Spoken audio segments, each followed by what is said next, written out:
Thank you for the couple of resubs this morning. Zet Air, appreciate the 2 months.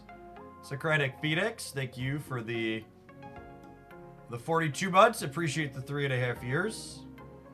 All right, cool. We're live on the Pocket channel too.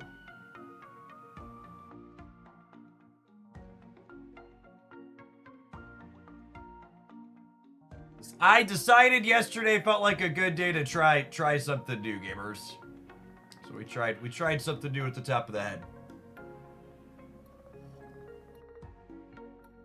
We dropped the last 5 pounds between the beard and the top to get us under 170 finally.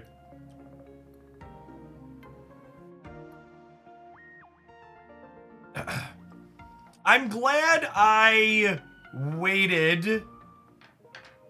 I've been loosely workshopping a video talking about why I think Pokemon Pocket does not need ranked, and it would be a good thing if it never came. But speaking of, it turns out, chat, all the clickbaiters telling you that ranked was coming in the data mines were wrong. And I'm honestly glad they were wrong after the more I've experienced Pocket. So, we have a PvP event live where you can collect these cosmetics for your profile for winning matches.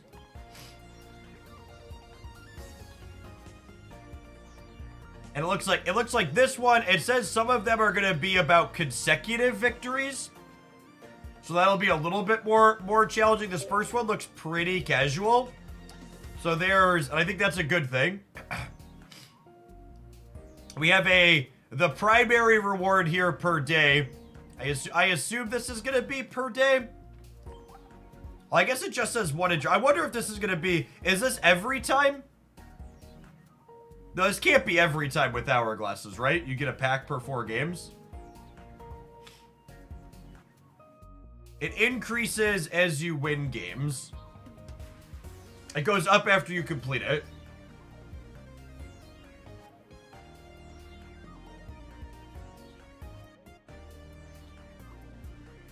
To unlock the next quest when it is done, it's scaled up to 12 after participating. Okay. I really like that the big reward here that most people will want is tied to just participation. I think that's really good.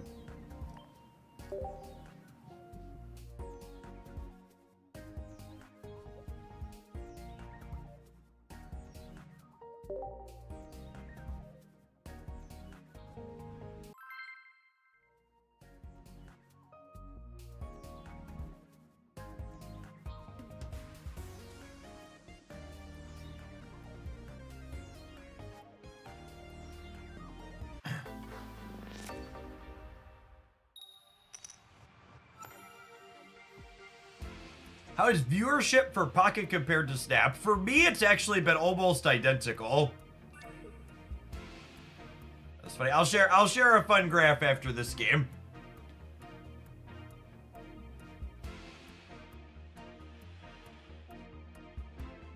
Data dork.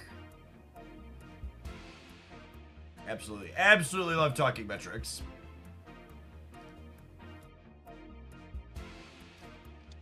One thing that's actually kind of interesting is I look at not only my own metrics, but like other people in this space as well. I'm actually one of the only people that's having almost the same performance with Snap and Pocket. For a lot of people, they're having a little bit of a delta.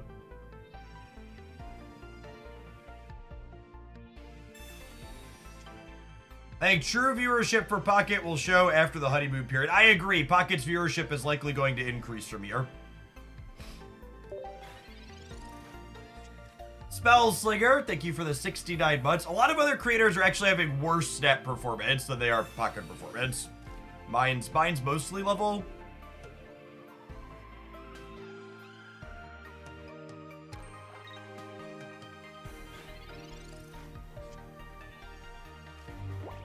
All right, well, our first game is very much looking to be a non-game, huh? I think our best chance to win this is winning this tail flip to start.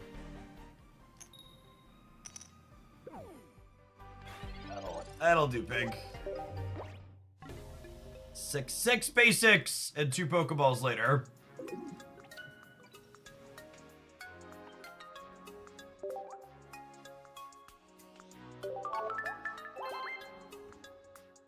Is the Pocket learning curve higher or lower than Snap? Probably lower, I think, is a fair estimate. Yeah, it's similar. Some fun graphs. This is my viewer counts the first week we've been doing Pocket and Snap one into the other. It's just like, it's actually almost kind of freaky how exactly dead level it is. This green is Pocket, and then Snap had a jump up for their season launch being real, but then it tapered off real quick as people all bounced out again. And then in comparison, oh yeah, this is a good one too. Just show it. I've streamed. And this actually was just coincidental. I did exactly 11 hours of each this week so far, and the viewer accounts were within 10 on the average. What we've done.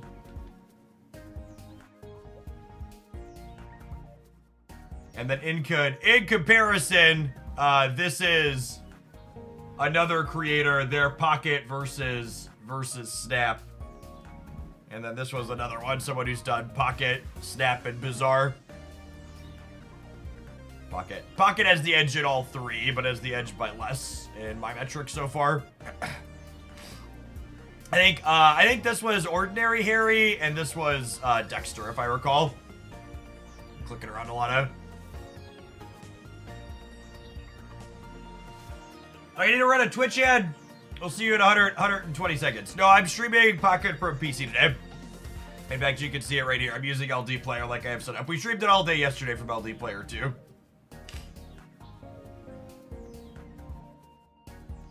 Any thoughts as to why they are so similar? I think a lot of card gamers are looking for... I think a lot of Snap gamers are looking for something new to poke at.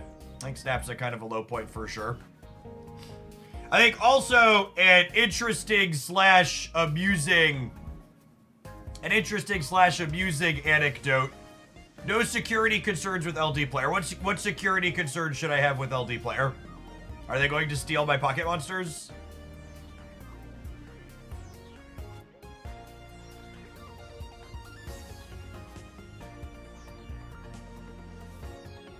What's our security concern?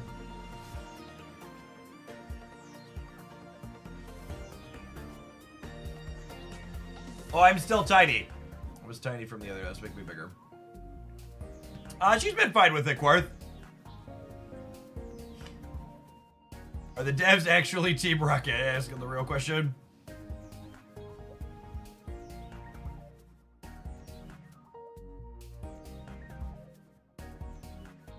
I think the format will limit future card design like VMAX, and I think we'll eventually see a lot of those types of things for regular Pokemon. I think they just scaled the power level down to start. Aragorn, thank you for the 5 years. I appreciate that. Welcome back.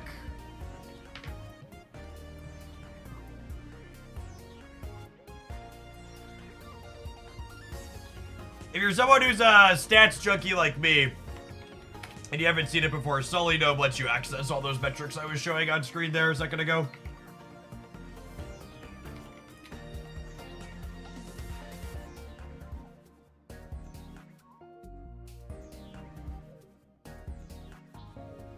Try putting the Jeff Oakland YouTube channel back in subscriber-only mode for member-only mode. We'll see if children can behave today.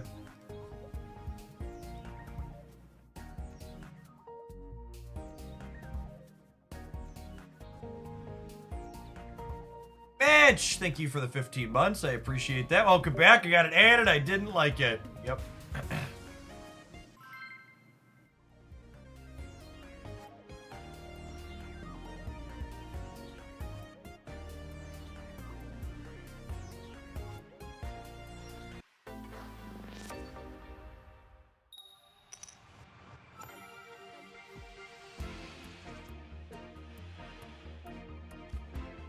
neither of these are an ideal opener. We're looking for, like, Duck or... Ideally, we want Duck or what's it called? Maybe I'm actually, with the X speed, maybe I'm supposed to lead on Vulpix and then switch back out. Yeah, I think I messed up here. I think I'm supposed to lead Vulpix so I can X speed back to a Rapidash or a Farfetch'd.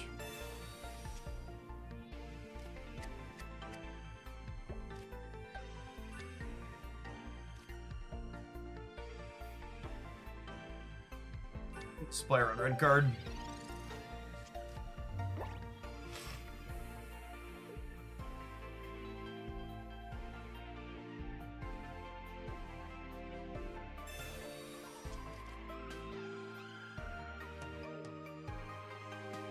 Synergize.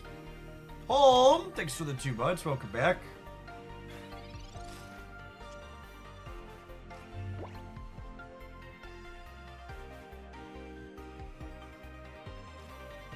Yeah, I definitely messed up here. If I would have, I'm actually just gonna take a mulligan. That's a good lesson learned.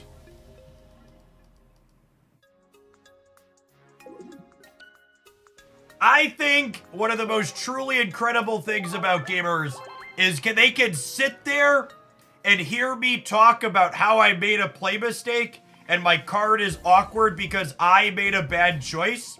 And they can come in and say Magmar is bad. Oh, we're gonna ban someone on the YouTube side too for saying it?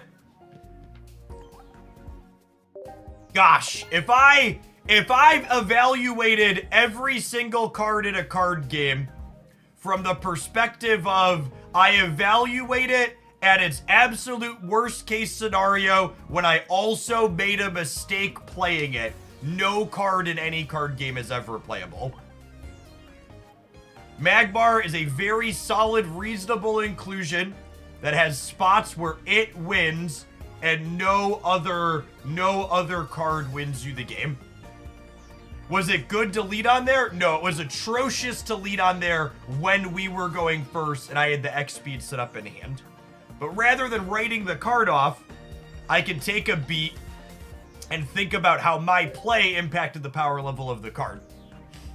But if you're one of those people that never wants to accept personal accountability for your misplays, you want to just blame your cards or your decks or your variants, like, you know, stay bad.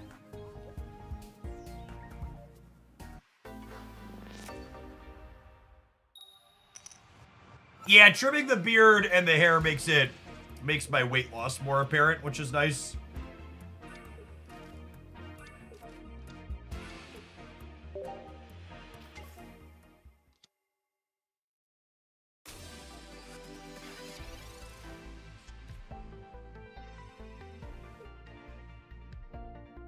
Time to quack a Mewtwo, chat.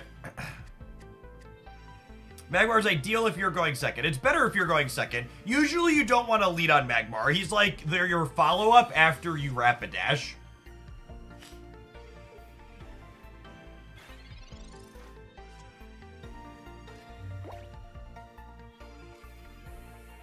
This deck list. So, in a lot of Pokemon Pocket decks, Magmar would be too resource hungry to be useful because you have so many things that need energy. However, in this deck, your cards have really low energy requirements, giving you flexibility to be able to put 2 energy on something like Magmar and not feel bad about it. I don't know if we played New Mankey yesterday, but we played New Mankey on release day, and you can find a Mankey highlight on my Pocket YouTube channel. Opponent with the double potion after getting quacked. Yeah, I mean, I think we'll take that. That sounds great.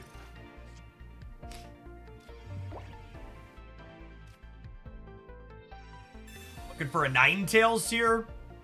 Perfect. Okay, and now Ninetales here with the Blaine means that if my opponent has Giovanni, we get to knock out their Mewtwo next turn because they're already through their potions.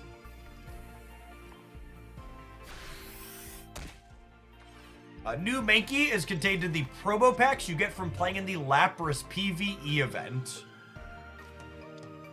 So So even if they have the knockout for Mewtwo here, or knockout for Farfetch'd, knockout for Farfetch'd would actually be good for us. Honestly, I think I just retreat and end them here, yeah? Old Amber. Wow, chat!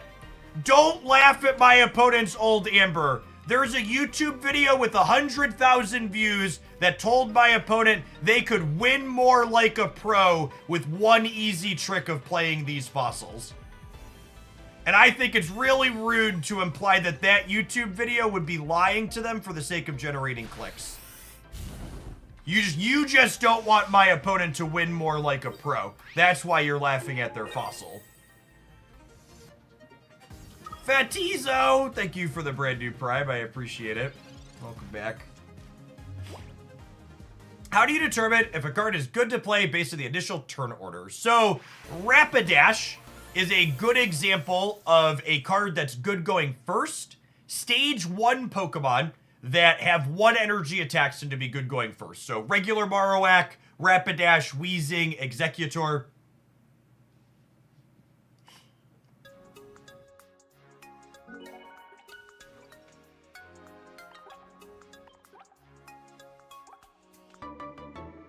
Participation emblem! I love my participation emblem.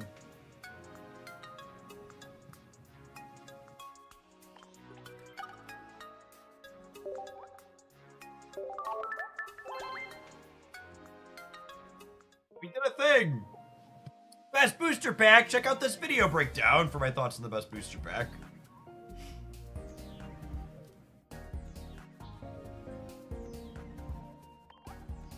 That Campbell's super drink is tomato juice.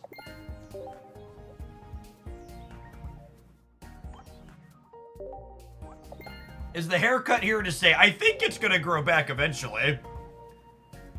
That'll remain to be seen though. We've never done this before. Taekwasias, thank you for the 24 months. The people playing fossils in their decks is people leaning extra hard into the bad deck building of not playing enough basics in their Pokemon Pocket decks. The idea behind the fossils is that they give you more things to switch to when you get Sabrina'd without making your Pokeballs and starting draw less consistent in your 4 basic Pokemon deck. But like I've talked about a lot on stream, I think 5 to 6 basics is the correct number of basics to be playing to make your decks have a diverse range of game plans. And I think one of the variety of reasons that Pikachu EX is the best deck in this format is because it forces people to play the appropriate number of basics based on its attack requirement. is a big deal. You can't build it's really hard to build your Pikachu deck wrong.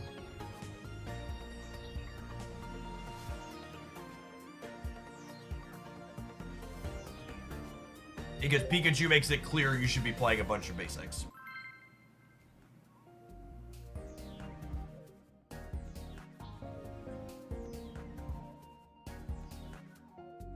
What prompted the cut? Just felt like I needed a change after yesterday.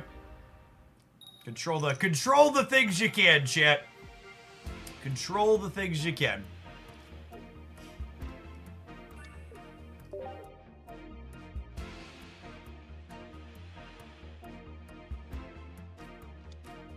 Team. Best way to counter Pikachu EX. The Mankey Marowak deck is really good into Pikachu. It's kind of mid into Mewtwo, though.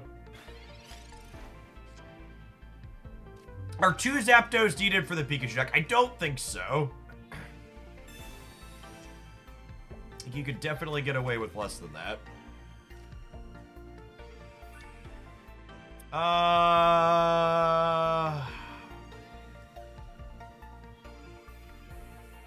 If they're on Executor EX, we're gonna be in some trouble.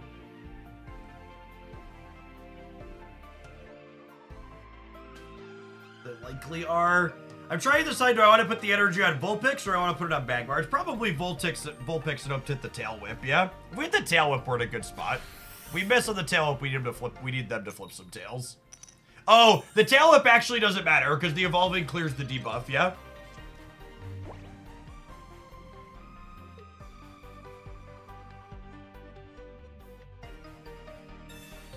How surprising was the weight loss and what factors contributed most to it? My weight loss wasn't surprising at all. I worked very hard for many months to lose 50 pounds this year.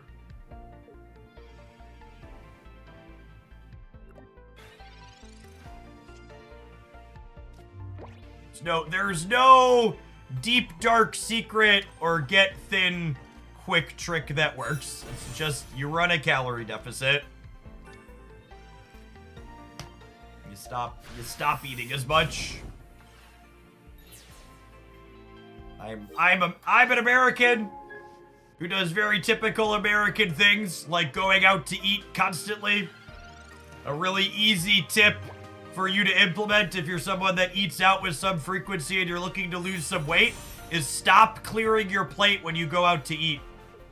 The average restaurant meal in the United States is 2 or sometimes even 3x the amount of calories you need to eat in a single meal.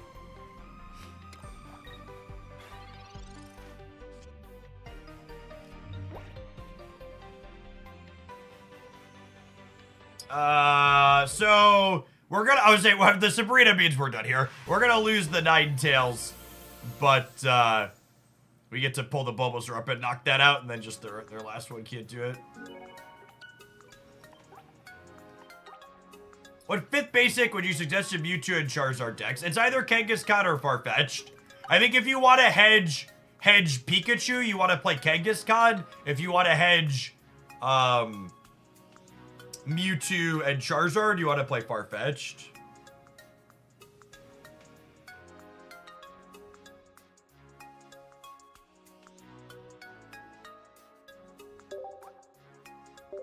Eat less, move more. While moving more is very, very good, and you'll be healthier if you exercise more, it's worth noting that moving more can make it harder to lose weight for a lot of people. He says as he gets up and gets on his exercise bike. Exercising makes you feel hungry. And it's very easy to eat more calories after exercising than you burned while exercising.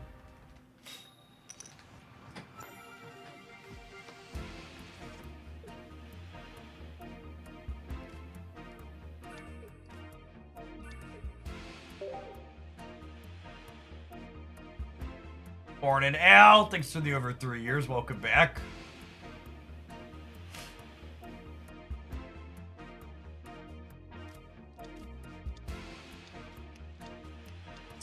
The company that makes my bike, Flexispot, is actually going to be having a sale in 2 weeks for the Black Friday holiday season time of year. So if you're in the market for a exercise bike at your desk like I have, or a regular office chair or standing desk, mark your calendars. We'll have a promo code later. Morning, JV.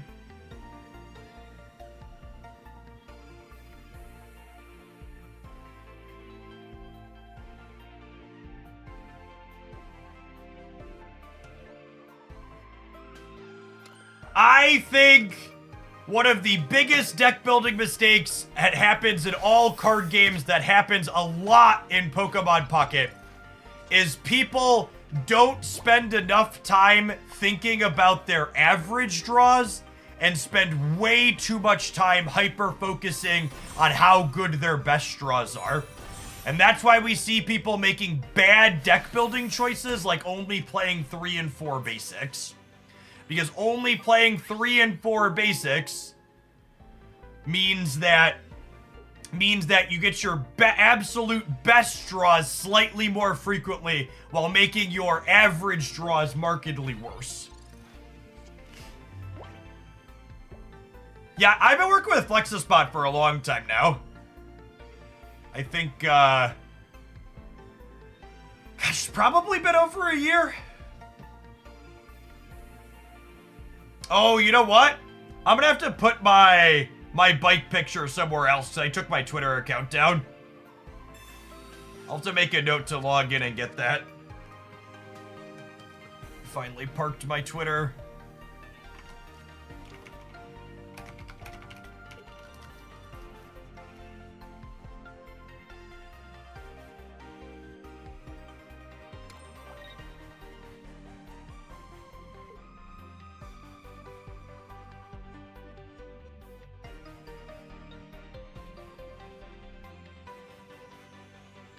Second Rain, thank you for the quarter of a year. Welcome back. Glad you're enjoying both Pocket and Snap. I am too.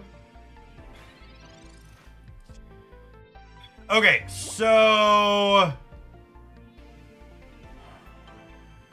how do you feel about just murdering Mankey this turn? I think I'm into it.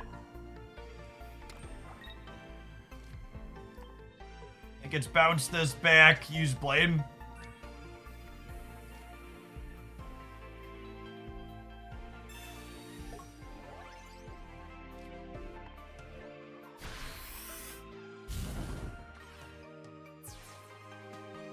I'm using high performance, or I'm using high quality display settings.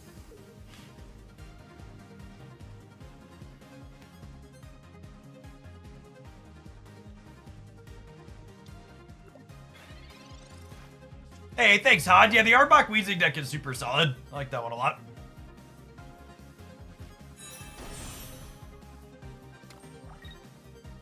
We should be good to go here now, yeah? That's interesting. I guess you get my duck.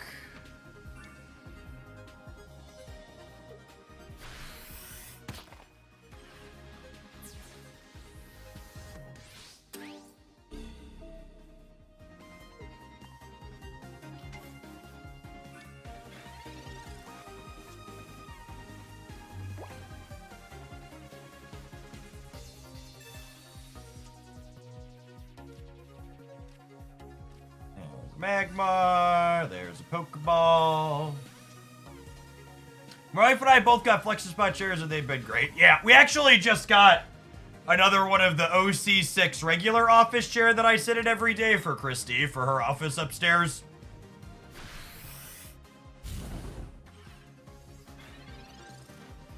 The Alakazam Clefable deck has me 5-0 in the event so far. Yeah, that one's really solid.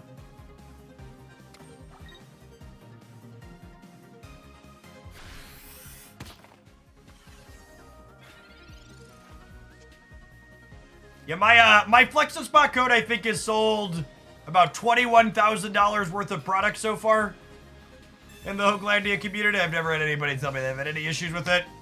Just make a lot of really good stuff. Never had any issues with either of my 2 chairs or desk. Where can you find these deck lists? My Pokemon Pocket YouTube channel has tons of great deck lists, like Alakazam, Clefable, and other things.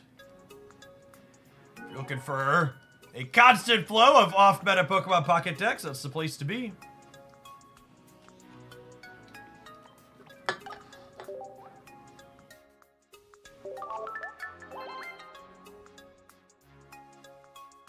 The OC6 is my chair, I believe. Yeah, OC6.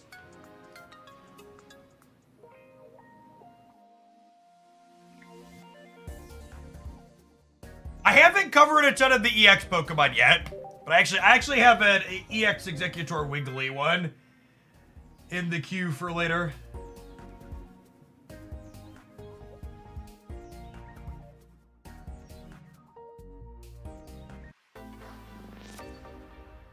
On my bike. I forget what model the bike is called, but if you look at the Flex-a-Spot shop on Amazon, there's only one of them in there, I believe. I'm gonna lead Magmar with having first energy advantage here, I think.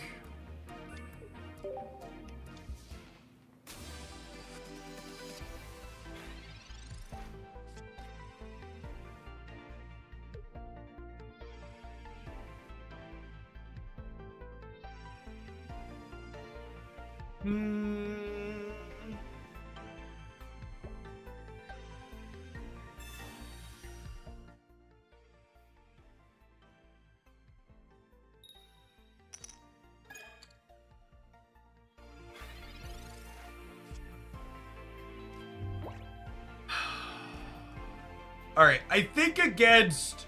Well, I guess they missed...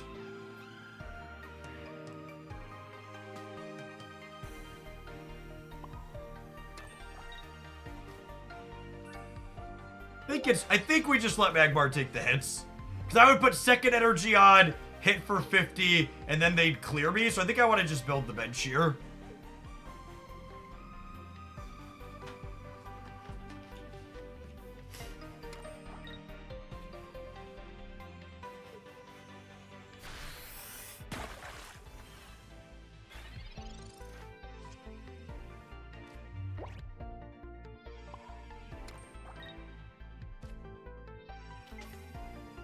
I'm gonna play this one out to hedge red card a little bit, but I'm not gonna show them I have the Ninetales here, I think.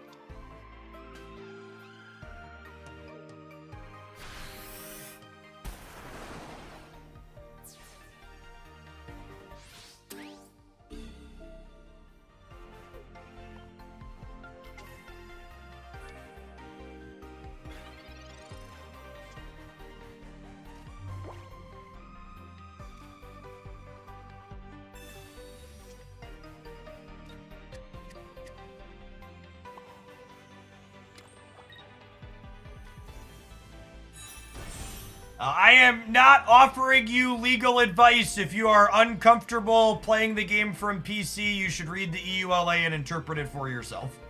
I feel comfortable playing Pokemon Pocket from PC in the emulator. It's really no different than using any other Android device in most ways.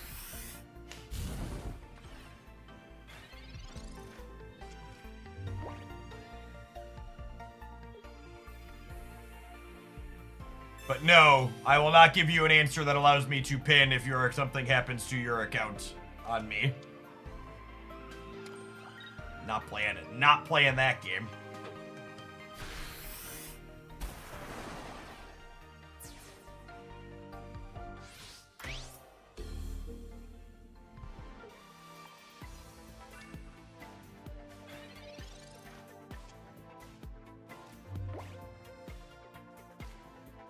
Everything in our deck going down in one Starmie EX is unfortunate.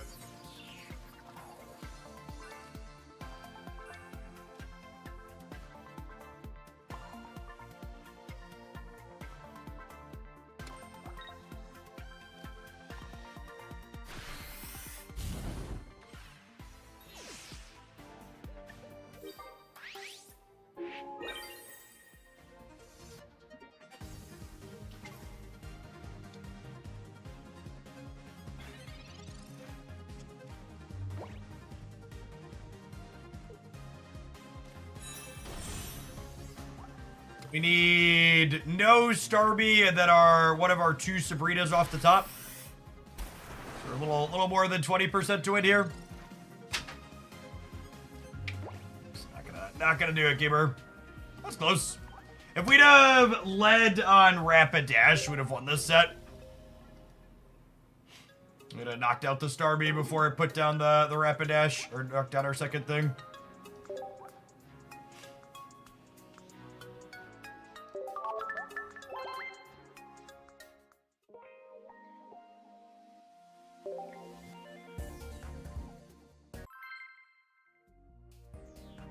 Pokemon, this is my full-time job, making video game content here on the internet. It is how I feed and provide for my family. So no, I don't envision I will make the jump to another type of content like Pokemon TCG Live that has way less metrics and would not allow me to provide for my family.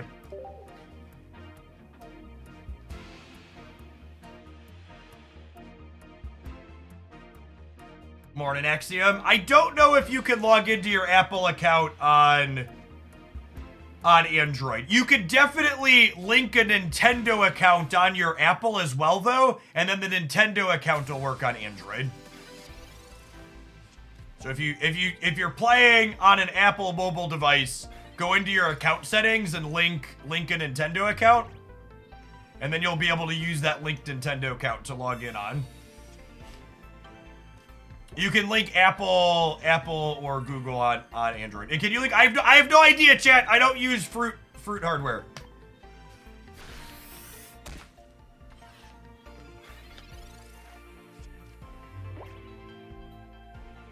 I think Pokemon Pocket is a mechanically better game than the regular Pokemon TCG. I think the regular Pokemon TCG was good and innovative 30 years ago when it came out, but it very clearly adheres to game design things that we wouldn't do for a game designed in 2024. Calling Pokemon Pocket a slimmed down version of Pokemon TCG undersells the fact that a lot of the slimming down was done to modernize the rules of the game. And then stuff like that are comments I'm just gonna ban. This is the child version of the game. That's not true. If you're an elitist dick, you're gonna phrase it like that. But this is something gamers constantly think, and it's very elitist. Just because a game is complicated to learn the basics of doesn't mean it's a deeper game. Chess is the perfect example of this. Chess is an incredibly successful, good game with a lot of depth that is very easy to learn the basics of. The best games are easy to start and have a lot of depth to master. Your game needing a giant rulebook and having a ton of complexity that you have to overcome just to play your first game doesn't mean the game is good. In fact, I'd go so far as to say the opposite. It means your game is clunky and awkward.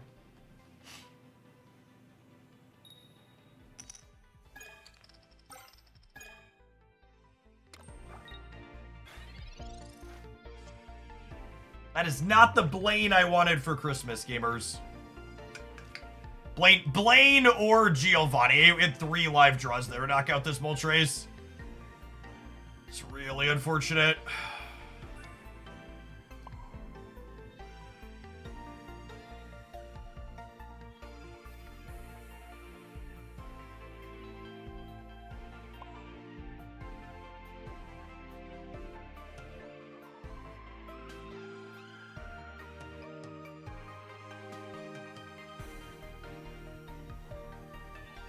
I think I'm putting the mag bar up so they don't get a one-hit knockout on this other Moltres.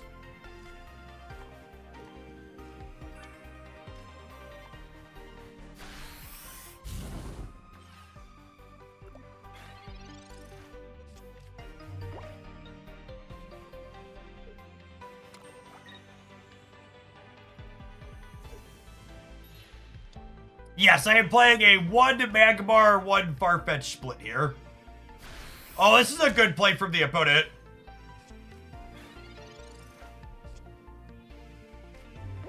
Them tapping this for 1 means that the Moltres can flip up and knock it out. I'm gonna go ahead and Sabrina here, so that way we can take the knockout on this Dome Fossil to get our first match point. Because, like, if I draw Blaine's and stuff...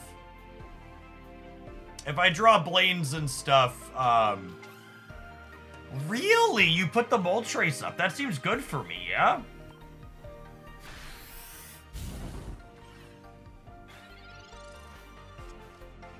Knocked it. Let me put damage on this.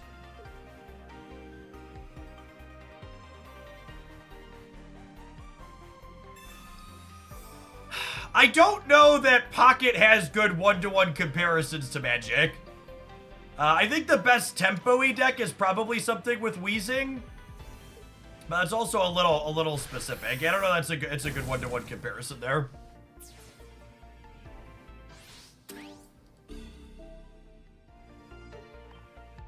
Hoping to find Ninetales and Blaine are the cards we're looking for here. That's a lovely one.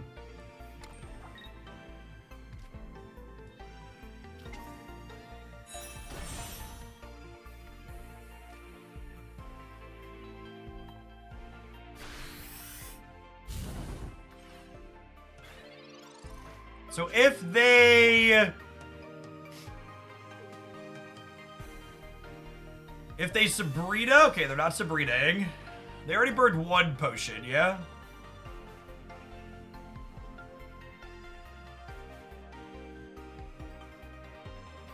Yes, tempo is a very, very big thing in this game.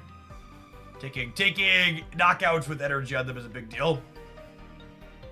Why not Blaine here? Because that tells my opponent I have it. You're right that I might draw another supporter I want to play, but I think that's worth the potential downside.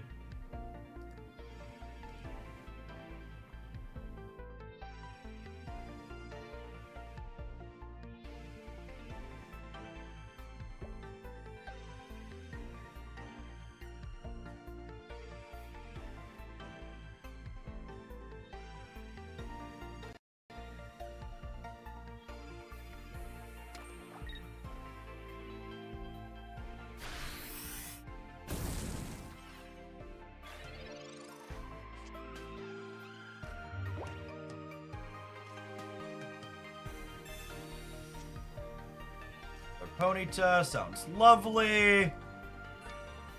So with the Blaine here, we're going to pick up 2 knockout points. And then if they want to knock this out, they have to put this up. I doubt they have Persian in their deck. Would be a scary card for us.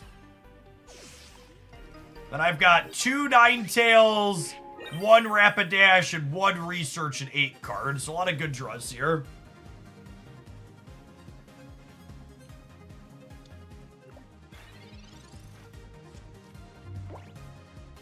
My decision to hold the Blaine has nothing about reading, Ken. My opponent almost assuredly knows Blaine is in my output range. Giving them the information ahead of time that they should retreat their Moltres has value. Just because they know Blaine is in my output range doesn't mean they know they need to play around it.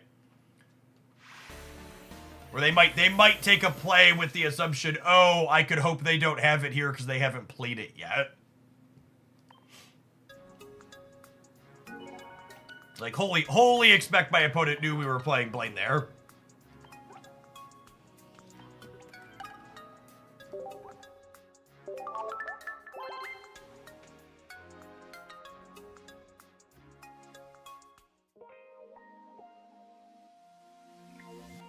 Honestly, if you think going second is a strict advantage in this game, you should make a point to play some games with this deck. Load up Rapidash. Load up Executor, load up some Wheezing, and like play some decks that actively want to go first. Alright gamers, we are going to go ahead and take a quick pause for the cause of run an ad break. This is my favorite Blaine deck. I think I'm going to play this in the tournament on Friday night that I'm playing in. We're going to do some variety on stream today though, so I'm going to go ahead and queue up another deck here in a minute. Actually, you know what? It's been a minute. Any viewer Pokemon submissions lurking around? If there's any subscribers that want to send a tip in on the Twitch side, make me play some Pokemon of your choosing. Let's open that up. We'll be back with a different deck in 120 seconds. Thanks for hanging out. Don't go anywhere. Have some ads on the YouTube side as well, gamers.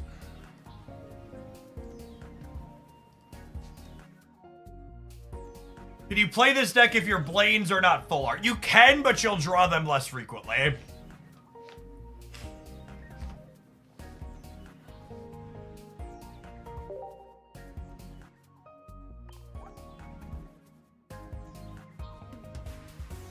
Can my Vulpix match my Ponytas? I need to go look now.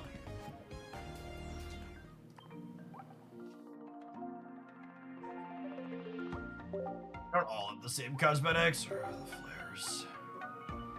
Yeah, it's the only one they can have. What tournament am I playing it on Friday? What are the community tournaments on Limitless? I don't think Lapras EX is worth playing. Literally, the only games where it's worthwhile are the games where you Misty flip.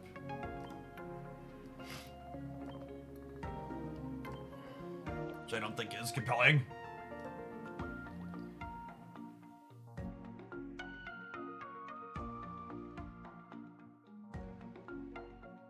anything with Omastar, Alakazam plus Weezing. Sounds good, Rocky combo. And thanks, Alexis. Let's say we'll tentatively take, we're gonna be playing Pocket for another 3 hours. I'll tentatively take 2 more viewer Pokemon submissions.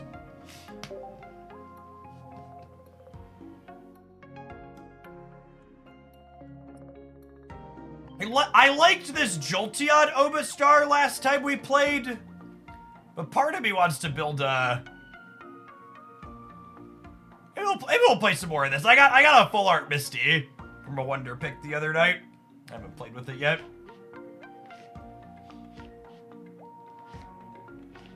I would be happy to make you again, Comics Cave. I think that card's really solid. We'll do some of this. Poke, thank you for the 17 months. Omastar Greninja. I think Omastar Greninja is... It's tough playing 2 stage 2s into all of the Pikachu. It's just a lot. There's a lot of Pikachu.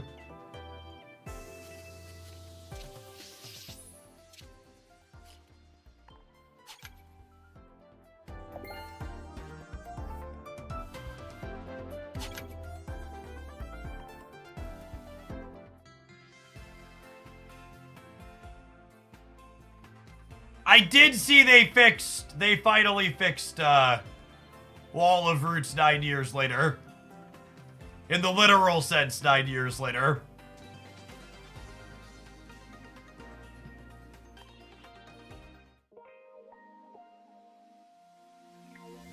What if we do Starmie Omastar?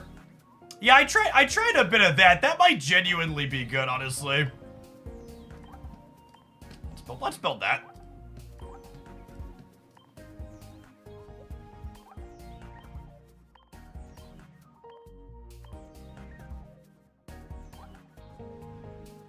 I don't have bot command set up on the YouTube side. At some point, I'll have to do that for easily managing things like deck submissions and things there.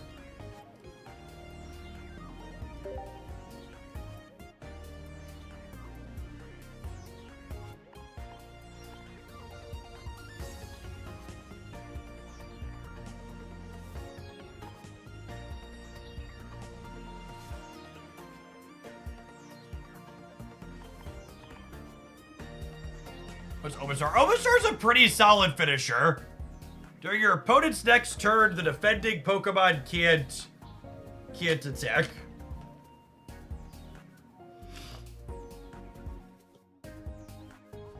Pretty solid into the big Mama Jammas.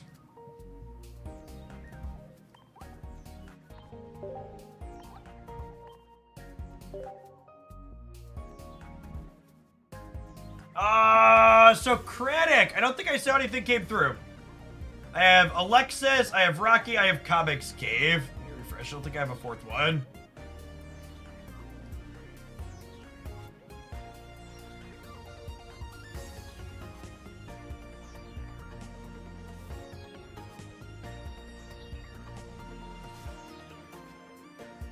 Oh, Socratic! I did get yours. Weird. Yeah, it popped up on the refresh. Something with Pidgeot. Perfect. That'll be our 4. Thank you. Yes, the card text means they could switch Pokemon to attack.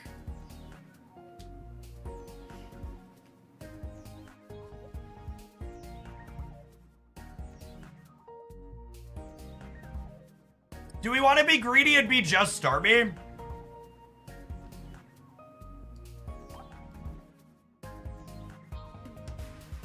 Let's be greedy and be just Starmie.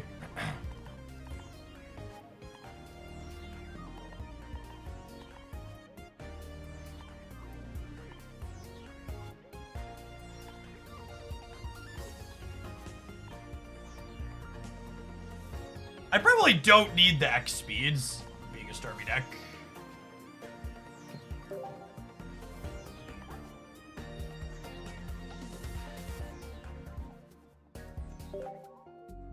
Cohax, thank you for the 2 years. Appreciate that. Welcome back. Executor Alakazam's alright. I think I like Weezing better, but it's definitely fine.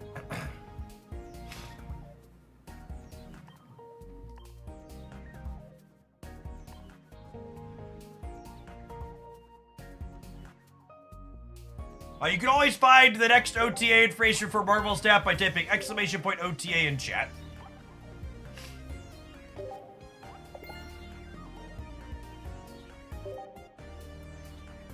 Look at all those hourglasses.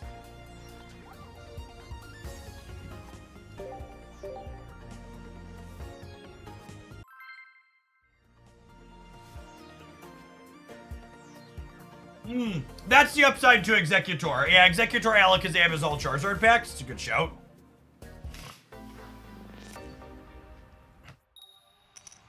I think the new PvP event is phenomenally structured, and I absolutely love the way they're approaching PvP in this game as opposed to having a ranked ladder that makes me want to hate myself. I think this type of event is a phenomenal way to give people some type of aspect for PvP without having the incredibly manipulative ranked ladder structure that's typical. We talk about mobile games being predatory in terms of monetization a lot, but one thing that does not get talked about nearly enough is the fact that things like ranked ladders are incredibly predatory systems. Ranked ladders are a manipulative experience that make you feel compelled to play the game in a way you'd rather not play for the sake of making an arbitrary number go up. I really enjoy that the reason to play games in Pokemon Pocket is because you have fun playing. Yes, and even down to the details of this PvP event, the best reward for this event doesn't require you to win any games. The hourglasses that actually give you account progress are just play games. You don't even have to win. The things you get from winning are cosmetic related.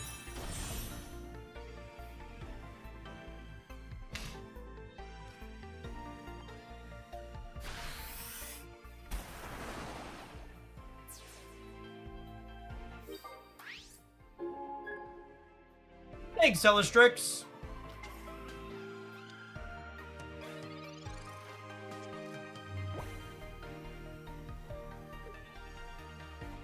The problem with this structure is that you play against bad players. Herpa-derpa-derpa, I am an elitist.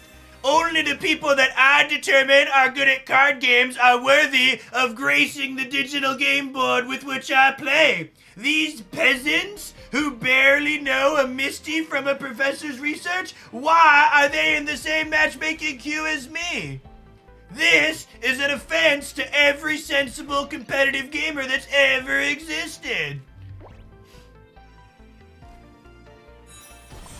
Literally every single game I have ever played, gamers always think there is some magical queue where there will only be good people for them to play against.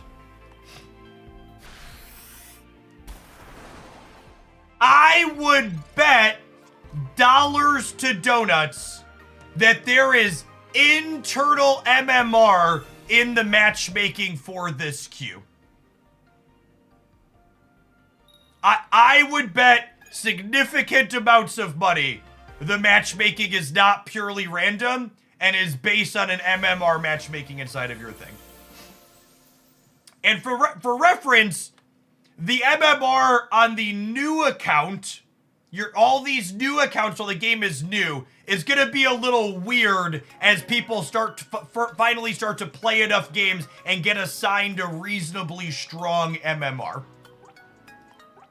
But no, you don't need a ranked ladder to have quality matchmaking. In fact, this shows your ignorance with other games.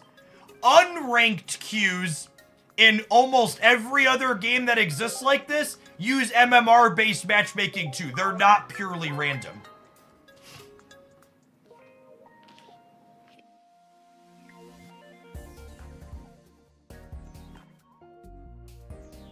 It's 2024.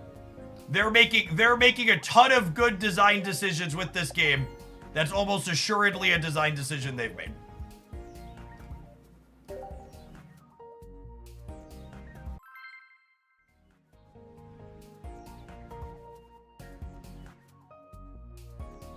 Yeah, the only thing unranked means is that there's just not a number in your face.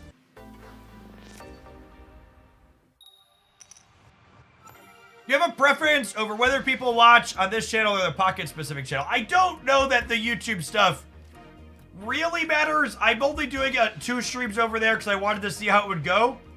And so far, the Pocket channel has been having better metrics than the Jeff Hoagland one, which I guess isn't surprising.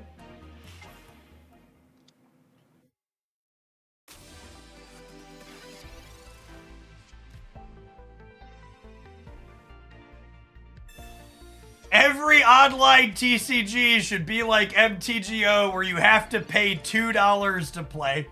It's actually kind of wild to me that Magic the Gathering Online hasn't been shut down for being illegal online gambling. Like, it is wholly only exists in the state that it's in because it's security through obscurity. Like, if Magic the Gathering Online was more popular, it would have been legislated out of existence by now. And for people who aren't familiar with Magic Online, it's 2 decades old, and they have a ticket currency, which you pay $1 real to get a ticket, and then you spend those tickets to enter events that pay you out things that you turn back into tickets. When I was a broke grad student and broke undergrad student, I used to cash anywhere from $200 to $1,000 a month out of Magic Online, farming events and then selling the tickets to other people for real cash.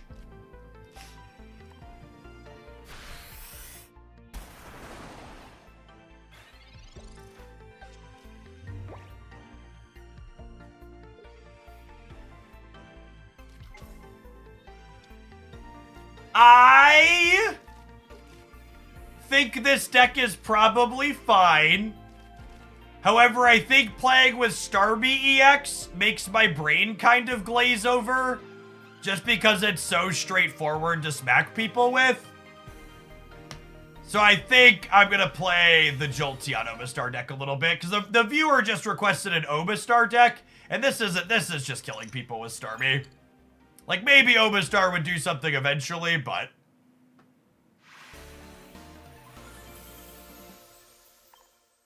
let's go ahead and play a deck that's less in on its front line.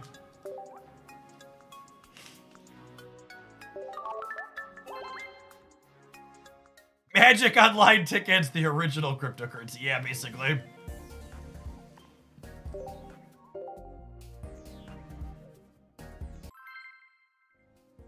If you really want to make money on a card game, just learn poker. Yeah, I played cash poker during undergrad too. I was also low 4 figures most months. Playing cash poker optimally is one of the most mind-numbingly boring things you can do. It's so dry. So Jolteon has one of my picks for most underplayed cards in Pocket right now. Pin Missile does an average of 80, while being able to swing high for 160 and low for 0. It is quite good in my opinion.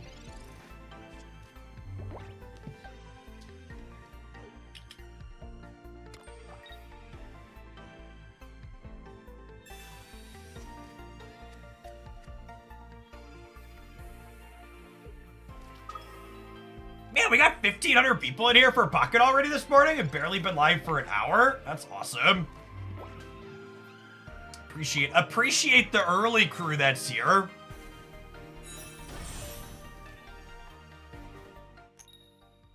Anybody new that's not familiar with me, we flip heads on Kangaskhan here. Put your dukes up. Welcome. My name is Jeff Hoagland. I make content full-time here on Twitch. I've been a mainstay on the platform, doing it as my job for the last 7 years, been streaming for over a decade. In addition to Pokemon Pocket, we stream Marvel Snap on this channel. In a former life, I played some other strategy and turn-based games like Magic the Gathering, like we were talking about a little bit. Some Hearthstone, some Runeterra, some Mythgard, some Hex Shards of Fate, lots of different things over the years. Alright, Mama, put this rat in the ground. Holy, she is unstoppable! You'll find me here during the week, Monday through Friday, working my day job hours. Usually I'm live from about 9 a.m. Central till about 3 or 4 p.m. Central in the afternoon. These days we're doing about half the stream Pocket, half the stream Marvel Snap. They've both been pretty fun lately. If you're looking for more Pocket stuff from myself, I've got a super awesome YouTube channel where I'm posting things like metagame roundups. We've had a ton of community tournaments. I broke down the deck list of 1,500 competitors playing thousands of matches to show analytically what the best decks are and why, and some off-meta things that are finding success. Also do daily deck roundups there and other things like my tutorial for playing Pocket on PC. Thanks, Ben Master. Have you any insight on trading cards? I would expect trading cards will have limitations that are very similar to the limitations we have on turning them into cosmetics. I expect you'll only be able to trade like 3rd plus copies, for example. Mankey is really solid. We're going to be doing Mankey. I have a few viewer ideas lined up today, so we're going to do Mankey as the 3rd one, it looks like. Looking at my schedule.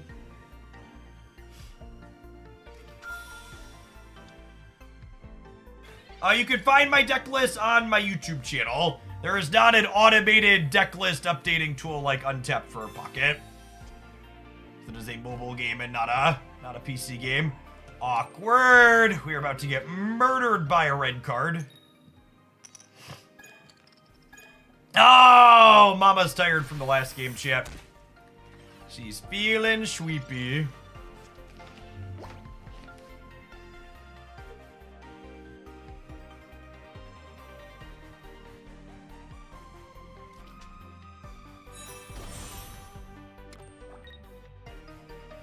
Thanks, Belle.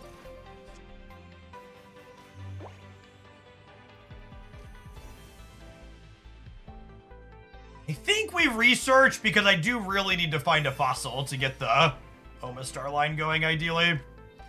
About at least one more basic at least. I'm going to play out the other Kangaskhan because playing out the other Kangaskhan plays around Sabrina a little bit here.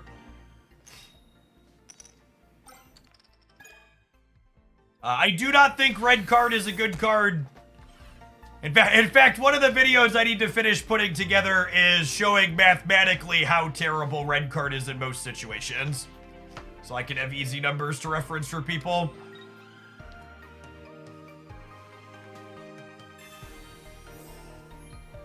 I agree with that, Quad. I think it's a good thing that red card is bad. I think Pokemon Pocket games like Pokemon Pocket are worse games when cards like red card are good.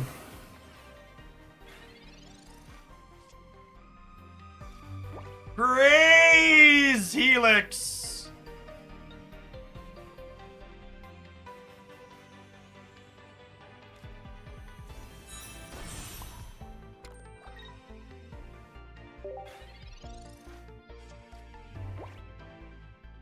Red card was banned in the paper game. Red card in the paper game reshuffled your hand too, right?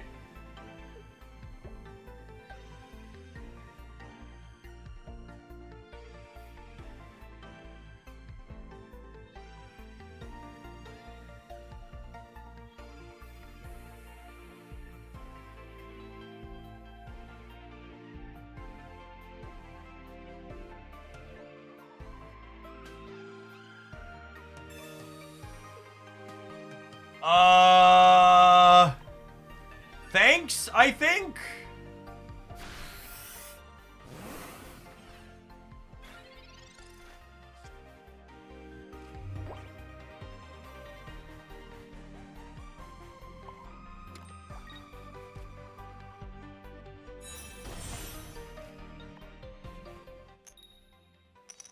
Come on, mama. All right, cool. Getting even one hit here is good, because it means I only need a little bit of a high roll on Jolteon to put this down with Pin Missile. They did burn both Sabrina shuffling the Kangaskhan. I think their first Sabrina putting up the Kangaskhan without energy was fine, but I think the second Sabrina putting my Kangaskhan with energy back up is truly puzzling.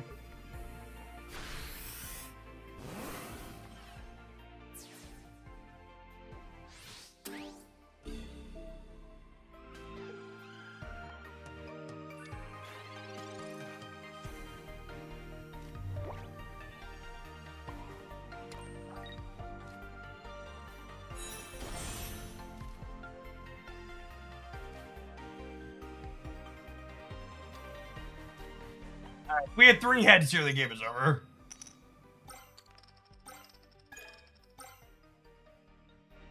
She's so good, chat. I mean, even our average roll here was pretty good. But like, that's insane. Get clapped. Doxor, thanks for the over 3 years. Welcome back. I really like Kangaskhan inside of Charizard, but I also think there could be merit to playing the full Rapidash line. Thanks, Raven.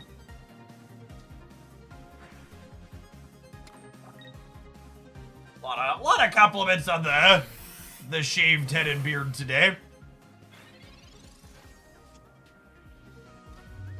Definitely.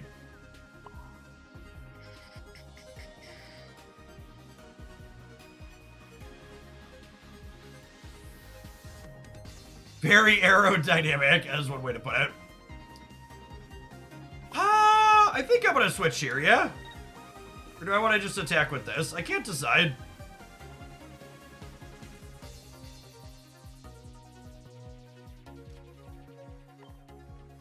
Definitely makes it easier to see my weight loss with less fur on my face. No Sabrina. I think the Sabrina is bad. I think I want to put damage on the Mewtwo.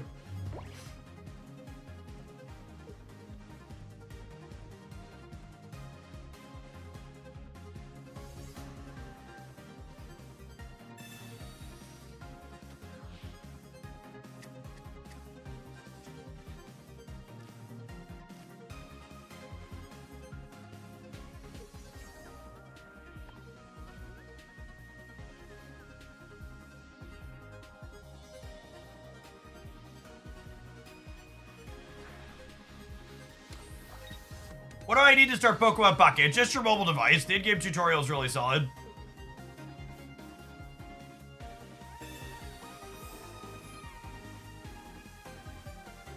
How much do I currently weigh? About 170 pounds. I am exactly 6 foot. So I actually just started doing some weightlifting with one of my buddies. So, if anything, I'm looking to build a little bit of weight right now. Oh, they've already played both their... I was about to say we lose to Sabrina, but they've already played both their Sabrinas.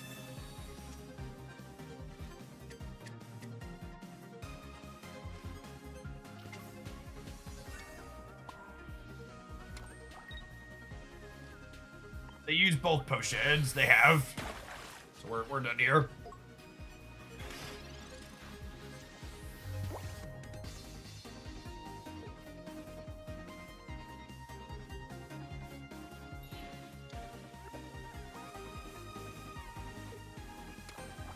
What's Helix Fossil doing? It evolves into Obanite, which then evolves into Obastar here, which we were playing.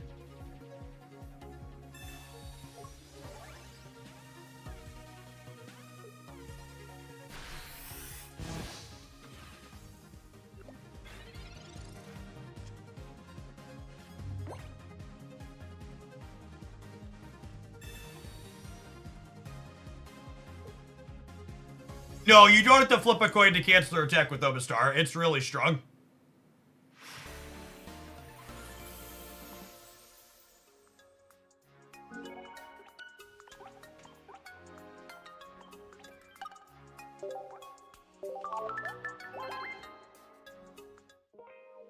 think this deck's gonna be tomorrow's highlight on the YouTube channel. We played a bunch with it last week and it felt really good.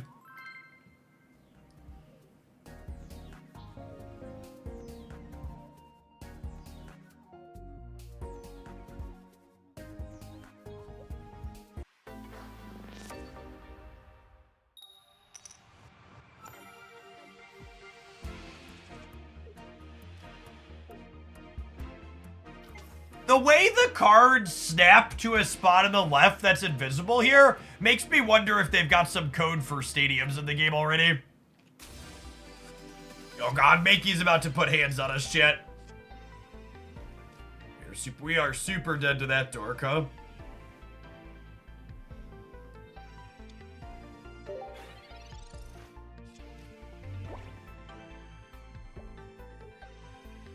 Lord Miller Gaming, thank you for the 80 months. I appreciate that. Welcome back. This is Pokemon TCG Pocket. It's a new digital-only version of Pokemon TCG designed to be fast and fun. It does a good job at both. Released at the end of last month. Brewly, thank you for the 18 months. Welcome back.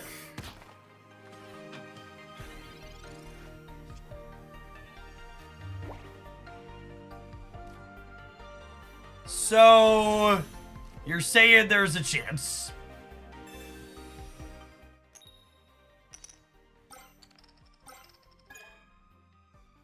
Full art Misty! Pay to win coin!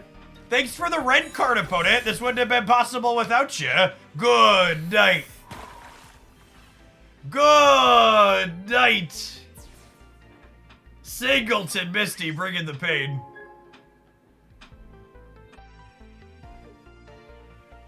Thanks for the redraw with your unplayable trainer. Wouldn't have been possible without you, bud.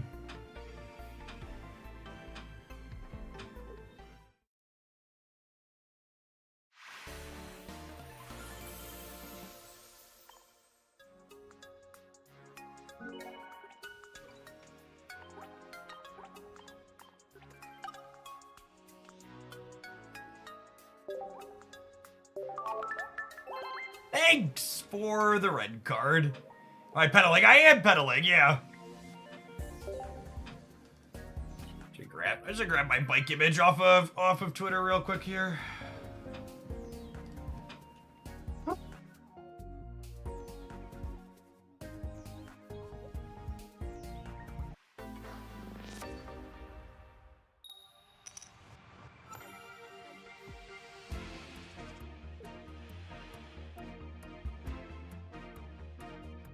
In a minute. Second, that's lovely for Jolteon. Hey, what's going on, Southpaw? Actually, honestly, one of the most awesome things about doing some Pocket in addition to Snap, we've had a lot of the old-time Magic gamers drop back in again.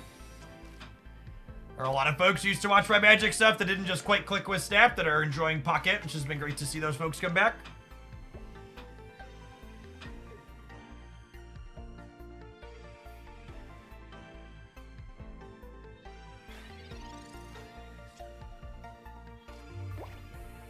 Lovely.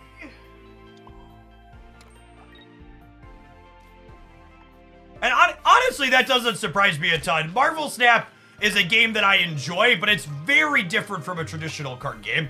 And one of the things that I've liked a lot getting into Pokemon Pocket has been that Pocket reminds me of some of those traditional card games things that Magic had that Pocket just doesn't, or that Snap just doesn't do.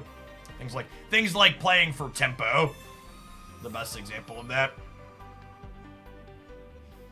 Enjoy me some tempo gameplay. We really would prefer not to get red carded here. Thank you, opponent.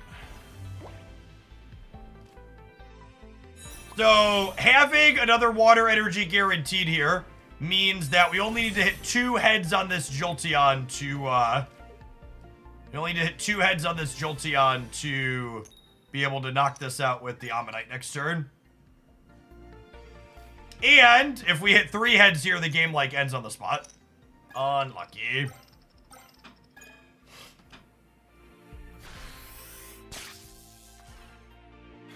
Can you describe tempo? Tempo refers to making plays that put your opponent down on resources. So for example, trading knockout points with your opponent where you knocked out a Pokemon that had 3 energy on it, but they knocked out a Pokemon that only had 1 energy or 2 energy on your side. We would call that a tempo positive exchange because you're up tempo.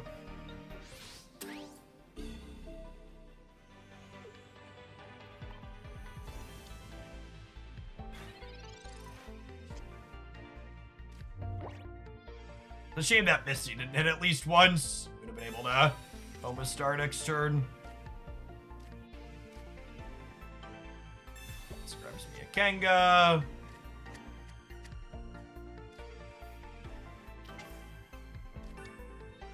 I think the PvP event is awesome, but I really hope they never put normal ranked into this game, genuinely.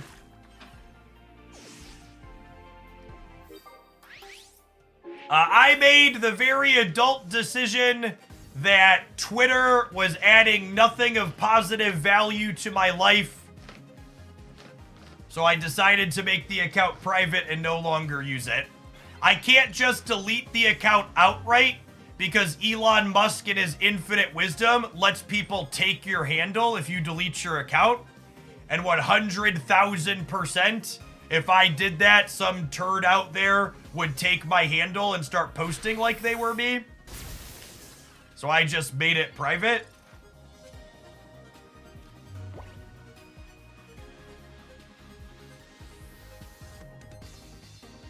Are you moving to Blue Sky? No, I think social media in general is a cesspool state on existence, and I have no desire to continue engaging with it.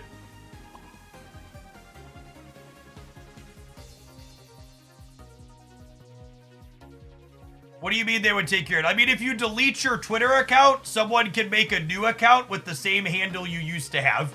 So if I delete my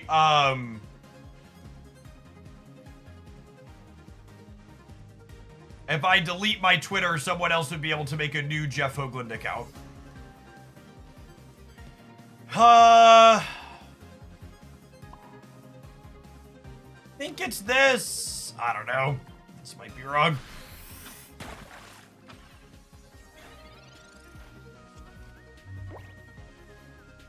Giovanni probably wins them the game here, which would be not ideal.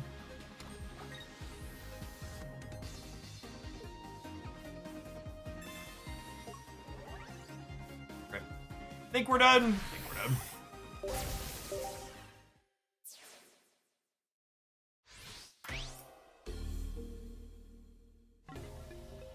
All right, we're going to move along to our next viewer-submitted deck. We're going to play some Alakazam Wheezing up next.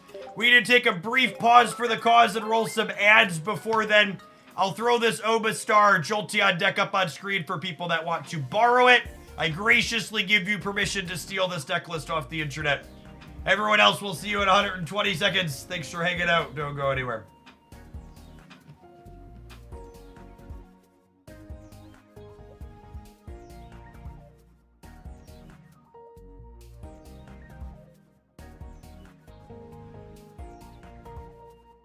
Were you on the Pro Tour for Magic? No, I played on an independent tournament series run by Star City Games. Because I was playing Magic competitively, I was a broke college kid. And traveling to play on the Pro Tour required buying lots of plane tickets.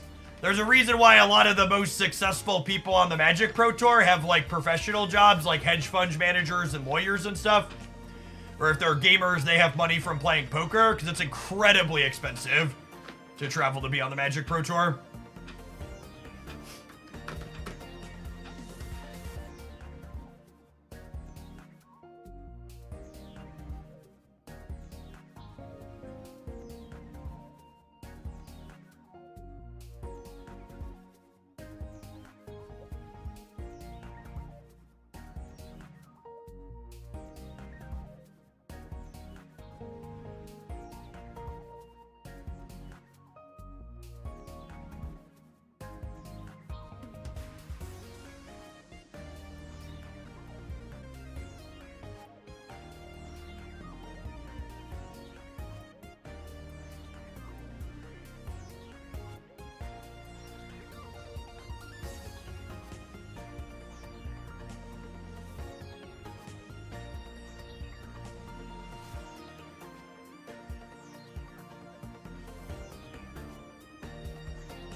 Someone was asking about my bouncing up and down pedaling. This is my my Flex-a-Spot bike chair that you'll often see me vibing on. Overweight white man and adorable toddler sold separately.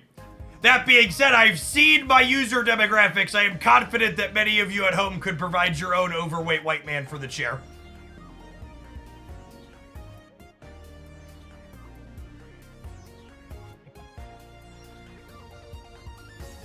Overweight Filipino man is a perfect substitute for overweight white man. That is complete one-to-one, very clean slot in. And if you're in the market for something like this, I would ask you, please, for my sake, wait 2 weeks. They're going to be having a sale. It'll be good for you too. You'll save some money. But I'll have a new referral code. I'll have a new referral code for Flex-a-Spot. If you want to take a peek about what they have, there's the link in the Twitch side. But they'll be having a sale at the end of the month. Flex-a-Spot. If you're hanging out on my content, you'll definitely know when the sale's coming up. Whew. Let's hop into some games with Wheezing Alakazam is our next submission. Yeah? I think I have that one imported already. I do.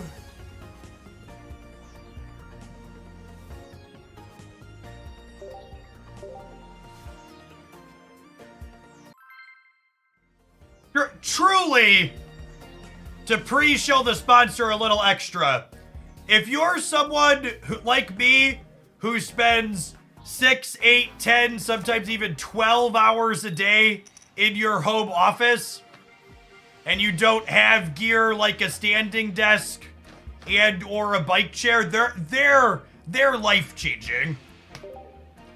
You will feel better at work, not just being in a seated position at your desk for the entirety of the day. In fact, speaking of, we've been on the bike here for about an hour. I'm gonna stand up for a little bit.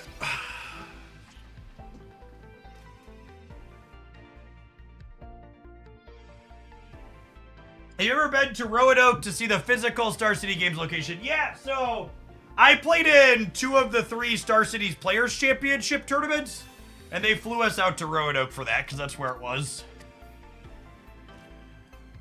Perfect start for us here. We just need to top deck a Wheezing.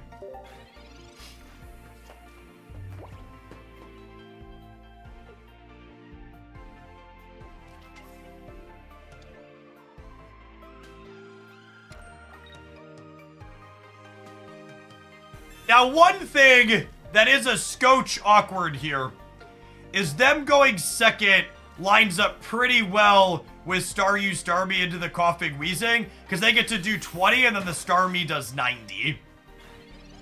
Which is not amazing for us.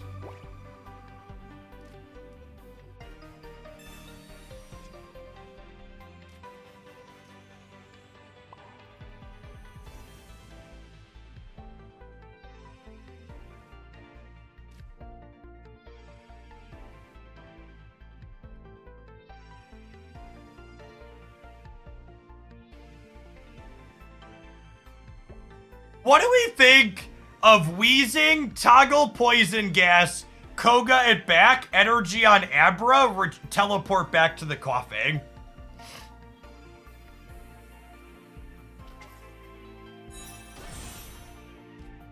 This lets me... Oh, shoot, I can't Koga. You're right. That's fine. That's fine. I think this is still the line anyways. I think it's this. You're right. I researched. I think even knowing we can't Koga, we do this. My Discord has the announcements section now open to it. So you can pop on in there using that link to join it publicly.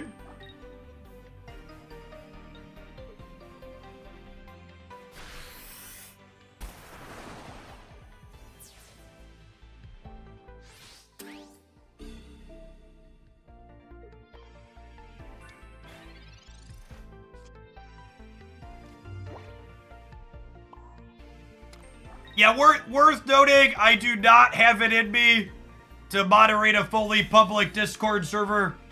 So just the announcements and giveaway style stuff is public in my server. If you want full access to the chat channels, you need to be a Twitch sub or support on Metafy or YouTube. Even with it being semi-private, we've got like 1,000 people in there, and I just... moderating a fully public Discord server sounds like a lot of effort.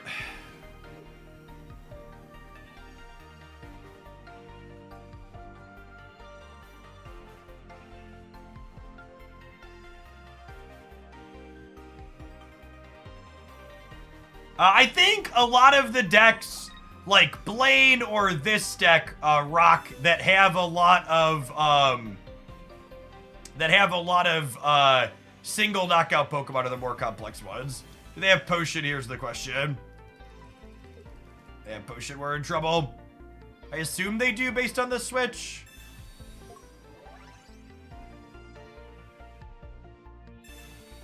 I just have it all. I think that means we're dead.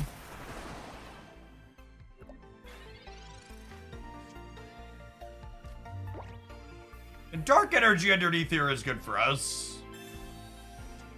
Means that Weezing can attack next turn. Coughing. So the potion here means that my Alakazam is not quite lethal this turn, unfortunately. We're needed a Giovanni of our own.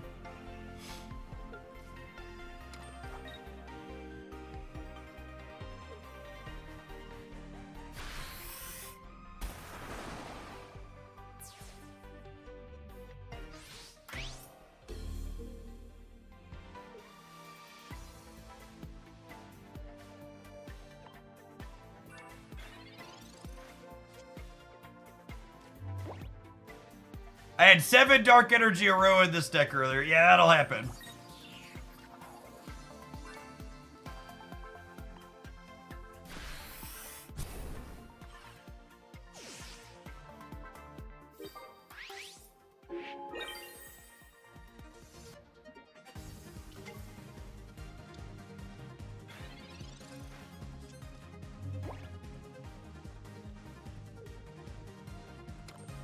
Trey Be Easy, thank you for the brand new Prime. Appreciate that. Good morning, good morning. Those Prime subs are a big part of what makes this possible to be my job. Thanks for keeping me around. Alright, well, this Lapras EX having a retreat cost of 3 might let us put them in the dumpster here.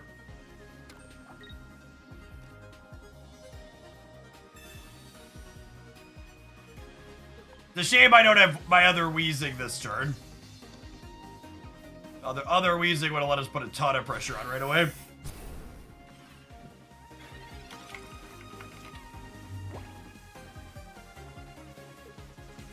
What's my favorite deck to play so far? I really like the Blaine deck. Dead to Misty? Question mark? Yep.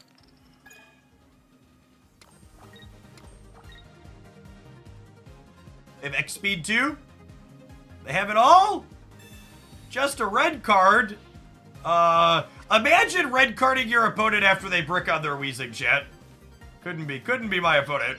One of these days, my opponent's gonna play an absolutely atrocious red card and they're gonna get really punished for it. Oh, I think we're dead though, right? Rip. Yeah, the Misty means we're not quick enough.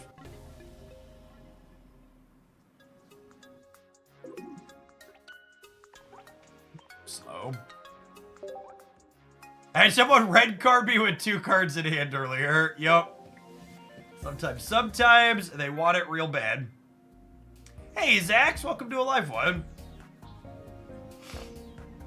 Are these decks you're playing listed on your channel? A lot of the decks we've played have highlights, and the ones that don't will have highlights in the future.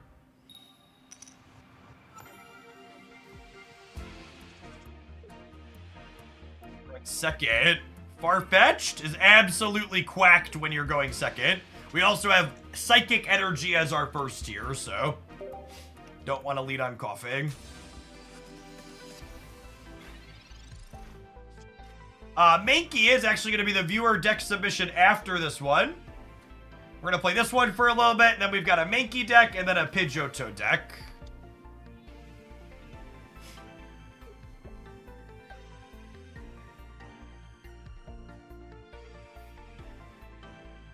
Most times when I'm copying decks from content creators, I just cut both red cards for more basic Pokemon. Unironically, that's just like good gameplay. Smart.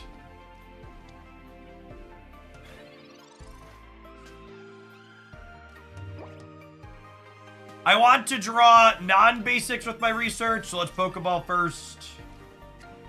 Thin that extra basic out of the deck.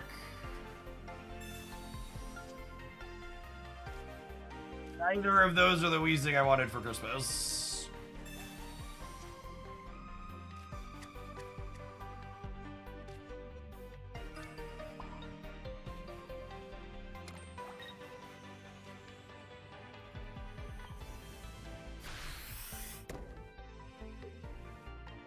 Putting the duck up. It's close though.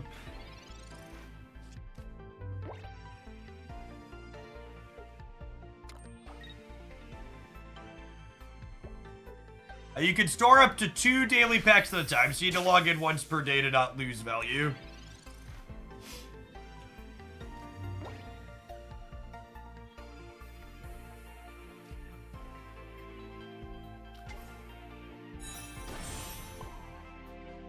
I'll let Farfetch die here, I think.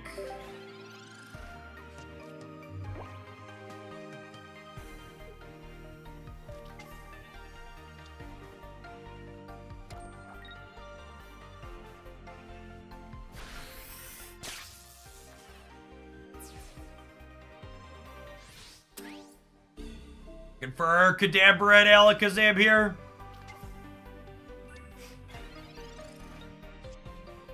Screwed.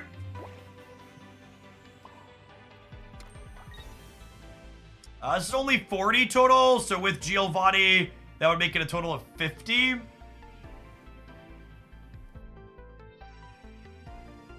But not enough to be useful. I think I'm gonna Sabrina just because it makes them have X speed and lets me put damage on their EXs.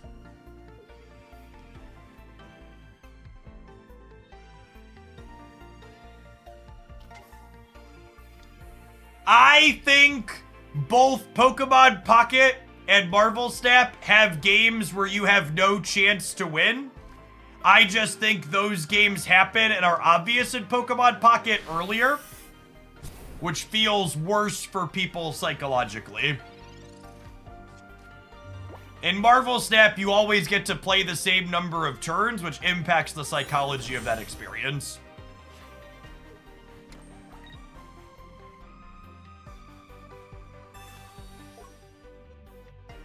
Speed.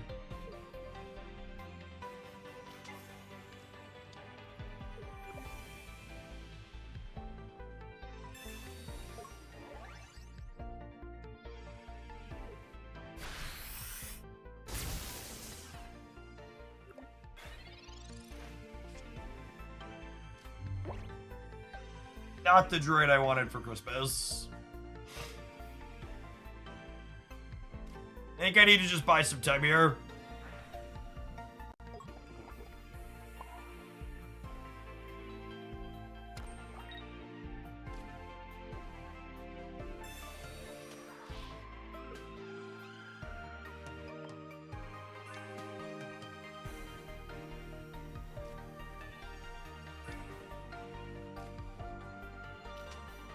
I think I'm waiting to put Weezing on this coughing. I'm just gonna let this one go down. Depot, thank you for the 19 months. I appreciate that. Welcome back.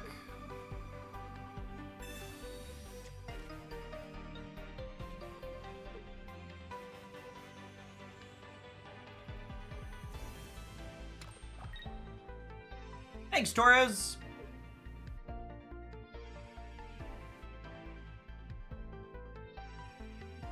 I wonder how much of the looks younger is glasses versus no glasses. I feel like the glasses probably add age.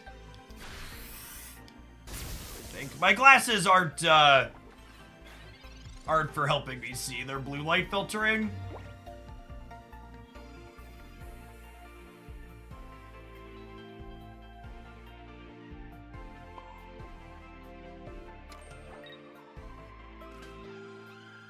It's just this.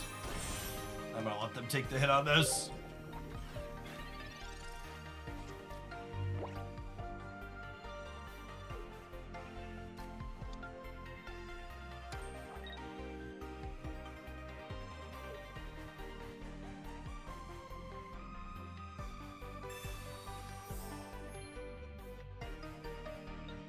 We find Kadabra next turn, we might be okay. 6 cards in my deck, 1 research, 2 Kadabras.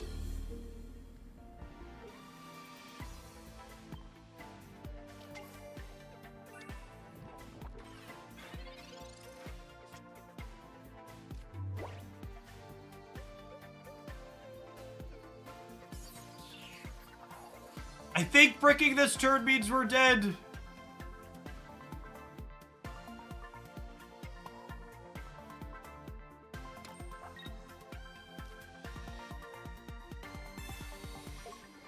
Lapras EX is less common to get out of the promo packs than other cards, yes.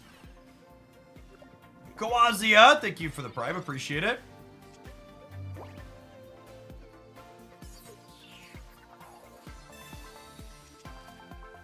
We do not have official confirmation on card releases, but data miners say there are game files that indicate we'll have a small set in December.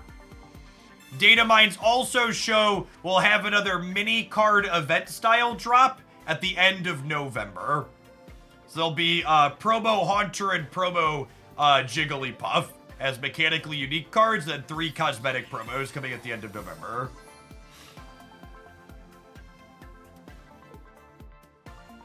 It'll be Promo non-EX Venusaur, Promo Greninja, and then one other that I'm blanking on. Yeah, it seems like they have a really robust content schedule lined up for this game.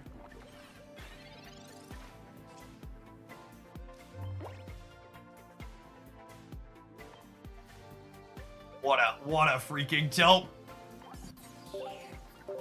Stage 2 Pokemon are a scam, chat. Unfortunately for Gengar enjoyers, I think the Promo Haunter is probably worse than regular Haunter. Yeah, I think Promo Jigglypuff is very playable. I think Promo Jigglypuff will be a Promo Mankey style upgrade for Wigglytuff EX. It puts him to sleep and is very solid.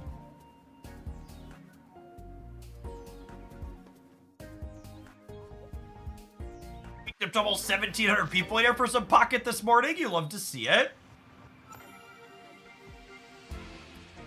I would be very surprised if your promo packs carry over to the next event. Basically, nothing in this game looks like it carries over. There's a Haunter dude. It's 70 HP, deal 50 for 1, and you flip a coin if tails the attack does nothing.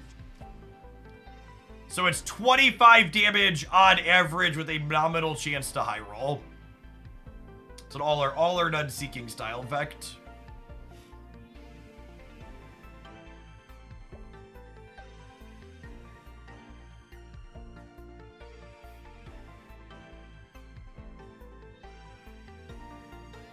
It's not good, yeah. I mean, Lapras EX is also trash, chat. So like, they released 2 new cards in the Lapras event, but only one of them is remotely playable. So the end of November will be similar again.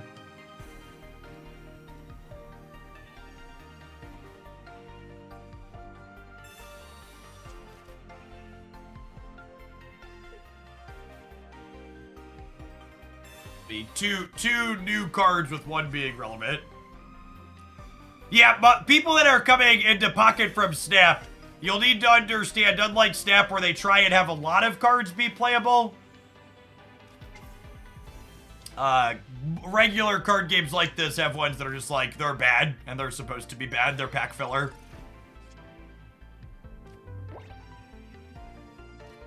It's a feature, not a bug. Looking for coughing. Looking for coughing. What's this do when I have no one? There are no Pokemon on the bench. Thanks for the heads up, Pokemon Pocket.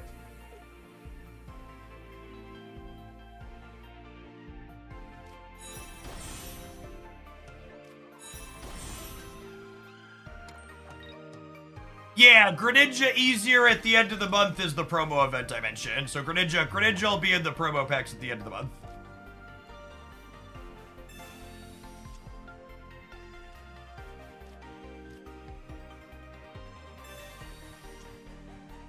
Is this coughing, wheezing deck better versus the meta than Ekid's Arbok? I don't think so. I think the advantage to playing Alakazam over Ekid's Arbok is you're better against... you'll be better against decks like Venusaur and Charizard that go bigger. However, there's more small decks that are good than the go bigger decks like that.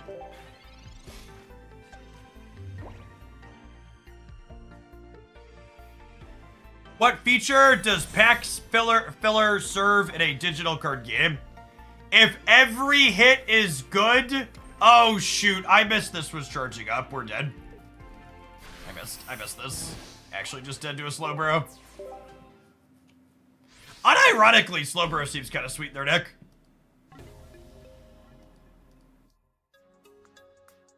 Like, I think experimenting with more basics is something more people should be doing.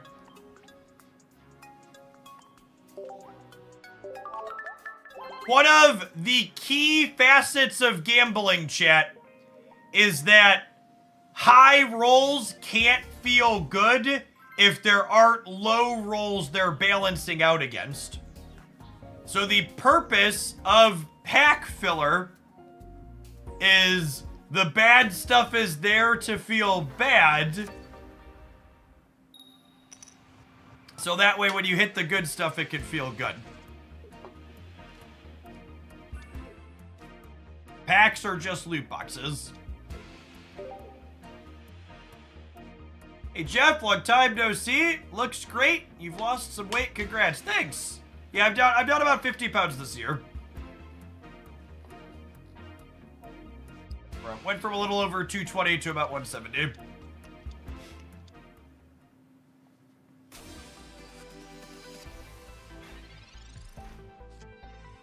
Are you saying Snorlax is pack filler? I am. Poor guy. And he fills the pack out really well too. He can stand to lose some weight himself.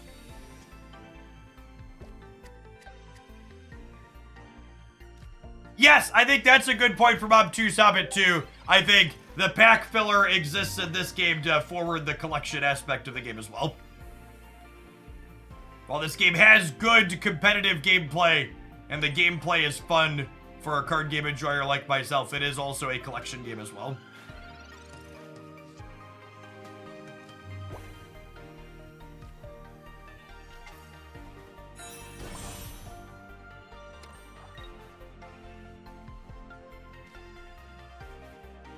I play two Kangaskhan in a few decks, but not all of them.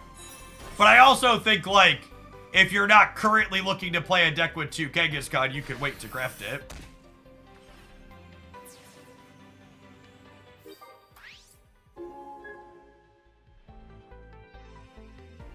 I'm shaped like Snorlax, I need that bike thing. While I think the bike is awesome, and it would probably make you feel better to exercise more, I think it's important to acknowledge that exercising is not the key to weight loss. Running a calorie deficit is the key to weight loss. Eating a healthy, appropriate amount of food and not constantly overeating is the key to weight loss.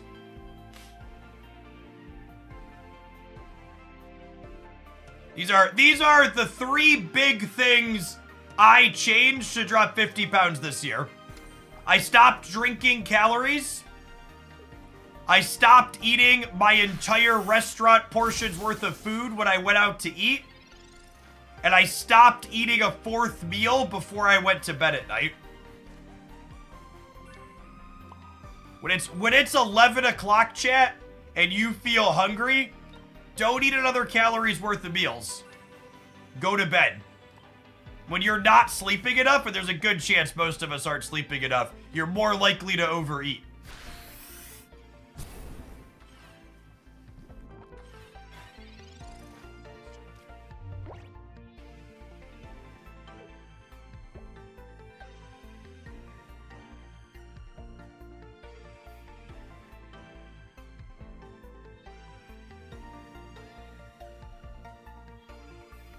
You can't sleep because of hunger. What would you recommend? I'd recommend talking to a professional dietitian or doctor.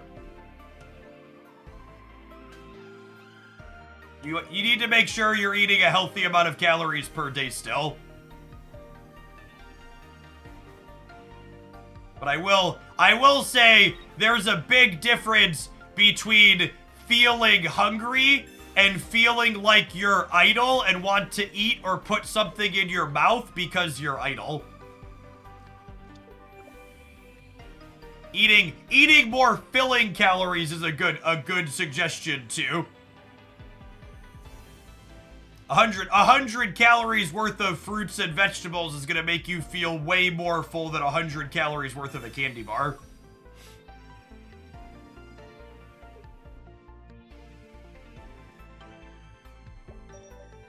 Timing of the meals, drinking water too.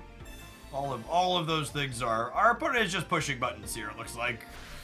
I think we're done.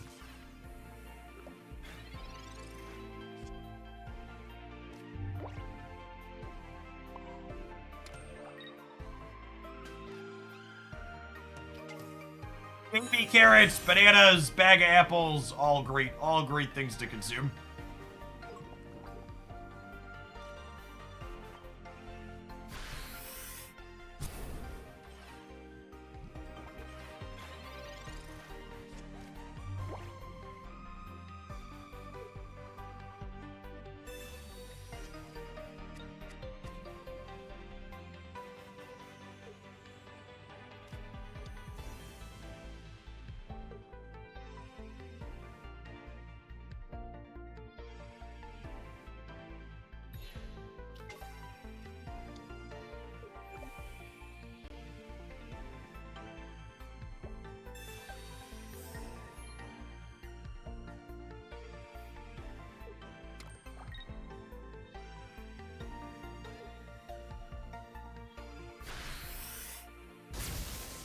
We already have one knockout point here, so this game should be done at this point.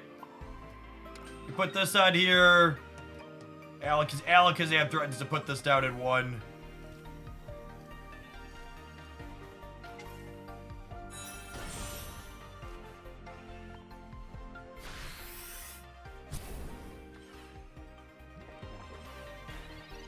Pistachios have been a good snack for me lately. It's funny you mentioned that, Pikachu, because this is what's sitting here on my desk next to me. It's just considering reaching into.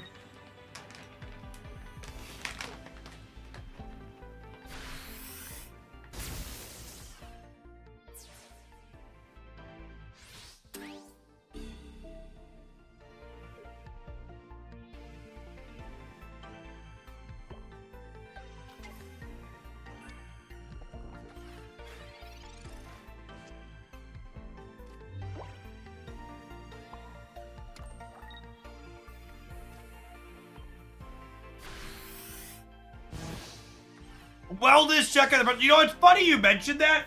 I keep forgetting the pretzels are back there until chat brings them up.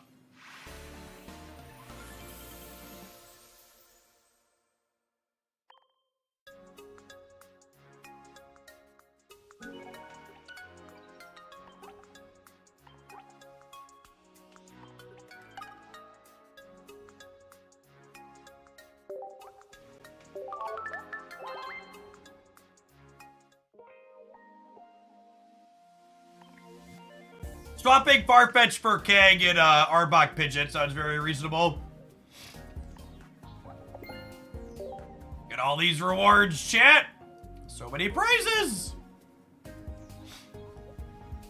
So the account progress from here is you play 10 battles. Don't even have to win them, just play them. And you get 2 packs just from playing. And it looks like we can continue getting Stardust from winning more.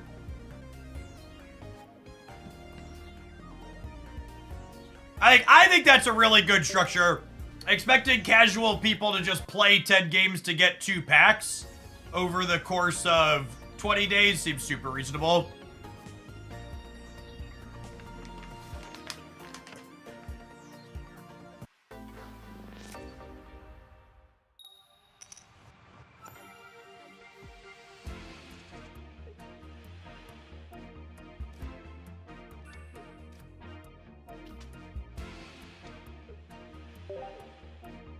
Yes, you have the full 20 days to play 10 games.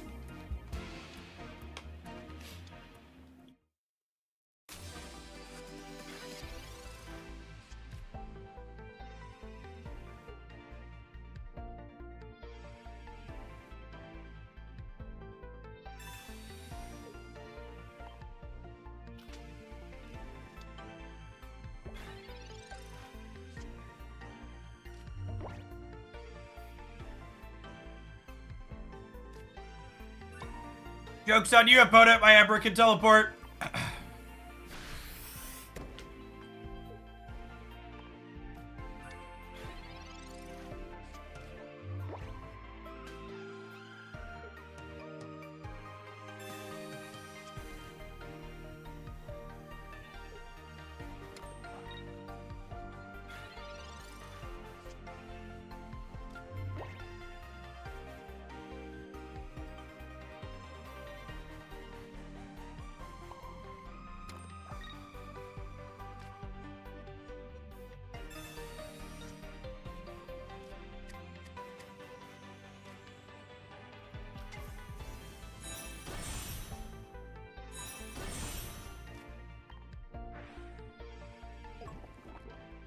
Where do I find the mission where I have to move 7 Pokemon in one game? Oof. Oof.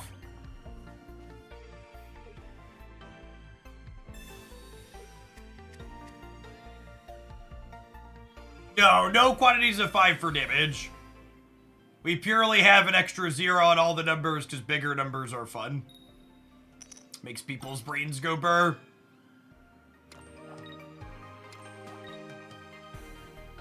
You know, I'm not sure this Misty flip really matters. We kind of need to hit Alakazam either way, right? I guess it gives them 10 more damage on my bench, but that's kind of whatever. They were going to clear this Weezing in 2 to begin with. Now I get to do this, yeah.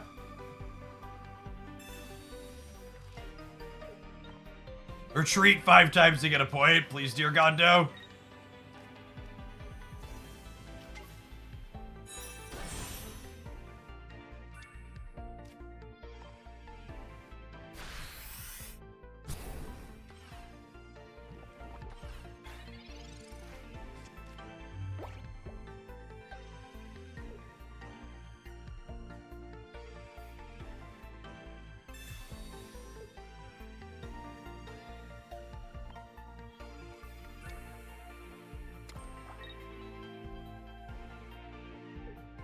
Oh!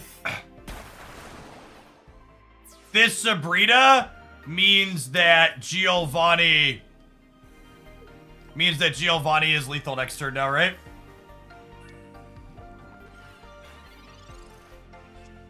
Unfortunate. Do I Sabrina them now? I think so. I'm gonna have to knock out both their things eventually anyways, yeah? Are the PvE missions worth it? It depends on what worth it is to you. Doing PvE missions don't spark joy for me, so I'd rather just swipe my credit card and get the stuff instead. But yeah, if you're free to play, you're gonna need to do those eventually.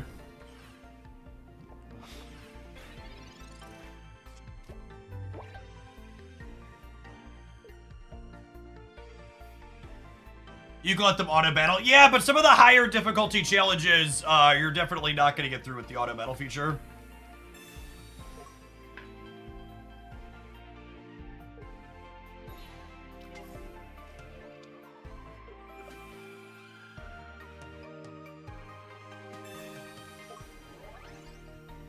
Opponent navigated this game really well.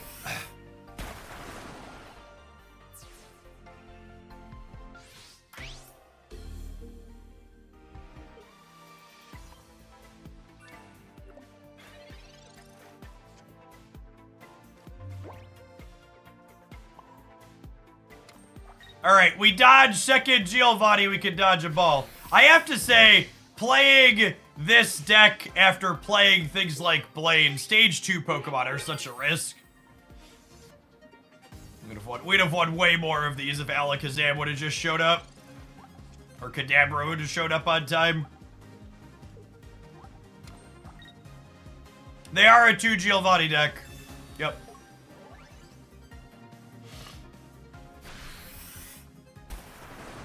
Yeah, I'll be curious to see if we get some trainer cards to help us find stage 1 or stage 2s eventually in the game.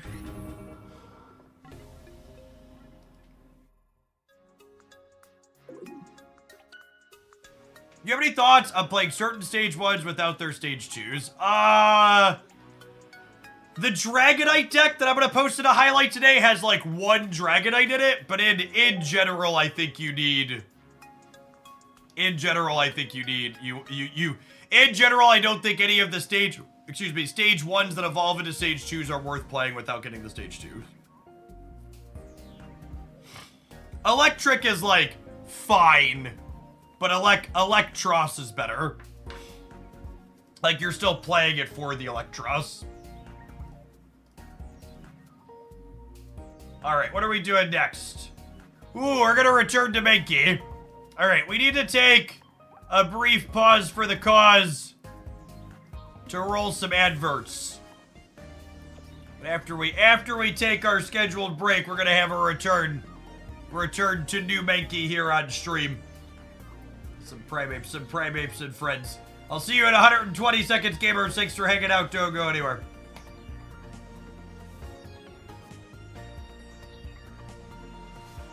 I have one more viewer Pokemon submission after this. So let's go ahead and open those up again. So I think we're going to be playing Pocket for a little while yet here. Got almost 1,800 people in here.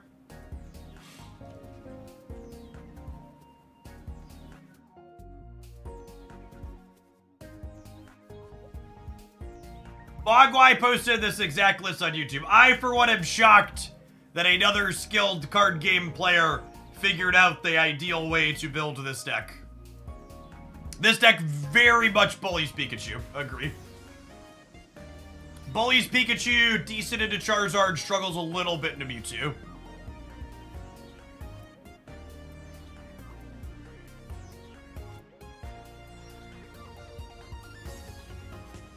The squares at the bottom of the cards are the cosmetic they have assigned to it. Flares when they enter the battlefield.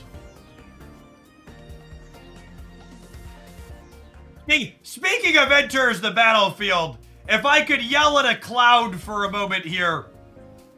I saw some of the new Magic the Gathering cards that are coming out, and they don't write enters the battlefield on them anymore.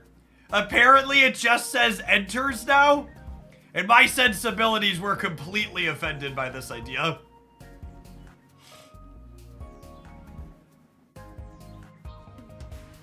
Imagine having the audacity to streamline the text in your video game.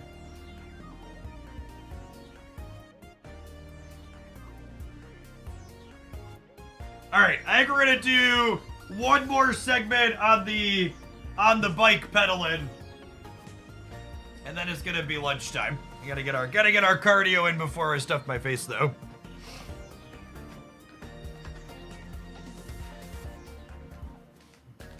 Enters the graveyard. Enters what, Watsy? Where are my cards going? I'll never know.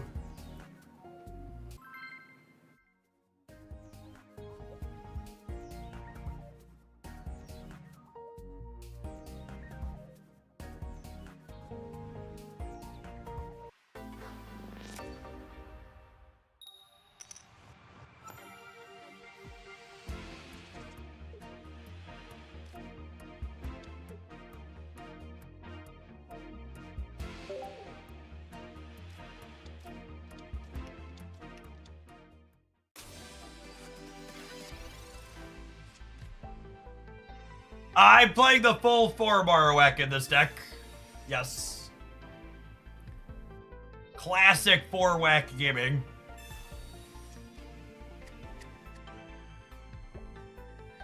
I think Venusaur is super solid. I think Executor and Executor EX are definitely the best frontline for it. I think there's a few ways you can approach it. Farfetch'd on the back is scary here from the opponent. It means that if they have X speed, they can put my Mankey down.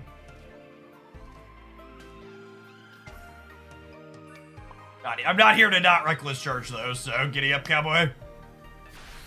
Hey, thanks for the Benny Scissor. I'd be happy to Vito.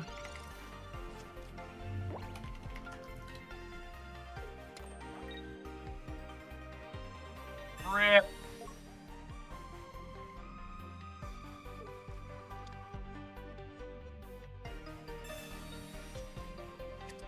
Mankey seems like it's probably worse than Sand Slash against the field while being better against specifically Pikachu stuff. Hopefully they put us into a Marowak here.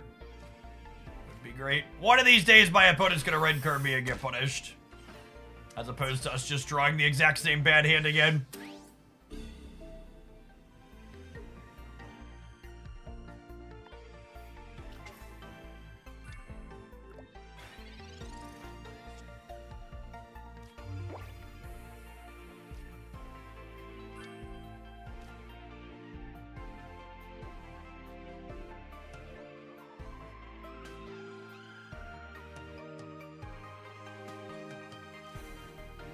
I think this is just a tempo Sabrina with the spot we're in. Thanks, Licks.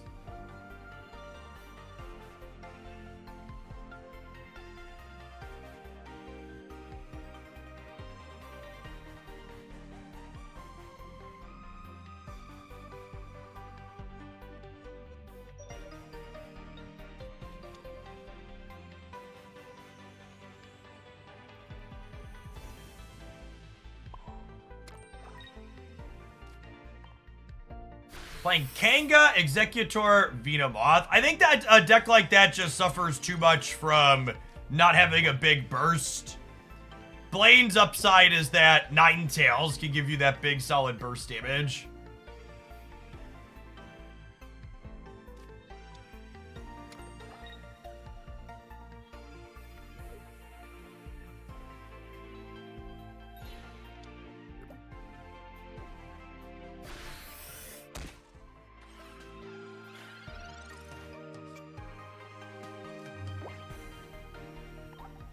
In here.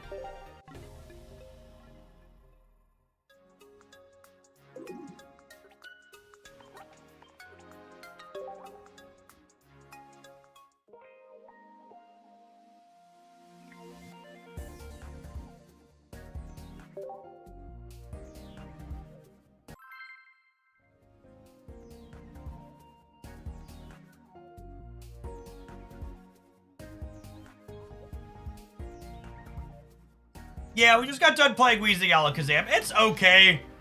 When your Alakazam comes together, it feels good, but it's just so hard to get stage 2s consistently into play.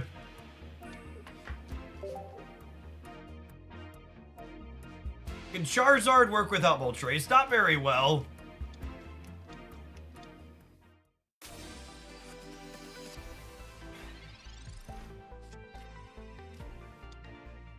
After opening packs for a week, I finally played the battle part of the game and I'm really enjoying it. Honestly, that's one of the reasons why the timing on this event is so smart on their part.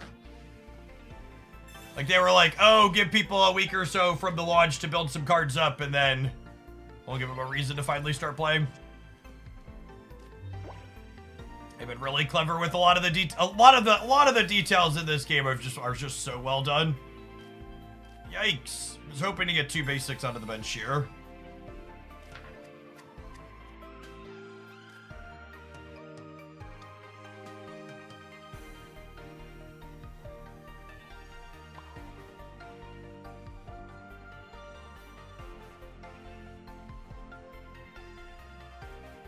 So the problem with just putting Mankey up here is that they'll get to power up Jinx, and then Jinx will put my Primeape down.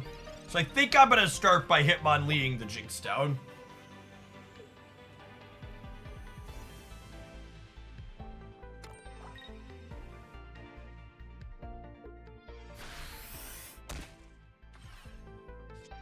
Earned a lot of Articuno gamblers in the event. Honestly, we've had a good spread of opponents in terms of matchups so far. We played into a lot of different things. A lot of Staps missions don't require winning. While it's true that a lot of Staps missions don't require explicitly winning, a lot of Staps missions ask you to play the game in very specific ways. Specific enough to the point that I personally would prefer if they just asked me to win more often rather than making me feel obligated to play decks I didn't enjoy.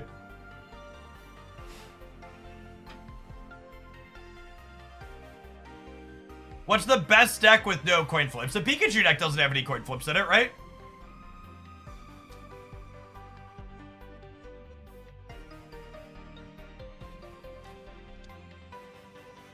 Golden Chicken! Thank you for the 20 months. Appreciate the support. Zapdos turn. I think you could play Pikachu without Zapdos. 100%.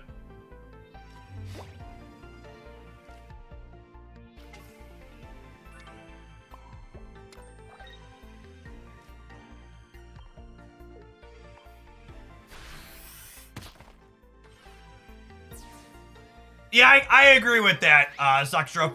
Four coins is way better variance than 1 or 2. You can find a bunch of decks on my Pocket YouTube channel. There's links in the video descriptions there.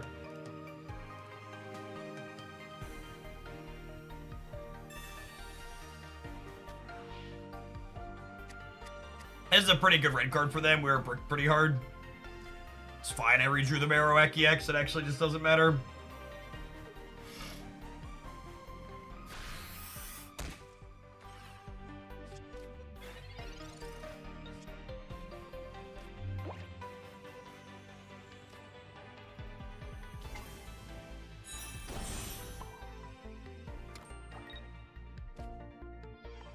Red card seems bad because it is.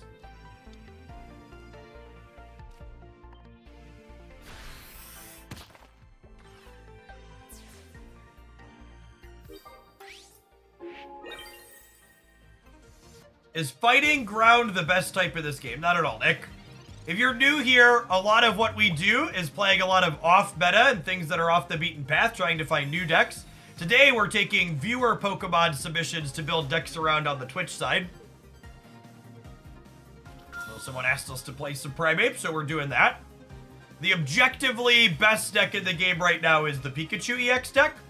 And if you'd like to see some metrics on why that's the case, be sure to check out my tournament roundup on the Hooglandia Pocket channel recently.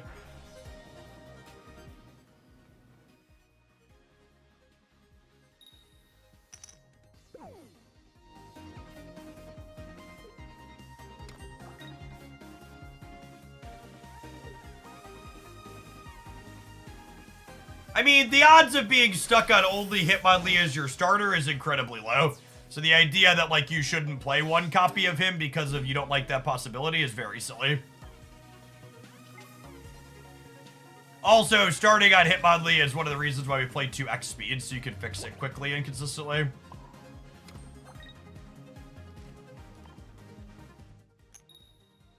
I think if you are playing a fighting deck and don't have at least one Hitmonlee in the deck, your deck is misbuilt by at least one card.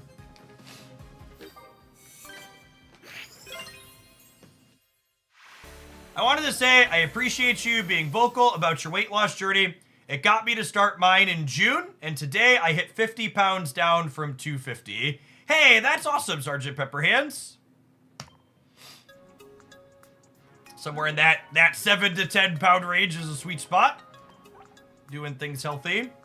7 to 10 pounds a month. Not so lucky. Thank you for the brand new primer. Appreciate it.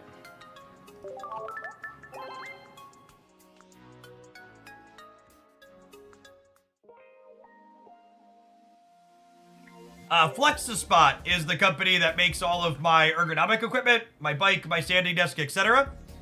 And if you're thinking about picking something up for them, you should wait a minute. They're going to be having a sale that I'll have a new affiliate link for starting on the 21st, I believe.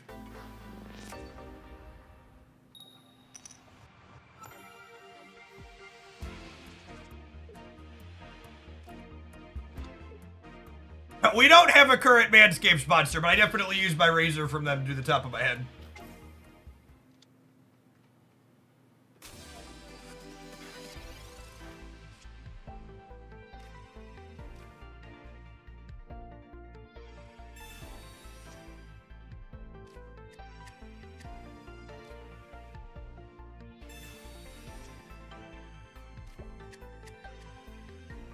I mean, if they don't hit on Misty, Giovanni with Primeape literally ends the game next turn, yes? It's kind of great. Does Giovanni stack with Greninja's ability? It does not. Oh, wait, I'm going first. I'm dumb. Ignore me. How many basics does the Pikachu EX deck need? The floor is 6, I think. I wouldn't be surprised if 7 to 8 is optimal. Giovanni explicitly says this attacks used by this Pokemon deal deal damage to their active. Yeah, this current deck I'm playing as a YouTube highlight.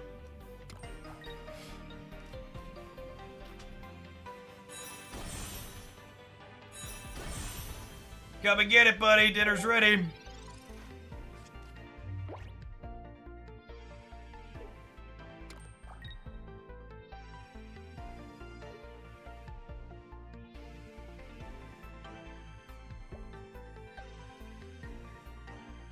Yeah, that's been my personal favorite Pikachu list. 2 Zebras, 2 Voltorbs, 2 Pikas, 1 Zapdos.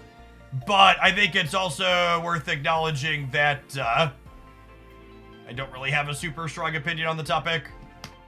We are, like I frequently mention, we are not a best deck stream. I'm not sitting here grinding the absolute best possible things day in and day out.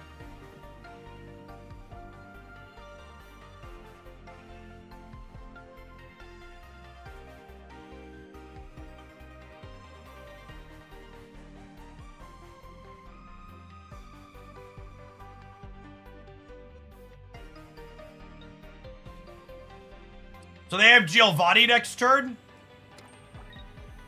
Is what this no attack means, I think. And if they Giovanni to knock out this Primeape, then this Primeape will have damage marked on it, which is ideal. Just gonna get my damage in now.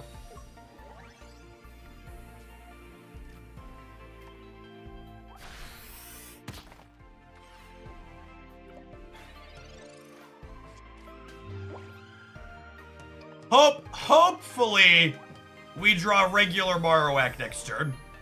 The hope here is we draw regular Marowak, we put Cubone up, we crack him for 40, and then we build this up to finish.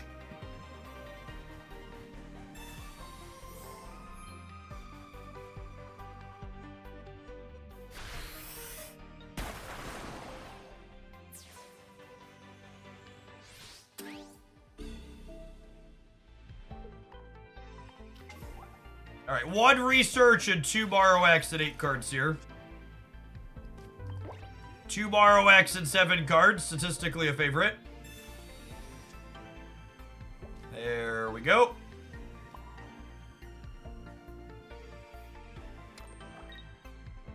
I guess we do need to fade second Giovanni here, but they're only through 9 cards, so statistically they shouldn't have it.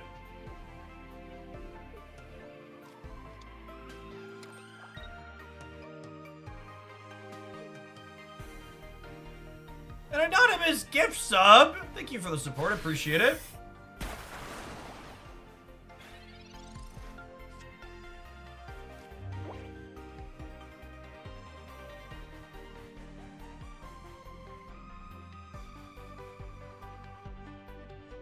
We're not going to be able to beat the Starmie in the back.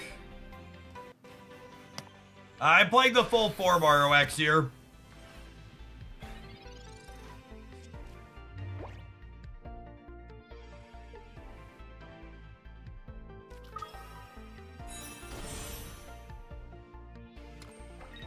Where are you spending your social media time? Nowhere. Anytime I think I want to scroll a feed on social media, I open a mobile game and play around instead.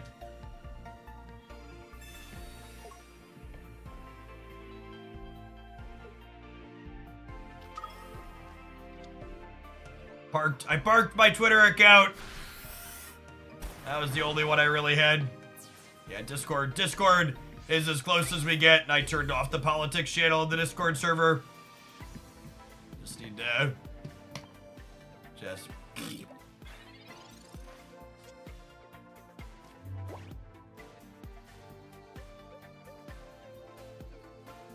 We're done. So, the more I play this deck, the more it feels like we're good into Pikachu and not anything else. And I like it. I like it a bit less than the other fighting decks I've worked on. I think I like Machamp Marowak better.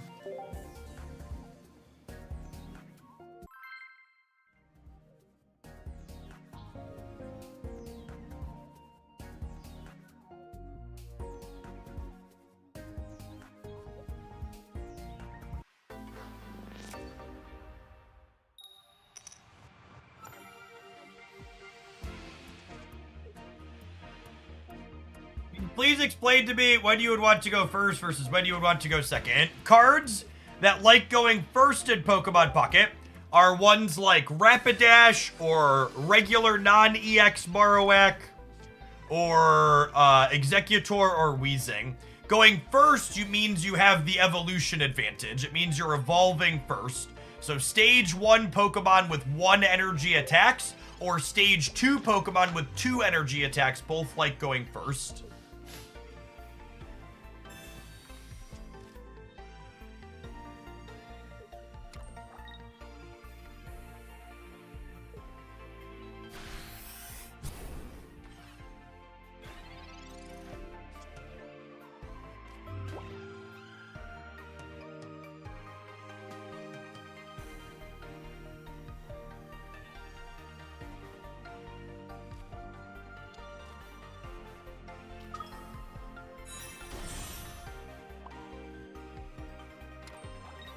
Sorry, everyone in my house is sick right now. I have 3 small plague bearers.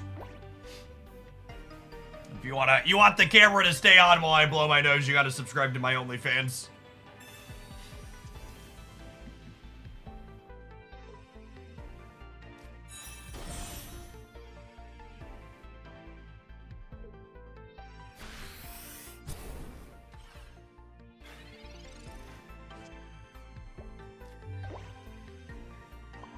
Alright, Mr. Marowak, do your thing, bud. We actually lose the game if we brick on these flips. We win the game if we hit it, though.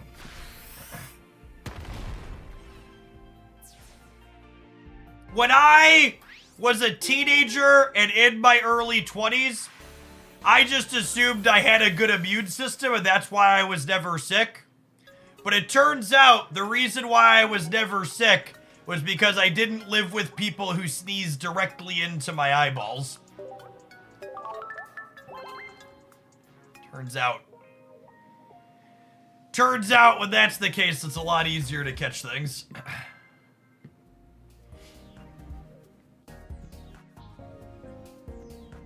For people that are new to the channel, my wife and I have three lovely small children. They are 10, 9, and 4. They're great. Wouldn't trade them for anything, but definitely the source of my plague almost all of the time.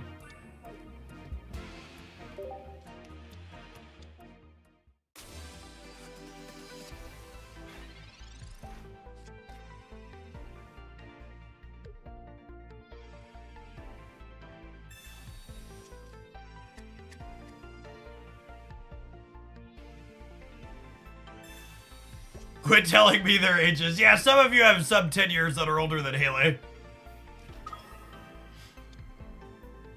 Many of you have sub 10 years that are older than Haley.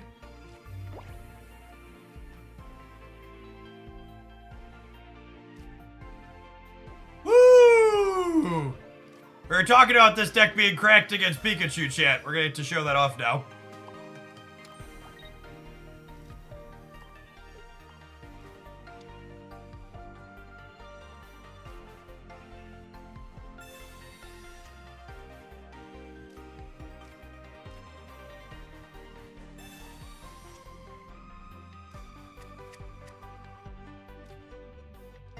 The shame we didn't have Giovanni to clear this Blitzel.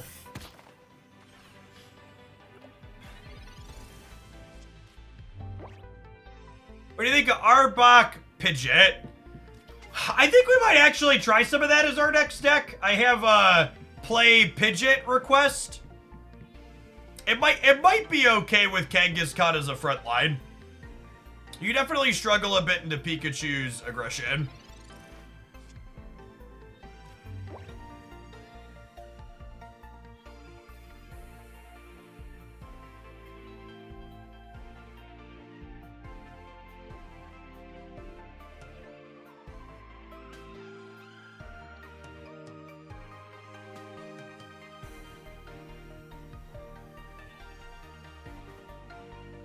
I think I'm supposed to do this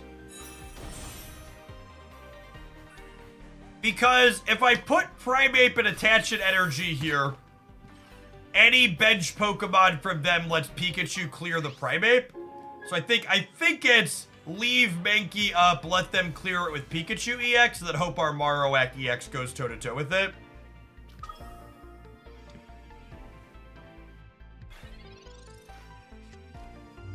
Thanks, Slappy.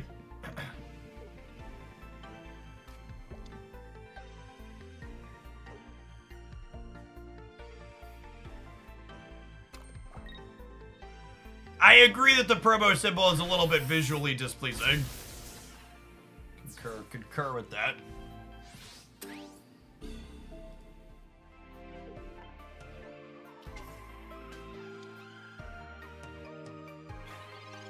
There is a whole swath of Pikachus from them. Alright, Marowak, 25% of the time it works every time. Let's go, bud.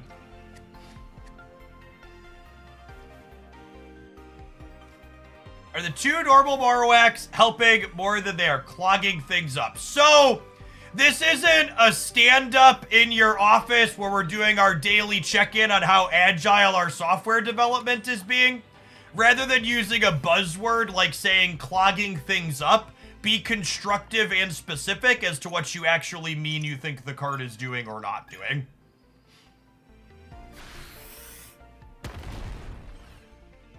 In many situations, I would actually go so far as to say that I prefer regular Marowak to Marowak EX. Because in many situations, Marowak only having to risk one knockout point by being your active is a big deal.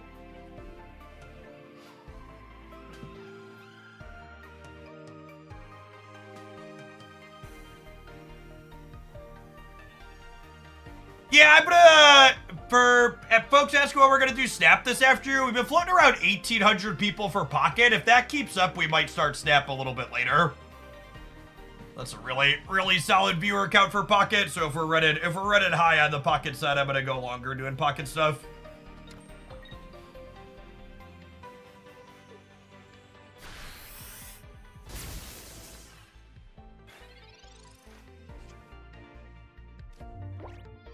Like here, for example, with this regular Marowak draw, I'm actually gonna go ahead and evolve this and swap these out and crack this Pikachu for a guaranteed 60, yeah? Kevbo, thank you for the 17%. Appreciate that. Welcome back. The plus 10 from Giovanni does not do anything if your attack does no damage.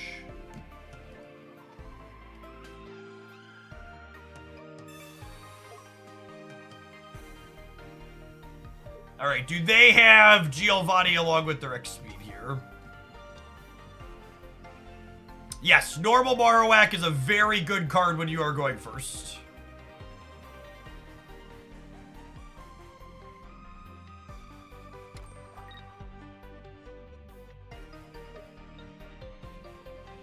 They have the Giovanni, which means we're going to need to roll the 25%er to win this game.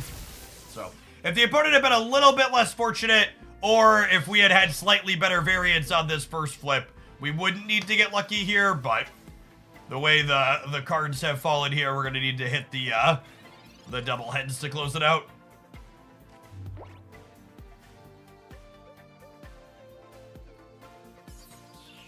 I think if me pushing back on your question by asking you to be more specific makes you feel defensive and like you don't want to ask questions, you're not a good culture fit for this channel. Now you should move on.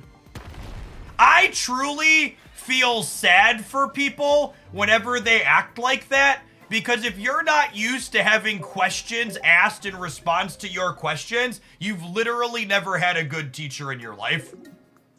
The absolute best teachers employ what's referred to as the Socratic method, which is helping students learn by asking them to think critically about what they're asking rather than spoon feeding them answers they should regurgitate verbatim in the future.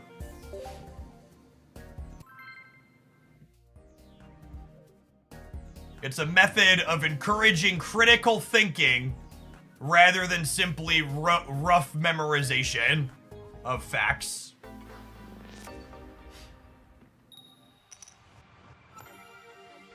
Yeah, it's a teach how to fish type thing. I know that a lot of people would rather just be spoon-fed. So it's weird when we ask you to think here, but, you know, it's the standard we set.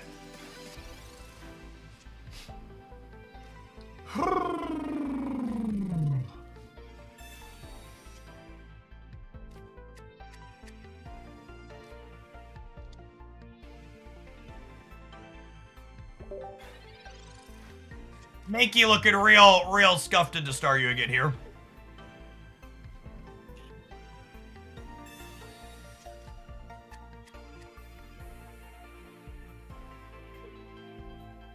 As someone who's watched you for years, I started using that ideology in my day job, and it's been a great difference in trading. Yeah, I talk about my card game background a lot, but I have a graduate degree and undergraduate degree in mathematics. I was certified to be a high school teacher after I finished undergrad. I spent time teaching at both the high school and college level. Honestly, the whole bent quarters thing is such a good, easy way for the community to filter people who are gonna push bunk. Like anybody who was remotely implying that the bent corners conspiracy theory of ways to guarantee specific rare cards was true. Like, I promise you, chat, when the loot boxes are broken in the gacha game, it gets fixed in hours or days at most. It's a top priority. So, Martian, there is a visual bent corner on some booster packs sometimes in the carousel because they took lots of painstaking detail to try and make the booster packs open and feel like physical product. So there are some of the cosmetics that visually have a bent corner on them. That's true. Because there's lots of painstaking detail that went into making the opening packs feel like it does in paper in so many ways. Alright, I think we're gonna be done with this one. And honestly, I think I'm gonna delete this deck from my editor. I think playing this deck in this queue against consistently more competitive decks really hammered into my brain that this deck does not feel competitive into things that aren't Pikachu. I like Marowak, and Marowak EX is alright, but Primeape really just folds like a wet paper bag into the things that it's not super effective against.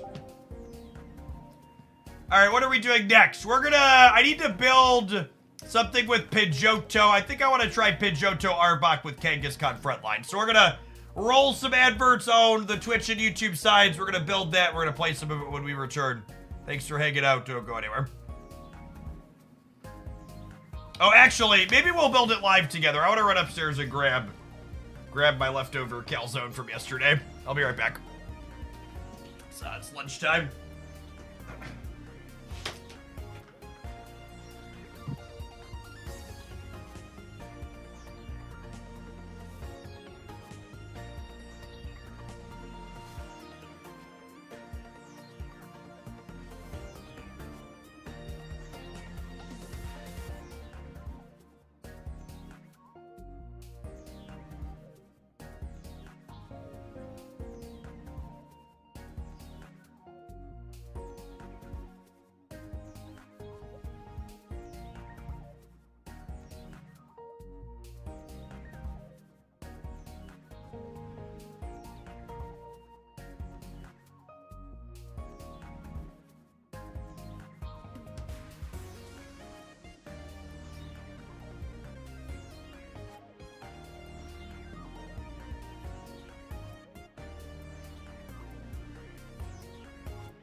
The secret added upside, gamers, to eating more appropriate amounts of food is that all of your meals become cheaper because every time you pay for a meal, it becomes 2 meals. And calzones for dinner last night.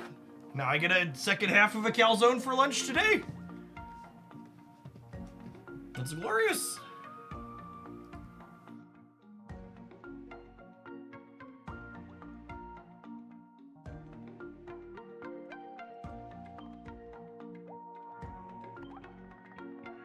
Strads hate this one simple trick. Yep.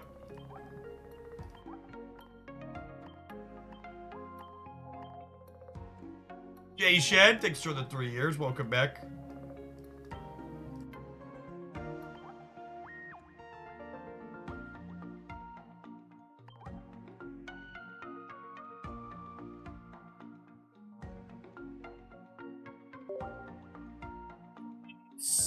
Rapidly approaching a nice amount of months. Thanks for the 67. Failed Destiny, thank you for the 14 months. Glue Crew, thank you for the 7 months. Appreciate it. I think there should be XP given when lost. You think it's fine as a... No, I think if you gave any amount of XP when lost, you would see people queuing up with scripts and botting their way to lots of wins.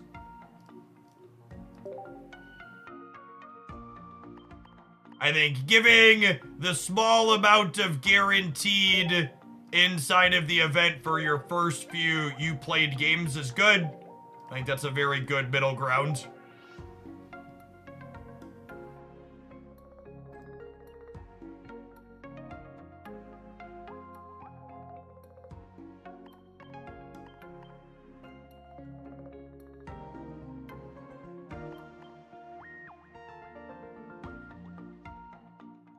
I do love this Pidgeotto art.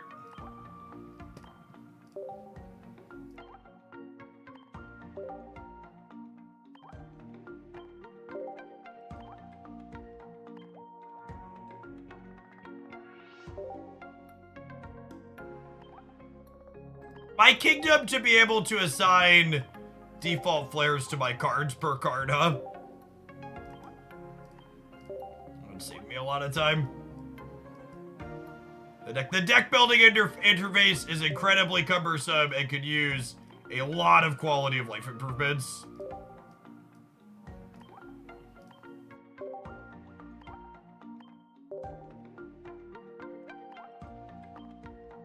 Alright, I got 4 slots left. What do we think of the full coward split? Like 1 Giovanni, 1 Sabrina, 1 Potion, 1 X-Speed?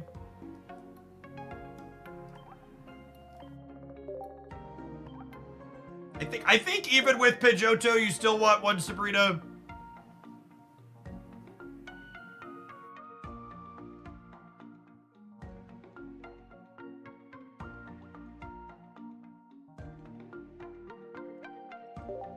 Let's start here.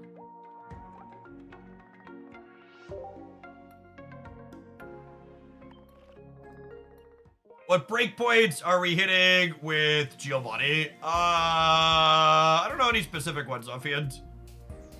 Giovanni with Pidgeotto clears Mewtwo in 2.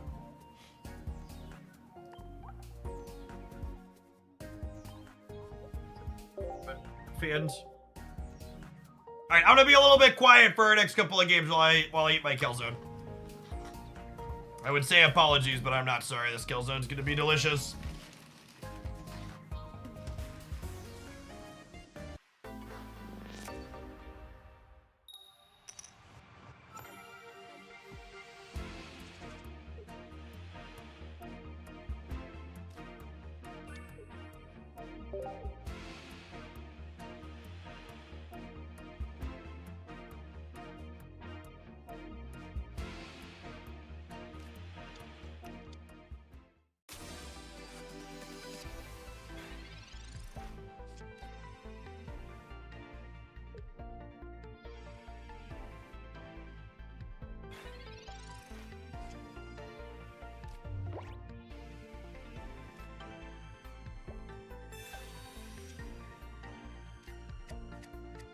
It's also possible that playing this deck as Wheezing instead of Arbok could be good.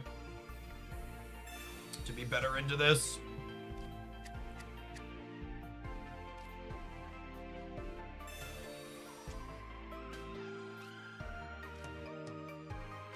I'm putting the extra Kenga out, but I'm not putting out the Pidgey because I want to be able to play Ekans if possible. And by that, I mean we're just going to flip 2 heads here and none of this matters.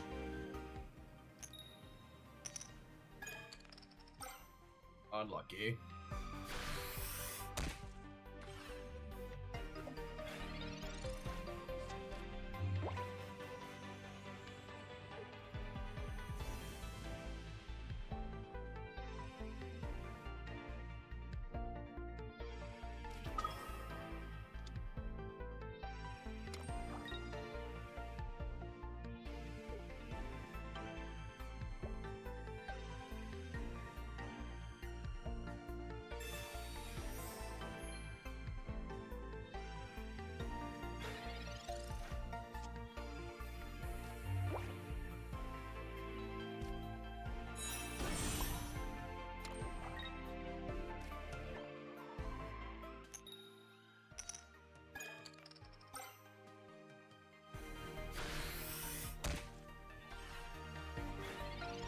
I've enjoyed this deck with Wheezing over Arbok and Farfetch'd over Kangaskhan. Yeah, that seems like a reasonable way to build it. Maybe we'll play a couple like this and also try a couple like that. As a viewer deck request was just something with Pidgeotto. Might be fun to try a little column A, little column B.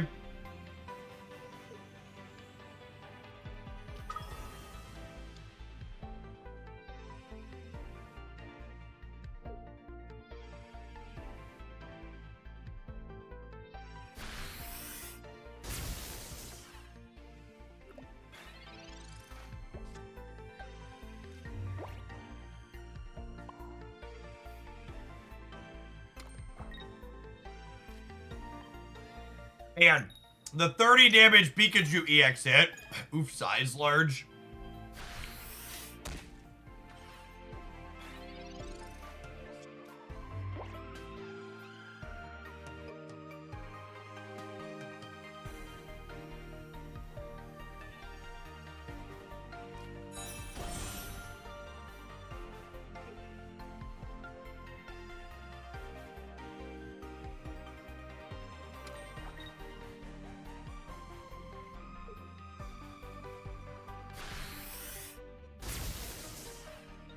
One Pidgeotto, please.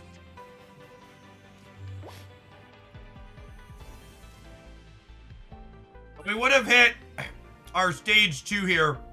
We could have kicked this up and then Giovanni to get the guaranteed clear would have been nice.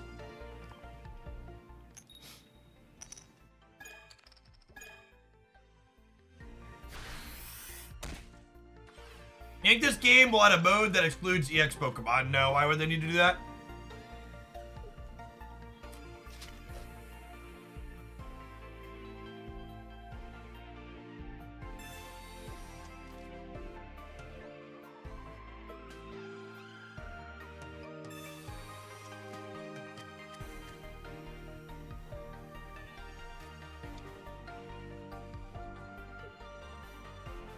I really like Clefable with her 100 HP, 1 energy attack. I think she's a fine frontline for, Alakazam. But I think it could be fun to try and pair her with Slowbro as well. I should put that on my to-do list. I think Slowbro's better than he gets credit for. To make the game more challenging, can you tell me why you think the game would be more challenging without EX Pokemon? I think if you think the only reason your opponent's beating you is because their EX Pokemon are easy mode, you're gonna be sorely disappointed. And learn that is probably because you're just bad. Thanks, Vincenzo. Hey, thanks for the tip, whoever that was. Refresh my thing here. Assume it's for a deck submission. Multicolor Arbok. Yeah, that sounds fun.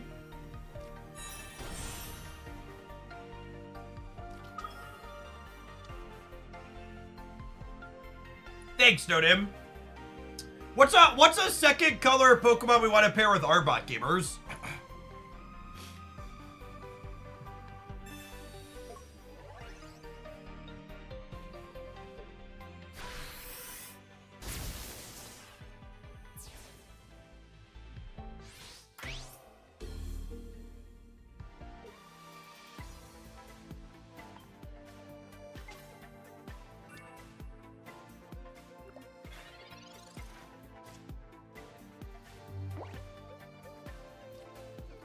As always, Greninja.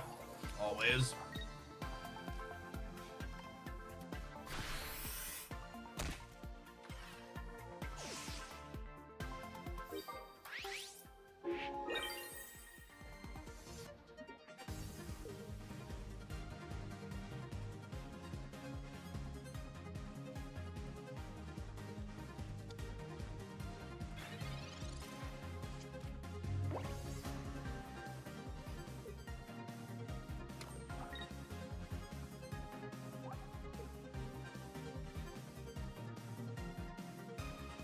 Sabrina could get us.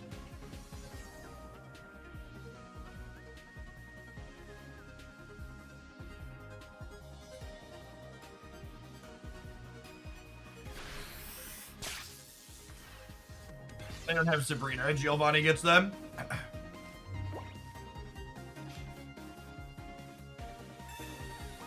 Extra tenor here. Not a bad win after a bunch of bad Arbok flips. Or a bunch of bad Kenga flips to start.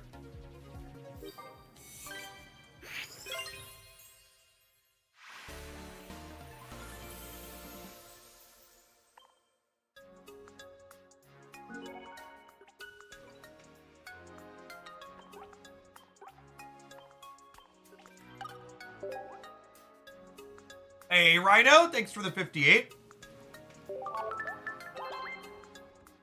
So LD Player doesn't run iOS applications. However, if you're playing Pokemon Pocket on iOS, you can link a Google or Nintendo account to your Pocket on iOS account, and then you can use that same account on LD Player. Yeah, link your Pokemon account.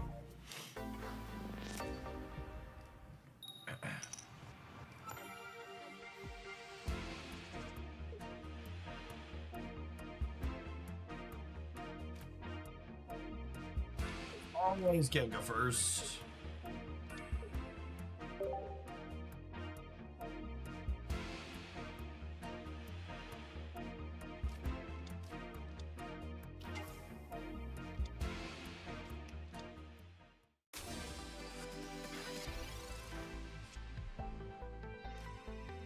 How do you get the screen wider in LD Player?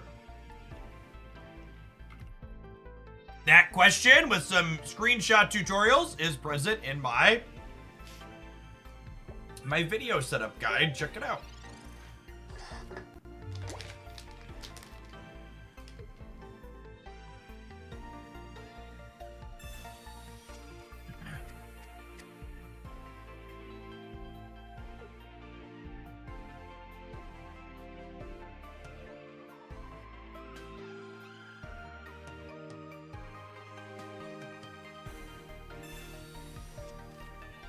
Yeah, the Flex-a-Spot sales should be on most things on their site. Fly Sky High.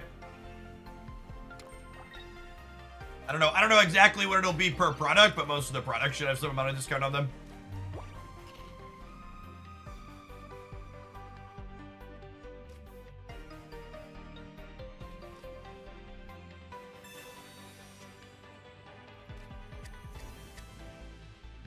As a general comment / deck building tips and lesson for the chat, I asked for some suggestions on second color Pokemon to pair with Arbok, and we got some answers that just aren't good 2-color deck cards. So you want, when you're building 2-color decks, to generally speaking have those Pokemon only require one specific energy of their color. So Arbok is a good 2-color pairing because it takes a colorless energy.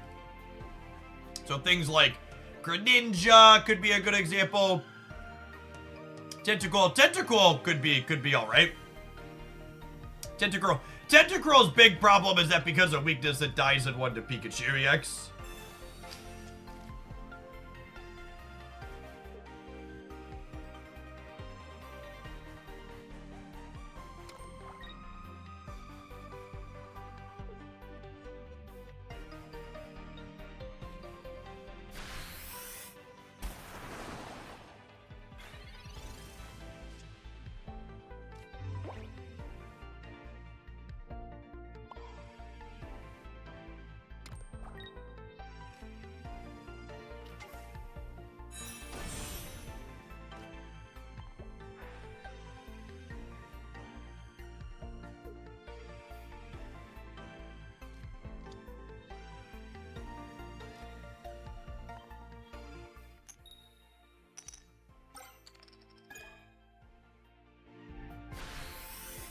Misty flipping 2 coins and getting an energy for each heads as opposed to its current text is a significantly more powerful Pokemon Pocket card.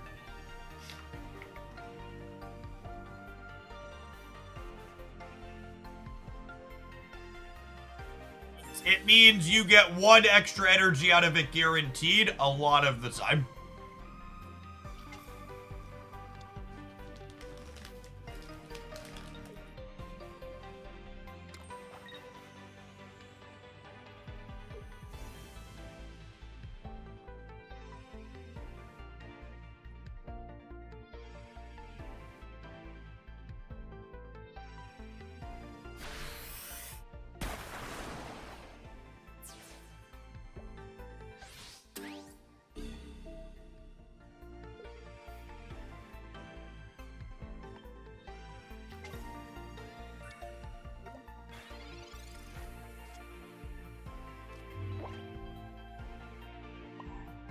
Executor EX with Butterfree is kind of a fun idea.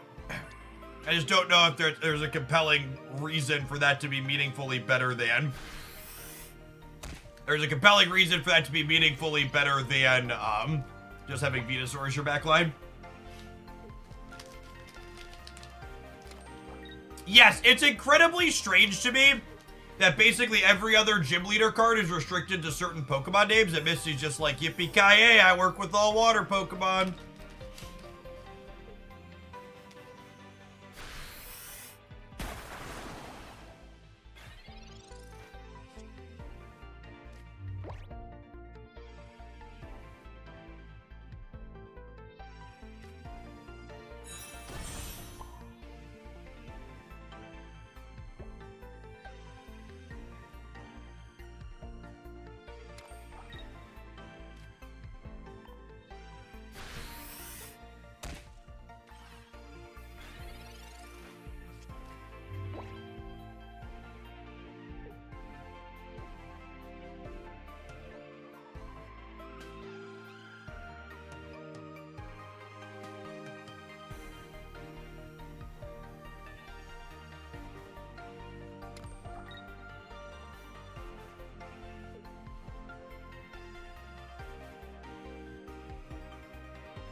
Wait, really?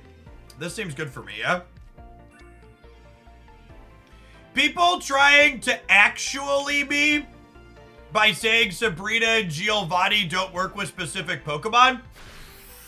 You're one of those classic gamers that doesn't understand inferred context, which in this case, when talking about gym leader cards, we are not expressly talking about every trainer that's a gym leader in the Pokemon series. We're talking explicitly about gym leaders that have designs that apply to certain types of Pokemon.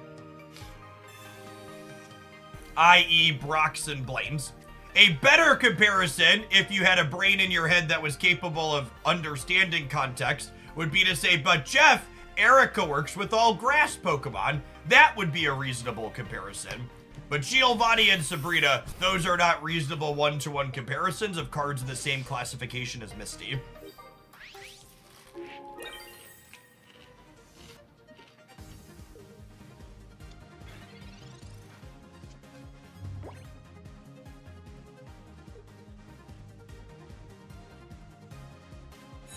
think my opponent Sabrina lost him this game.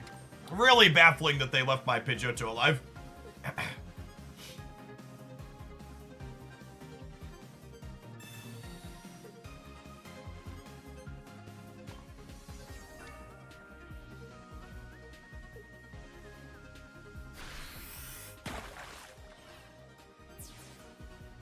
They're dead now because I have a free Sabrina on board.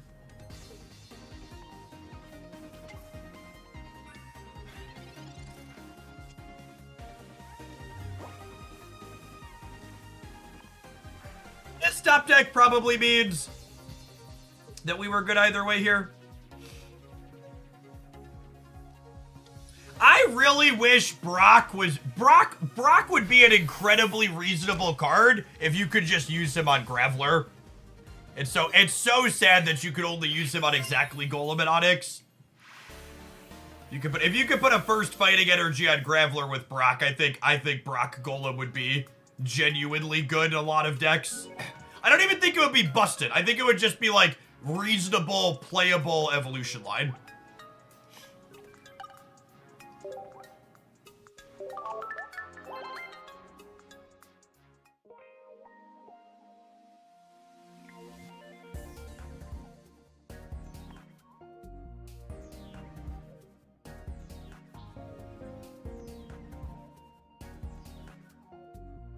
Let's try this again. Thought about maybe doing Weezing Farfetch'd stuff, but the problem with Weezing is to fit Weezing is you need 6 slots because you need Kogas with it.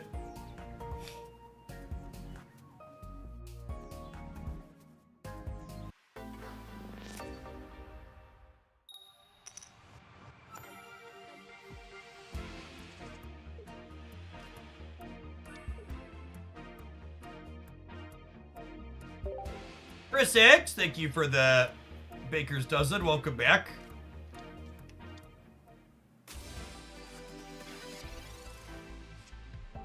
Think we'll see cards get reworked in the future, or do they stay similar to the TCG? Are you saying, do you think we'll have balance changes versus bans? I hope we'll get balance changes. It's worth noting there's text inside of the client that says they reserve the right to both ban or modify cards, essentially. So it feels like they don't quite know which direction they want to go yet either. Could go either way.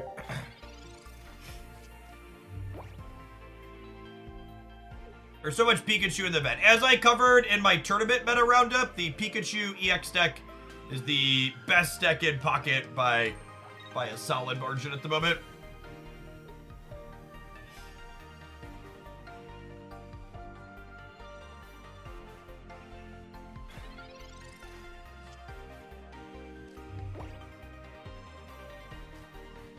Research I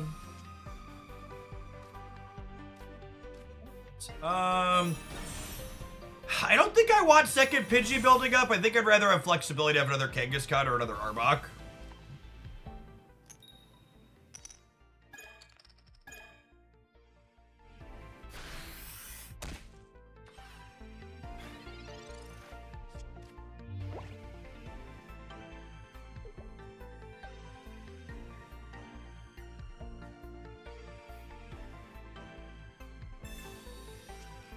Can't get chat. She's feeling dizzy today.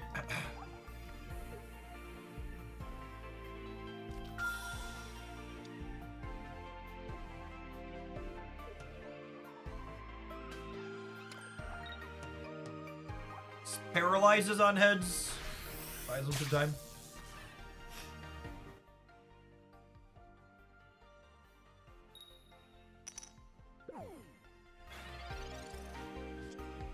Yeah, the promo Jigglypuff is data mined to be coming at the end of the month in another event style launch, like the Lapras event is going on right now.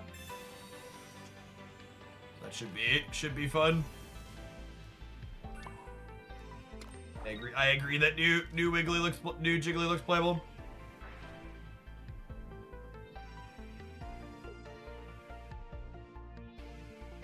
Hey Sam, I'm having an alright Thursday. Feeling a little bit under the weather from my favorite plague bearers bringing home some germs, but having a solid day playing some Pocket to start. Got almost 1,800 people in here for the stream, which is really, really quality metrics. We were floating around 13 to 1,400 earlier in the week, so good metrics for the day. New Jiggly is a 1 energy, no damage, puts your opponent's active Pokemon to sleep. Yeah, Mama Khan's having some performance anxiety this morning.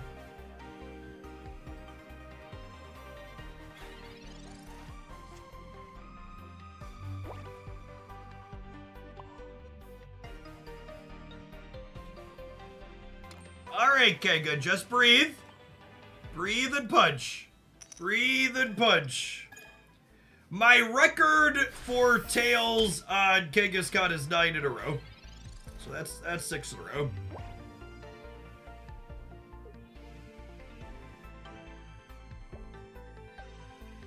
If I'm being honest, the more I've played with New Mankey, the less I've liked him.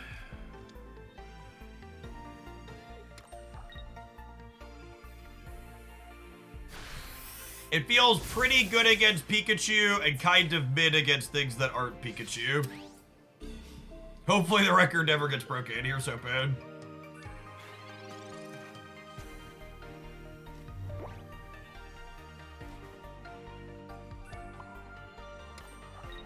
Okay, so Arbok locks Pikachu EX in place here. And then we can pick up this knockout next turn for 2 points, and then hopefully Pidgeotto's drive off can get us one of these non-EXs in the back line. Is Giovanni a bad guy in Pokemon lore? He is, yeah. He's the Team Rocket boss. Do they have Giovanni to clear my Arbok is the question.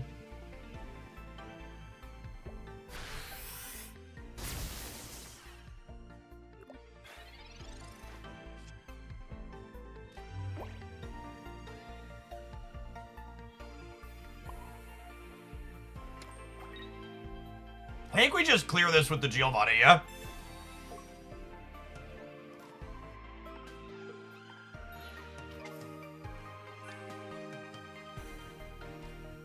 If they hit 3 heads on the Zapdos, we get into trouble, but outside of triple head Zapdos, we're in a pretty good spot here.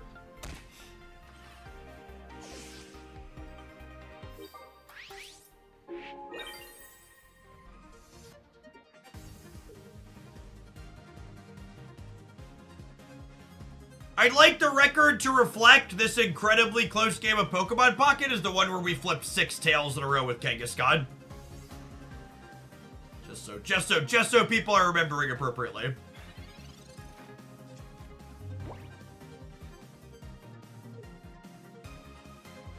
I suppose the pin shirt hitting a heads could get us. This is a bit of a gamble.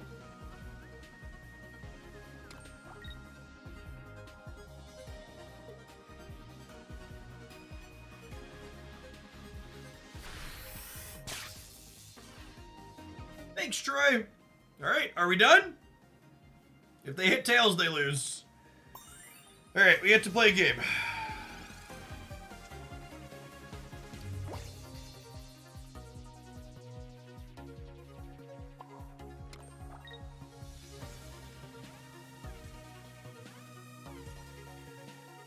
Unfortunately, you can't retreat, but you can still Pokemon ability when you're paralyzed. Drive off doesn't really accomplish anything here. I think we just chill. Unfortunately, even with the potion, the Pikachu EX with weakness will clear the Pidgeotto.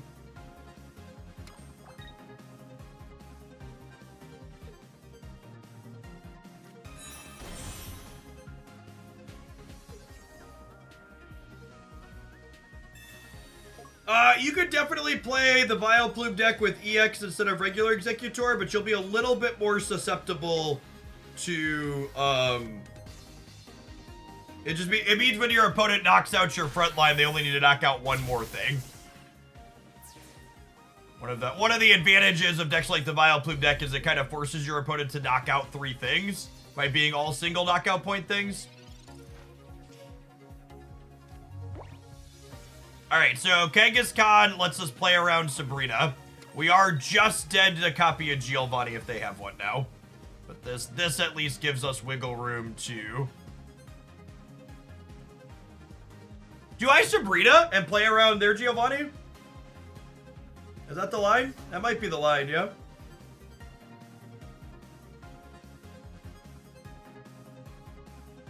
Oh, we're dead to the Zeb Striker. Okay. The Zeb Striker wins if we put the backline up. So we need to do this and hope for no Giovanni. We have to lock them in. We have to put him in a room with us. But baby, we gotta put baby in a corner here. Dead to Potion, dead to Giovanni. Dead to Potion. Potion number 2. Electric Boogaloo.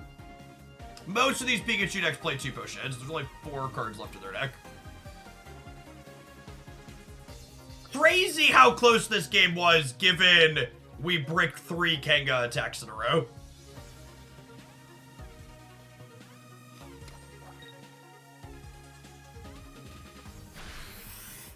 Crazy got him. Really, really good game of Pocket. Good night, Electric Rat.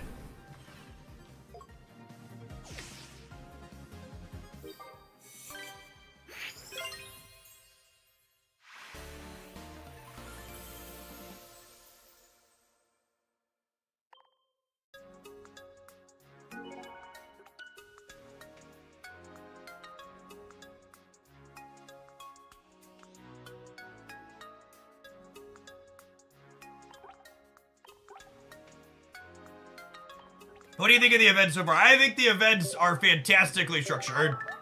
I think this PvP event is like a near perfect way to add a way to encourage people to play some PvP, but also not having it be super as grindy as like a ranked mode would be. Truly hope that they consider just doing events like this instead of ever adding a ranked ladder.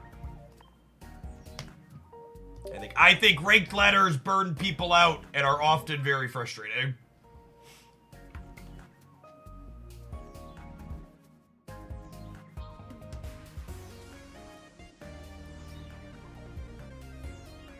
I think the way they're structuring actually playing the PvP in this game is super refreshing. I hope other games consider structuring their PvP more like Pocket rather than Pocket becoming more like other games.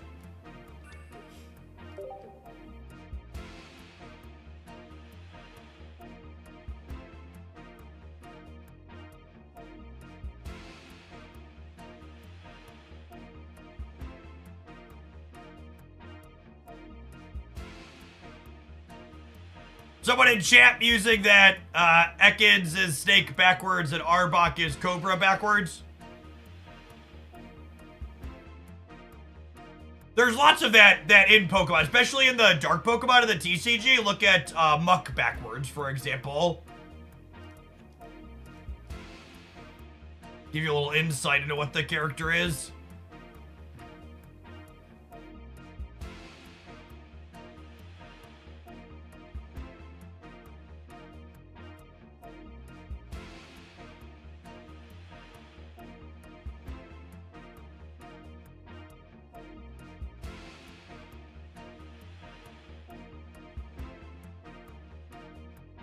No show? I think we got a no show.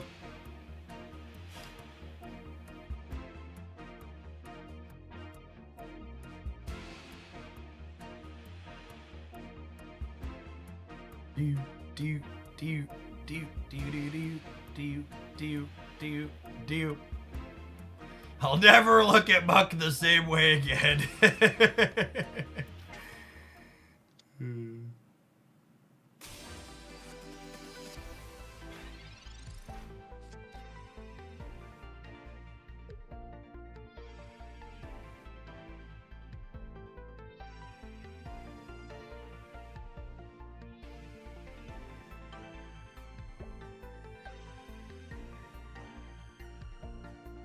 The DC, when you enjoyed the first match, definitely a little bit on the long side.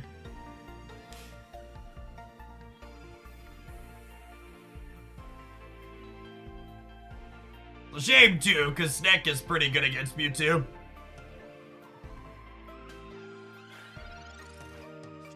here? Sweet. And we drew Papa Snack? Oh, baby. Oh, baby. Yep.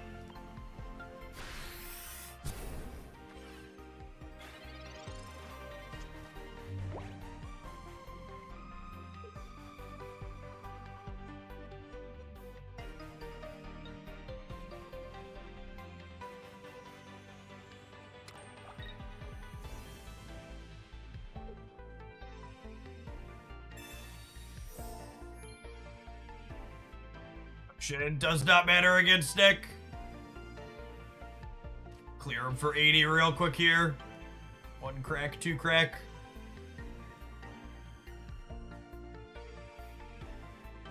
Or just talk about that, Malagarth. I absolutely love how they structured the PvP event. It's fantastic. I think it's awesome. And one of the reasons why this game is almost assuredly going to be successful for years to come, that they are innovating and trying new things rather than just cookie cuttering, copy and pasting systems that we see in every other game.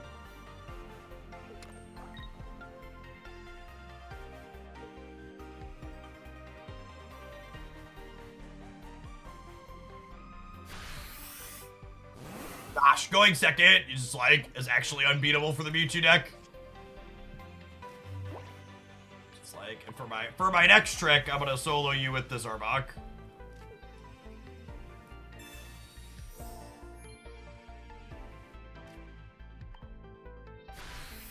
Thank you, Burr.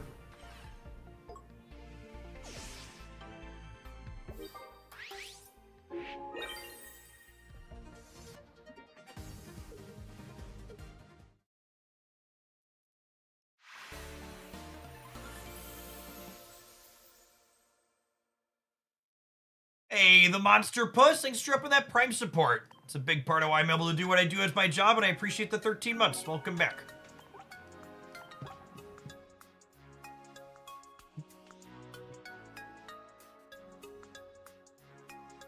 A bunch of new folks hanging out here today, huh? My little Twitch tracker, so we've had almost 150 new followers. If you're someone that's new to the channel and you're enjoying the vibes, make sure you tap that follow button and come back again sometime. You'll find me here Monday through Friday during the week, working a normal work schedule here in the United States. Usually I fire up sometime around 9 a.m. Central in the morning, and you'll find me playing until 3 or 4 p.m. in the afternoon. I'm playing a ton of Pokemon Pocket. I play some Marvel Snap as well, but always strategy and turn-based card games typically.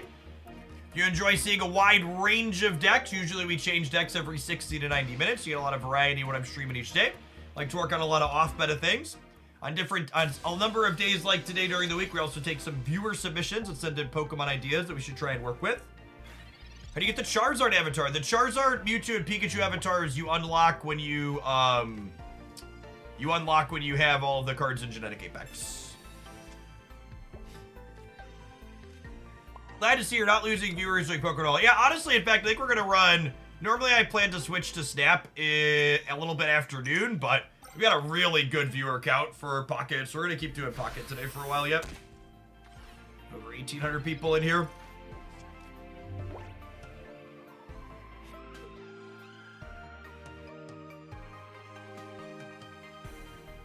The immersive EXs that have the video dreaded Fisher are an extra rarity. They're 3-star collectibles, and there are 4 of them in the game currently.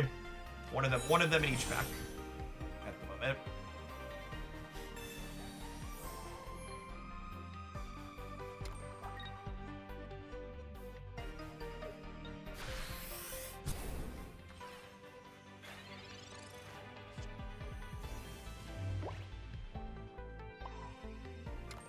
Never was there a Pidgey in sight. What do you think, chat? You think Mama's gonna throw hands here? I think Mama's gonna throw hands, I believe. Heart of the coin. Alright. Alright, it's fine.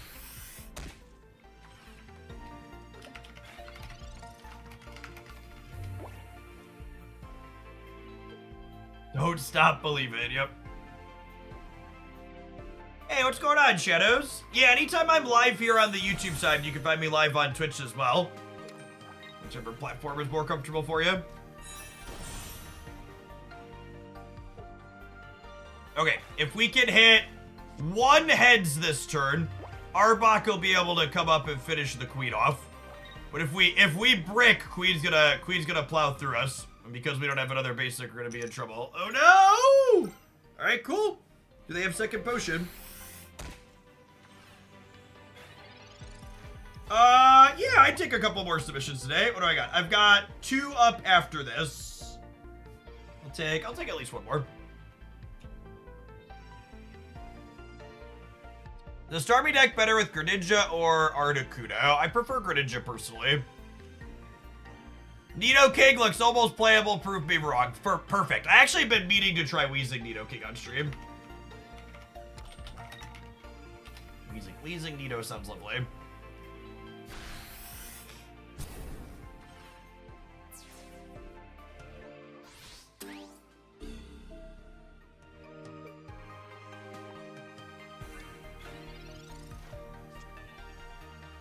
Woohoo! I would like one chicken, please. Perfect. And then their king in the back here needs 3 energies to get going, so we're probably done here.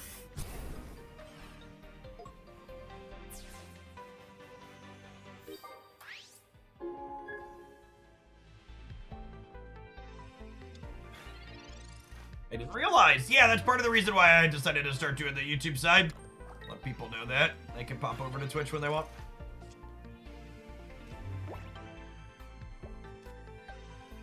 Done here.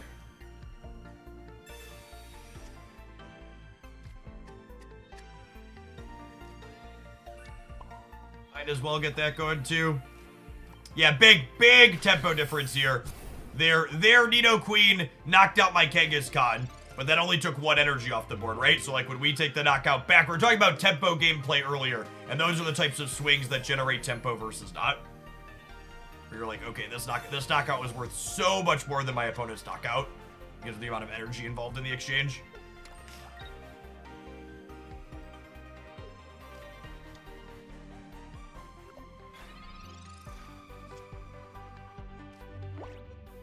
Is Kang and Starmie better than Farfetch? It really kinda depends.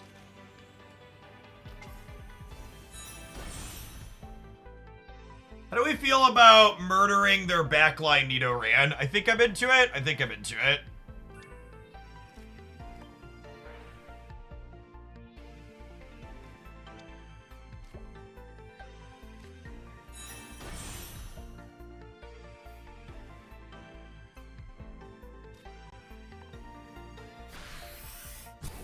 Snake eating the young, yeah, exactly.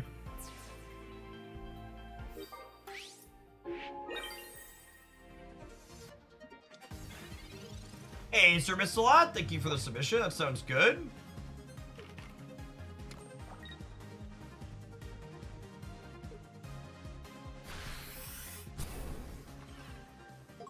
So Charbok goes down here. With the second Pidgeotto in hand, we're good to go because we don't have to worry about losing to Sabrina. If I didn't have this second one set up, I would have retreated the Arbok last turn, so that way they wouldn't have gotten their second knockout point. But I just don't have to worry about it here with the Pidgeotto geared up and ready to go. Oh, that's what I haven't seen before. I accidentally grabbed the Sabrina and they don't meet the requirement for it.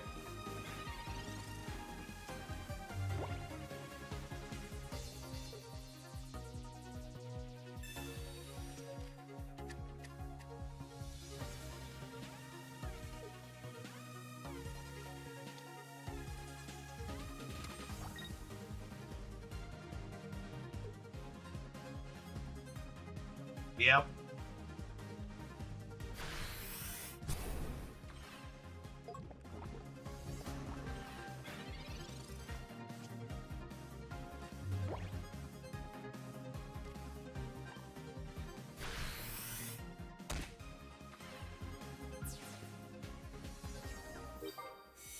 Someone asked, can we put this deck list up on the screen? Yeah, it's actually time to take a quick pause for the cause and run some ads here on the Twitch side. So like we do, we'll throw the deck list up while we do that. When we get back, we have a request to play some Venusaur. I think, who had the Venusaur submission? That was a minute ago. Scissor, did you have any preference of what to pair with Venusaur? Or I had discretion, right? I might try some more Wheezing Venusaur. We had played that. It felt okay before. All right, here's this pile of cards for people that would like to screenshot and borrow it. Well, we're gonna play some Wheezing Venusaur when we return. Thanks for hanging out. Don't go anywhere.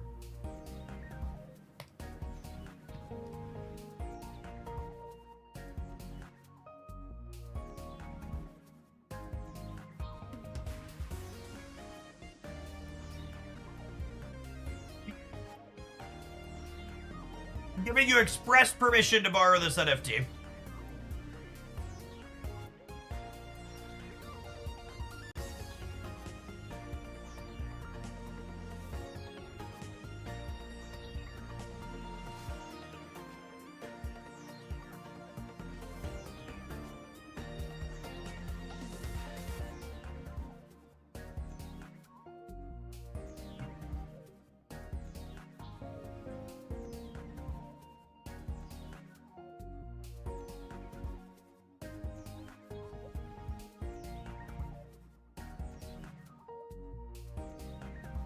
The Nidoqueen's adorable. It really is a great piece of art.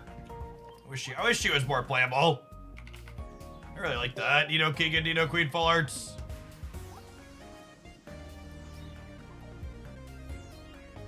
Oh, you can't see it? Hold on.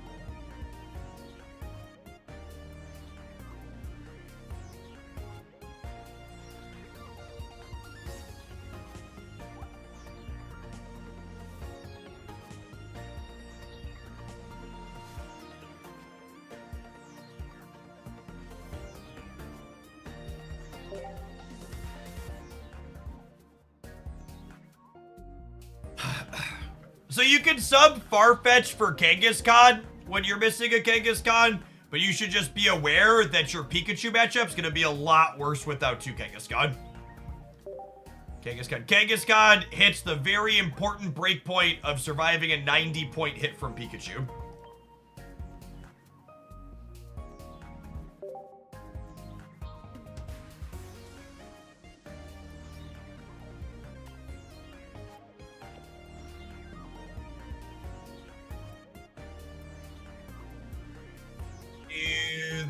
Oh, we're gonna do this up next. It's good. Sounds good. Sounds lovely.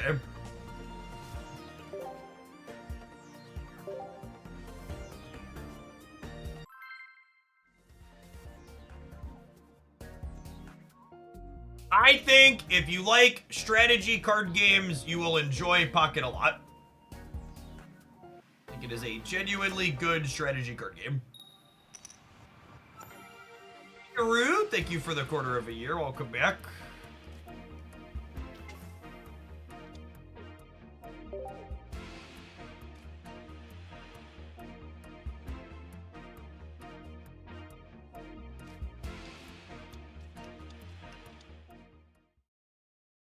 $12 Human, thank you for the baker's dozen. Appreciate the 13 months. Welcome back.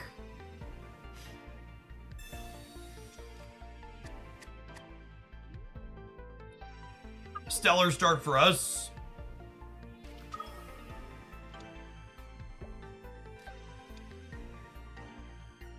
Bishop Weezing here. Really strong start for them. Mewtwo's routes and a research here.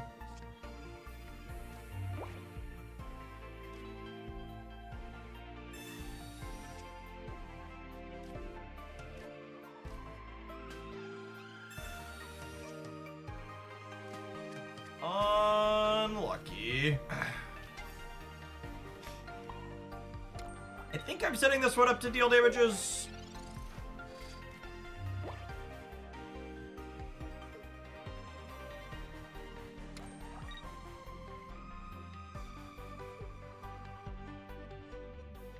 if they're gonna have no Gardevoir on curve, gives us some breathing room here, which is nice.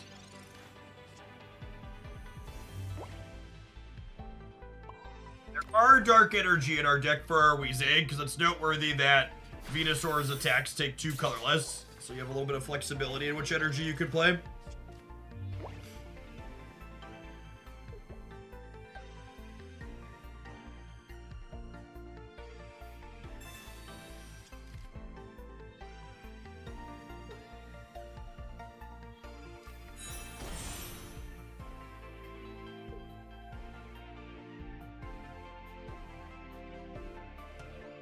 Skrilla.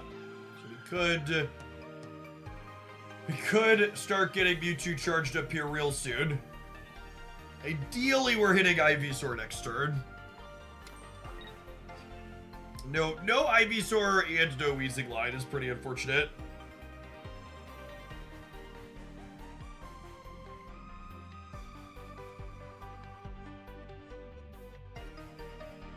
If I don't find Ivysaur at the Mewtwo, will be in a position to clear my Bulbasaur.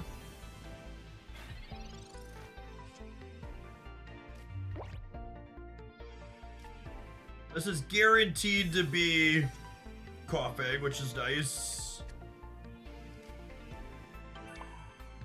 This is super effective into Mewtwo, which is lovely. We'll go ahead and pull our Grass Dino out here. So it can be safely on the bench. Because they likely put this one up because they have the Gardevoir in hand, and Gardevoir plus Giovanni would clear this Bulbasaur off, which would be very unideal for us. Let's go ahead and get our crack in for 40. Ideally, we draw Weezing or Ivysaur next turn. Weezing being the best for sure.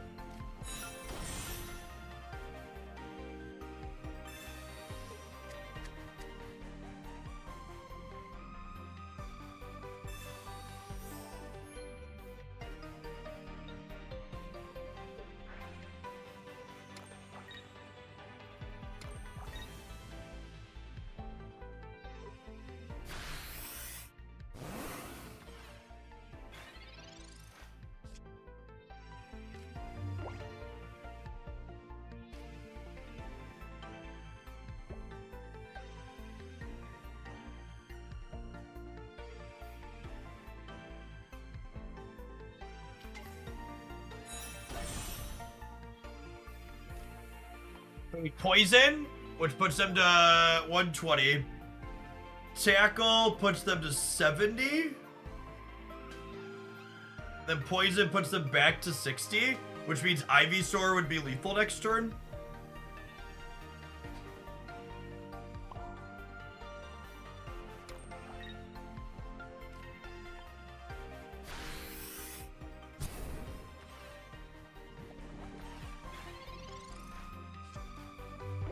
Bulbasaur is unfortunately 10 short, so they're gonna go to 60, coming to us. If we can draw Ivysaur is a question mark. There are 2 Ivysaurs and a research and 7 cards. They go to 80, coming to us. We crack them to 20. Ivysaur is no longer lethal here.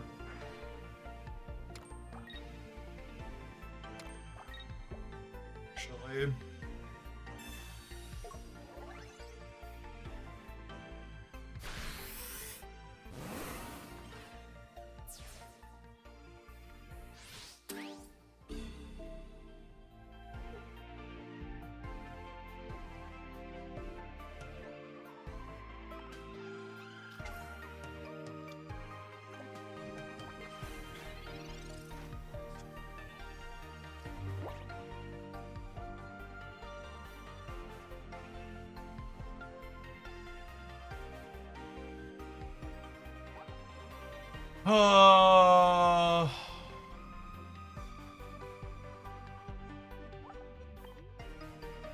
I just can't beat Sabrina, right?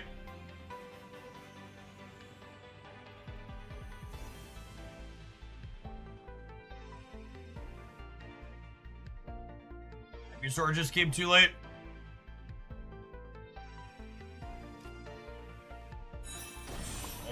And the potion.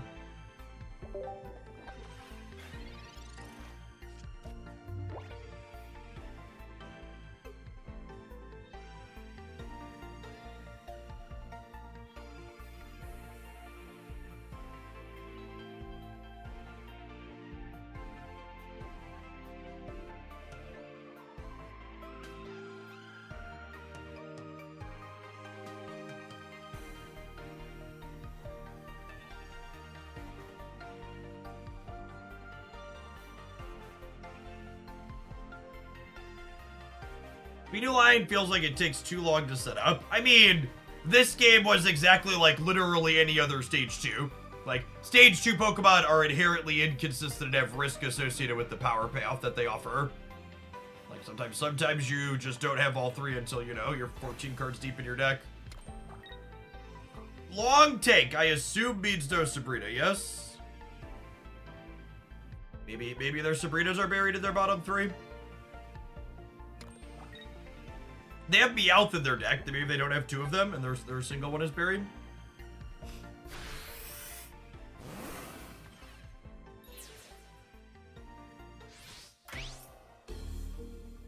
But Lilligant Venusaur. Lilligant is the singular worst thing you can play with your Venusaur. It's very, very bad.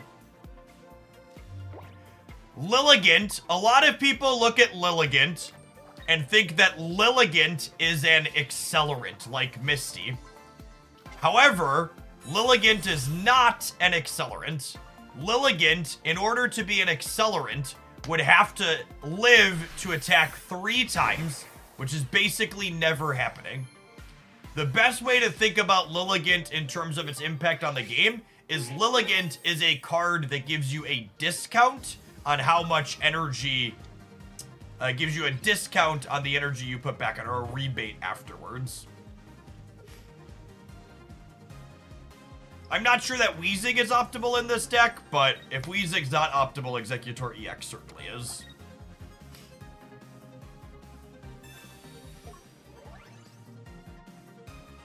That was their second Giovanni, yes? I think we're good to go here, despite this bad variance. Oh, I need an Erica. Am I playing Erica, or do we not have room for it? I think the Koga means I didn't have room for Erica, yeah? I'm unfortunately 10 HP short here, yeah? Oh, Butterfree. Butterfree is slow and bad. That conversation we just had about Stage 2s being inherently risky, the Stage 2s being inconsistent means that they need to be powerful enough to be worth the payoff when they finally come together. And Butterfree is not remotely good enough for the payoff that you get out of it.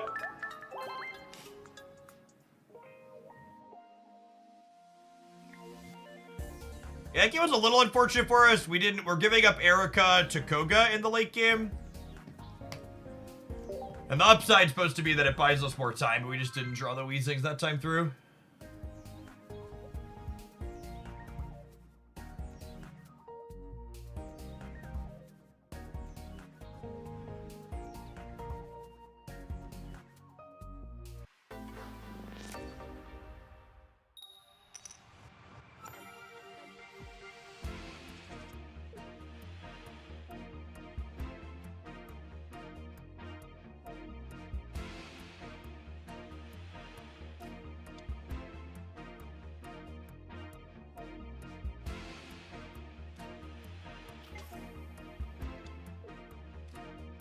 Gaming here from the opponent.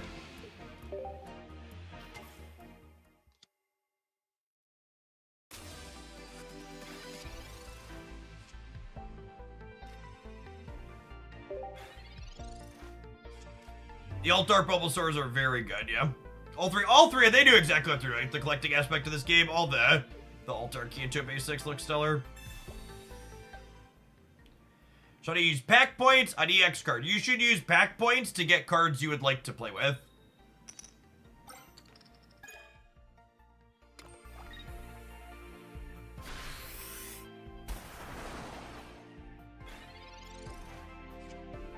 Opponent is going second. They got a heads on Misty. The game is ended.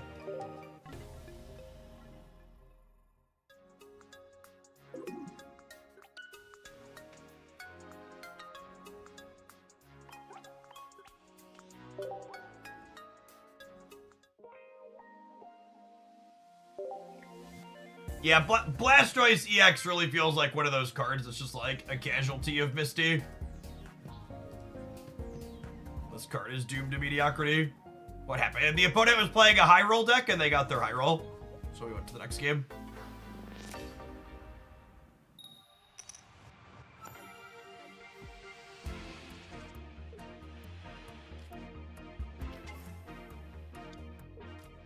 They got Misty while going second.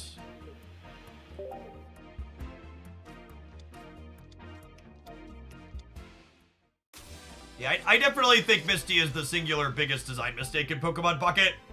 I hope it's a card they reconsider long term.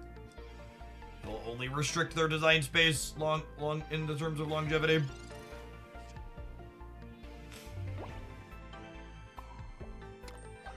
Active Bulba is just gonna have to take some hits for the team here.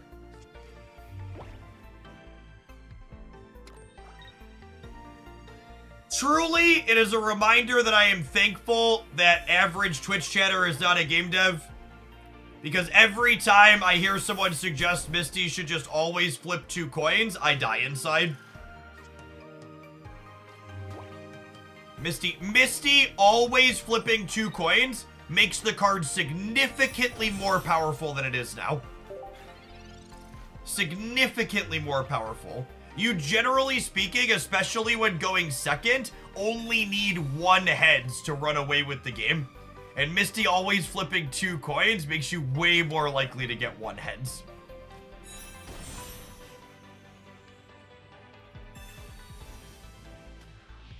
Well, I didn't have Venusaur and the rest of my hand was trash, so red card, do your thing. One of these days, our opponent's gonna red card us and they're gonna lose horribly. Today is not that day.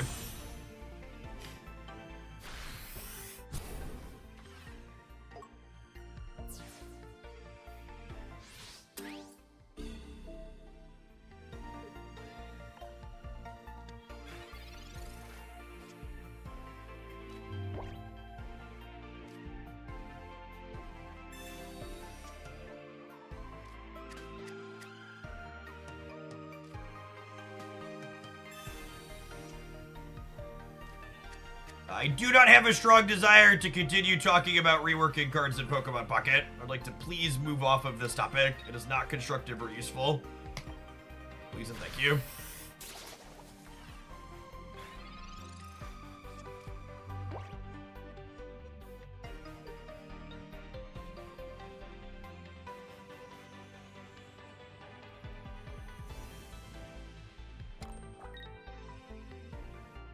There is no compelling strategical gameplay reason to play a colorless only deck.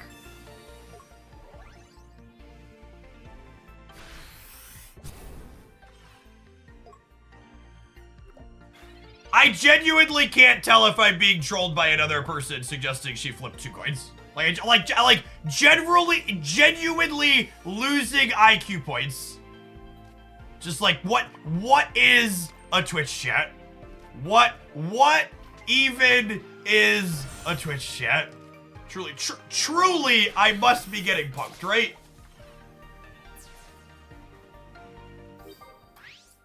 We really should have statistics be a required course for students in high school.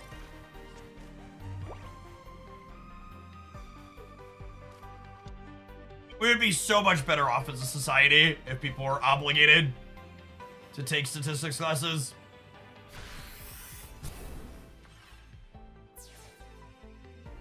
I can get 2 knockout points here.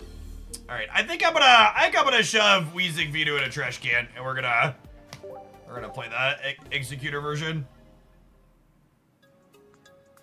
Is there anything you would change about Pocket's game? I think literally the only core thing I would like to see different about Pocket is I think there should be a lower bound on how many of the same type of energy you can get in a row. I don't think it should alternate 50-50. I think there should be some type of risk associated with playing a 2-color deck, but I think you should not be able to get 5 of the same energy type in a row.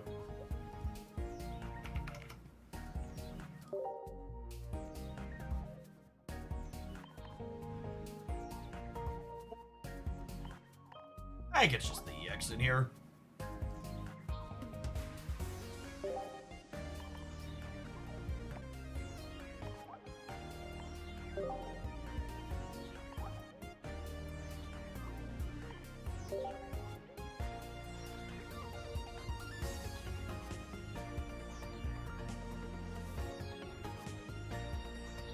main 2 Sabrinas? Probably not. I think I want a potion in here too. Just max that healing in some spots.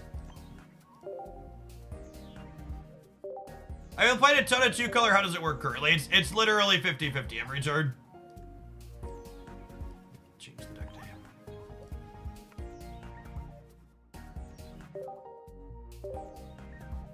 If you low roll, you can get the same of your 2 energy types like a bunch of turns in a row.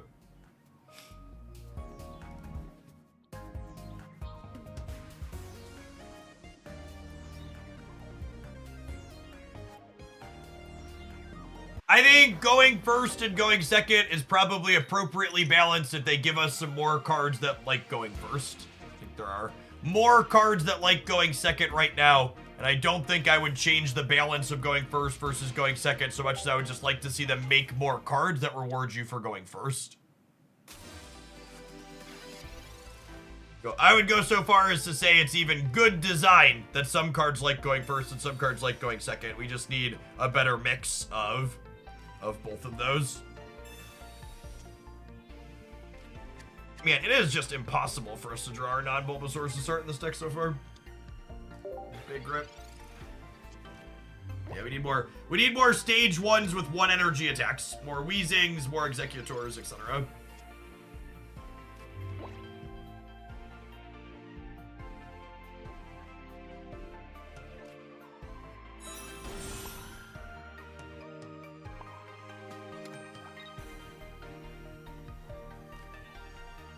I mean, I guess this is kind of a free roll, huh?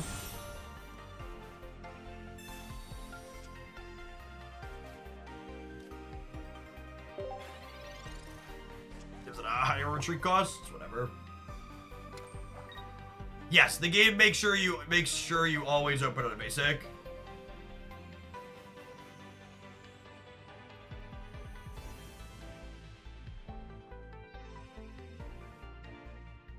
Playing the Ivysaur out is better if we get red carded.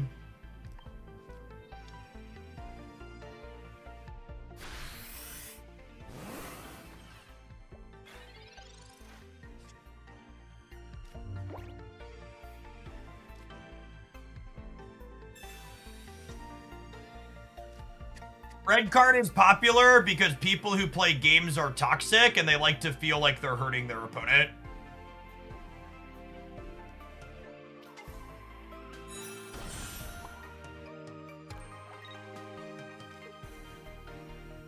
The closest thing to a Thoughtseize Pokemon Pocket has, and gamers love to Thoughtseize people.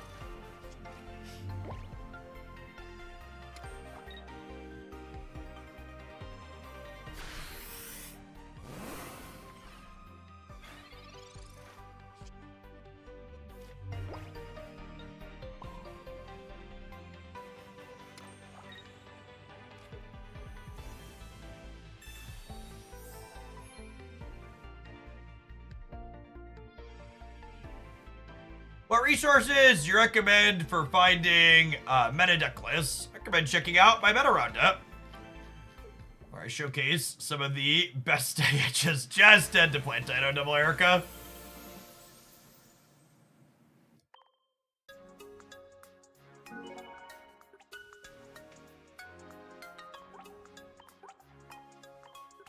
I've been struggling to find other content creators who agree that ranked modes are bad. That's because there's a very commonality among content creators to like attach their value to their number going up to. It's very common you open up other game categories and stream titles say things like ranked 1, top 10, top 100.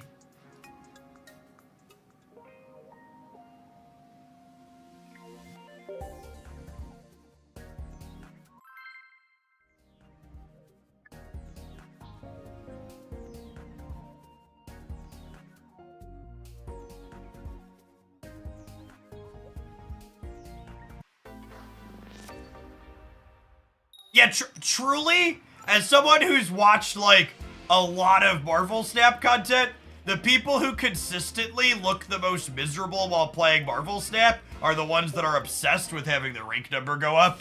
That's just not a coincidence.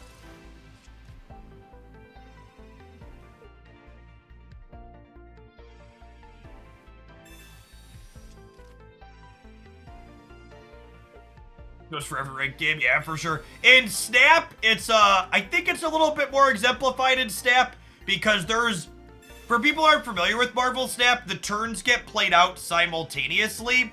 So something that's very common among competitive Marvel Snap content creators is they're hyper obsessed with the idea that their opponent is constantly watching their stream while they're playing. So it's very common that every time they lose a variance flip, you'll hear about how they got stream sniped, or they only lost because the opponent's watching their stream. It's a really, really very toxic culture. I don't believe there's any win streak related things for this event, right?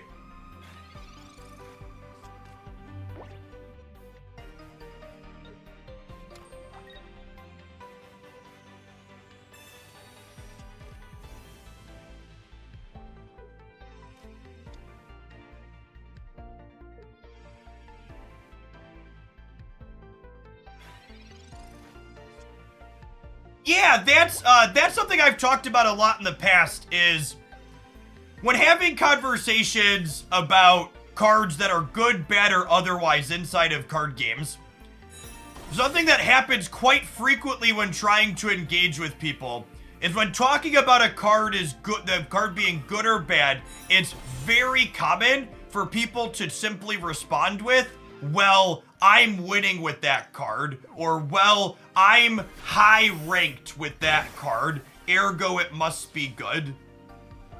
And I think something that gets lost in the churn or the discussion about it is simply that it's very possible for you to not be a mechanically gifted TCG player and still understand the mechanics of the game well.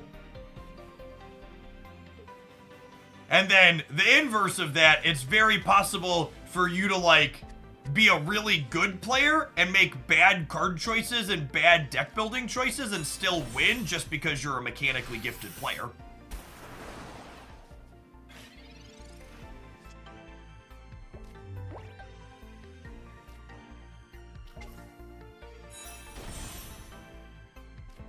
Does ghosting and stream sniping really happen a lot in Marvel Snap? I often say that it's incredibly unlikely people are getting stream sniped in Marvel Snap. They're just bitter they lost a 50-50. I stand by that assessment.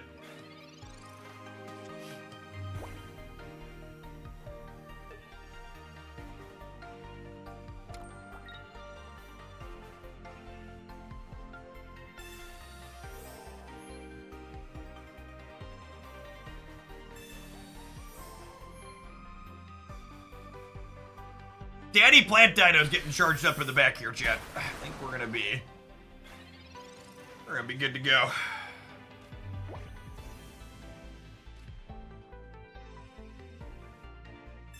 I used your LD player video to get Pocket set up, and I'm loving it. I'm glad it's working for you. I played with it all day yesterday. I've been playing with it today. Works real well.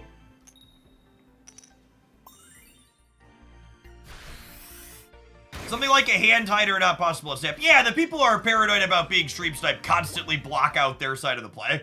So like, if you're trying to watch their content, you just like won't see their decisions for half the gameplay because they're just constantly hiding it. You could not play Raichu on top of Pikachu EX. Pikachu EX is a functionally different card than regular Pikachu.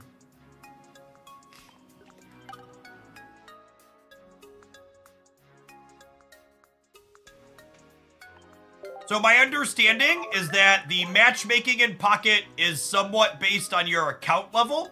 However, keep in mind that there's a lot of variance when you're opening cards, and it's possible for people who have low account levels to have better cards than you, or a better mix of cards than you.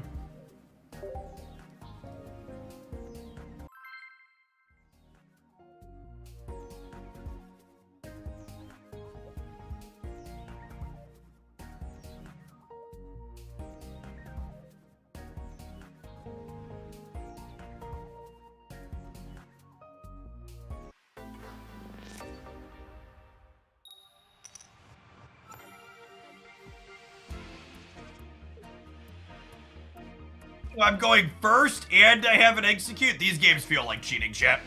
there's so much focus around going second being best. I think it's good to call out when we get starts like this, where this is easily one of the best cards in the game for going first. You just put your first energy on it, you tropical swing, and you just start crunching.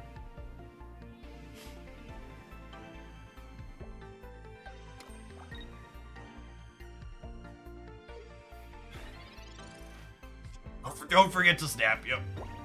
Beep, beep, beep. So, you'll note here that I declined to play my second Bulbasaur out. I think that's generally correct, even if it makes us a little bit worse against red card. Because, generally speaking, you want them to knock out your Executor EX, and then you want to put a Venusaur EX and not have it move anywhere.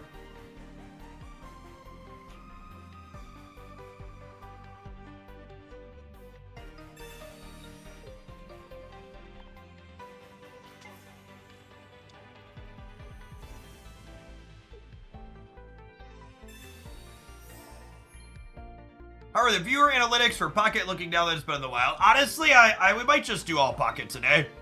We have a really good viewer count for Pocket, and Snap's not bad at the moment. I just am having a good day on Pocket, and the metrics are here for Pocket, so we might just vibe on this for the afternoon. We'll definitely start with Snap tomorrow morning.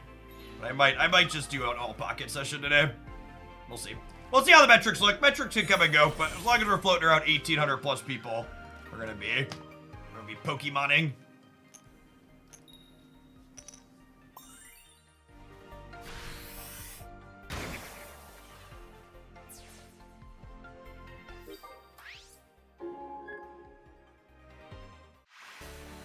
Scyther's all right. Hopefully Scissor is a real card, and then Scyther will be played. If Scissor is a remotely reasonable card, Scyther is super solid as something that evolves.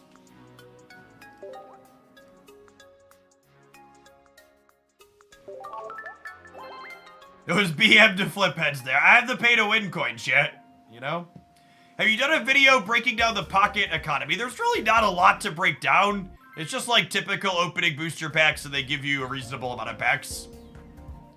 I try hard not to speak to the subjective feels of the free-to-play experience, because I am not remotely free to play in any of these games. But I might sit down and run some numbers to mathematically show what the pack progress looks like. So I don't mind talking about free-to-play in the objective sense.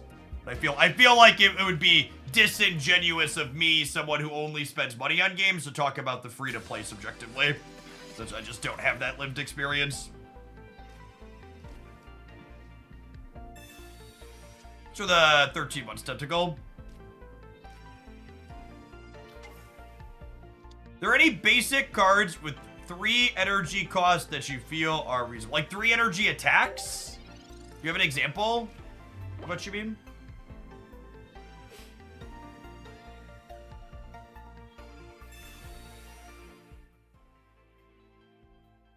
Pokemon has not communicated yet what they intend to do in terms of game balance, in terms of changing card text. Hey, Kaz, thank you for the 3 gifted subs. It's very generous of you.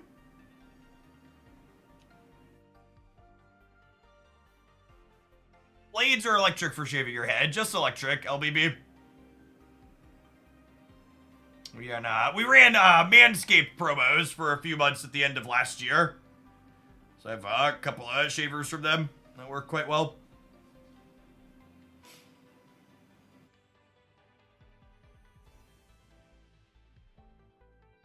I spent 20 bucks and started playing 2 weeks before launch, and I'm only missing 10 cards to have like 5 or 6 full decks built. Yeah, my oldest son is free to playing and logging in almost every day. He's got a solid collection of cards. My wife bought the daily pass thing, but hasn't spent other than that.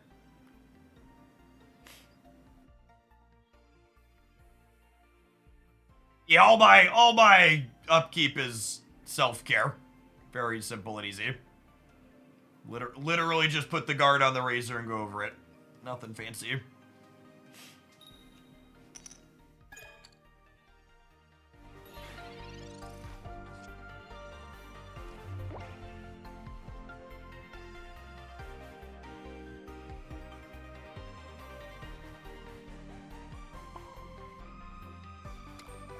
tournament's DC'd? Is that what that says?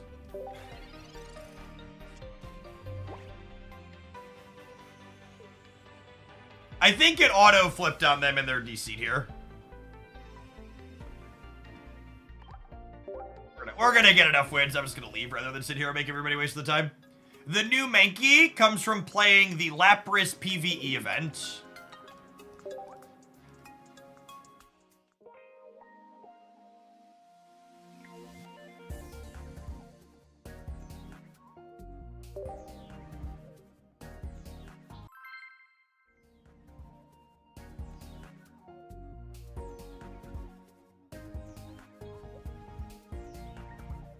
When did you introduce screen time for your kids? I love video games. My wife is not keen with screen time until around 4 years old. I mean, I think they need to be probably about 4 to mechanically understand most video games.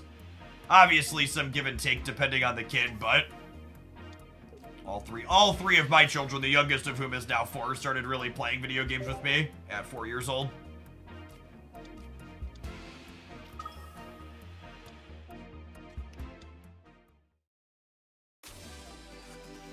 Now, I'm only playing the EXs in this build. Bluey will save your mental health, that's true.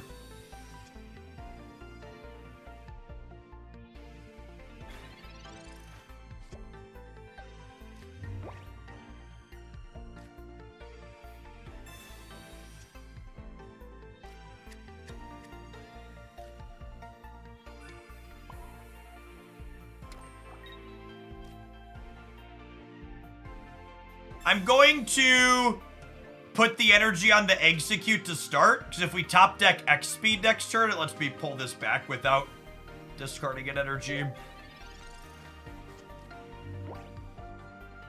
Haley is absolutely obsessed with number blocks right now.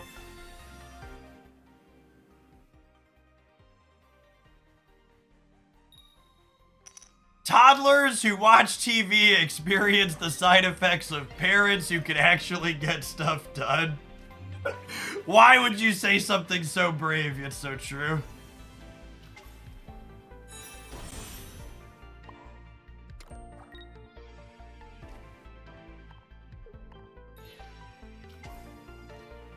I think this is a tempo Sabrina here, right? I'm gonna have to knock out both these Articunos eventually anyways, so might as well make them waste a turn before they start attacking. Is there a reason you don't ever see Charizard decks? I thought they would be popular. Charizard has an atrocious Pikachu matchup, and Pikachu is really popular. I gave a breakdown in my metagame roundup video, but TLDR was that Charizard was like 30% into the Pikachu deck. It was real bad.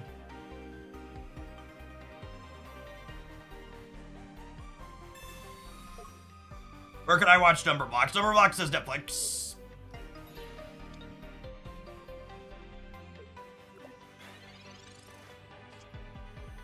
So like this here, I've heard people plug in these fossils in these decks. Like, giving me the knockout on this old Amber is bad for them because I get a point from this. Now I only need to knock out one Articuno.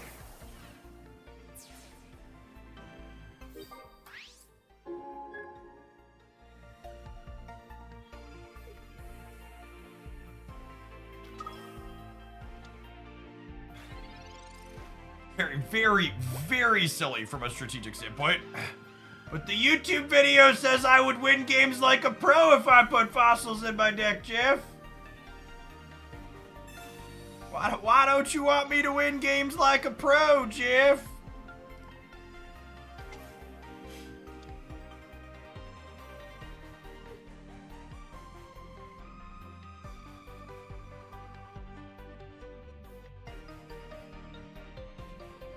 That Amber was in danger and the Poke Police are on their way now. Yep.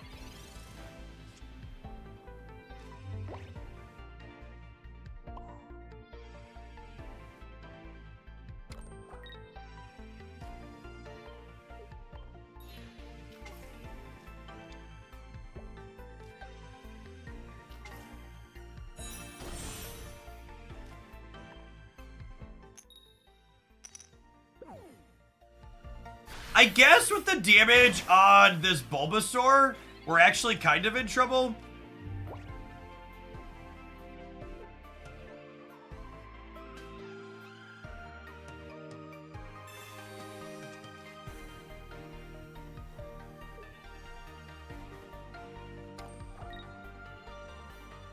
You can Erica the Bulba. Yeah, I can. It might honestly be right to Erica the Bulba and just get the Venusaur up, right?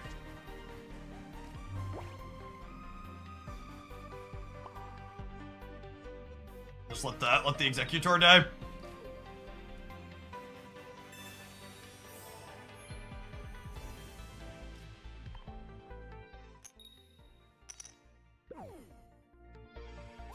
I guess I could have researched to dig for Ivysaur. How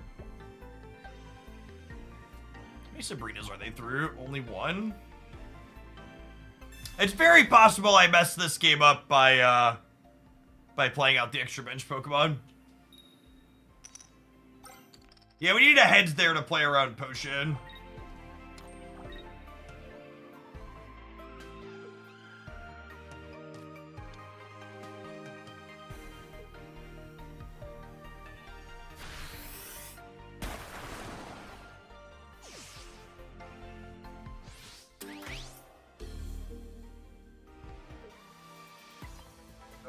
Done here because you put fossils in your deck for some reason.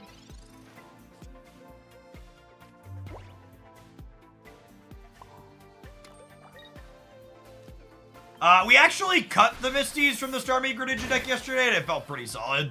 I think I'd play that deck without him.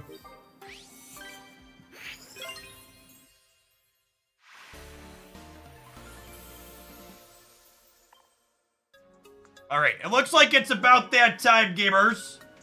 We need to run some ads. I'm gonna throw the Venusaur pile up on the screen. And when we get back, we have a request to brew 2-color Arbok. To figure out which other Pokemon we want to put with the snack, huh?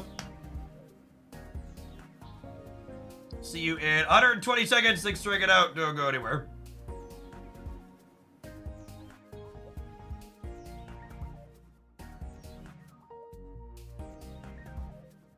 Snakes and frogs, maybe. Greninja. It doesn't take a lot to sell me on Greninja. Isn't it always Greninja? I'm gonna run to the bathroom, so beer.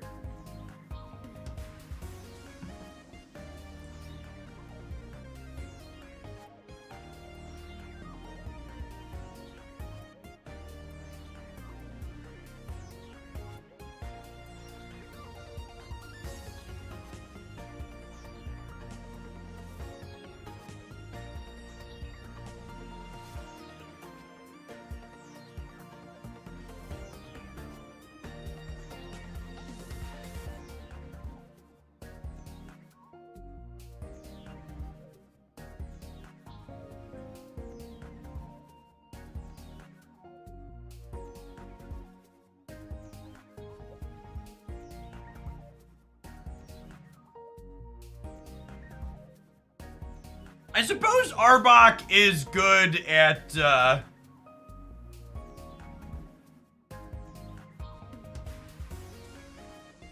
Is Arbok EX better than using normal Executor now? I think it depends on your deck.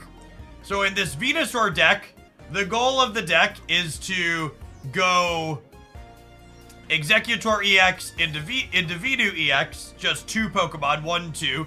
So them getting 2 points versus 1 for the first one largely doesn't matter. Whereas in other decks, like Vileplume, for example, where you want to force your opponent to work through 3 of your Pokemon, regular 1 can be much better.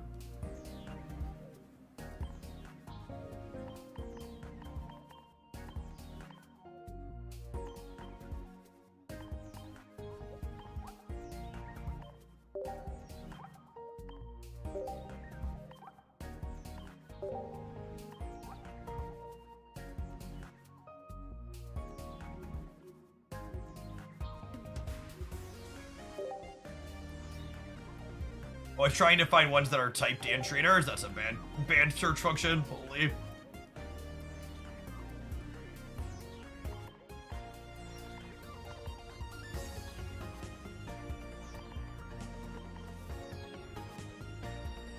one Kanga or two? Probably just one.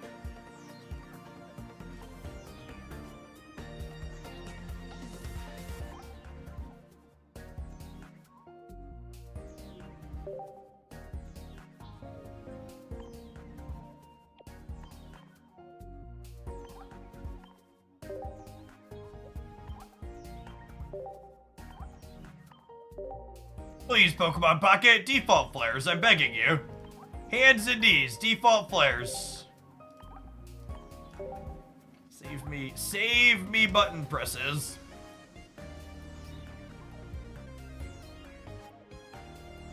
Any chance this game evolving and becoming a mainstay for gamers? I'll be very surprised if this game is not very successful in the long term. Their core game system is very well done. Hoagland doesn't read YouTube comments anymore. Never in my life have I read a comment in a YouTube chat. I'm certainly not about to start today.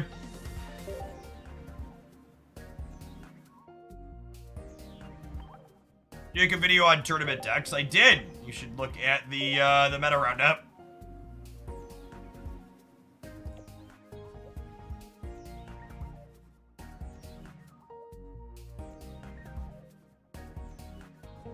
Needs a proper PC client for long tail growth. Absolutely idiotic nonsense average Twitch chat take. In fact, the number one thing that shows me that Pokemon Pocket and Marvel Snap have long-term success is that they prioritize the mobile client first. Like, I know a lot of PC gamers have their heads, like, firmly up their own backends, and they think that they're the most important person because they're the main character in their own story. But, like, the "don't you people have phones" meme from that Diablo Immortal announcement is because the mobile gaming market is massively larger than the PC gaming market. And while, yeah, it'd be nice if we got a PC client eventually, the idea that this client and this game's success will live or die based on a PC client is utter bunk and detached from reality.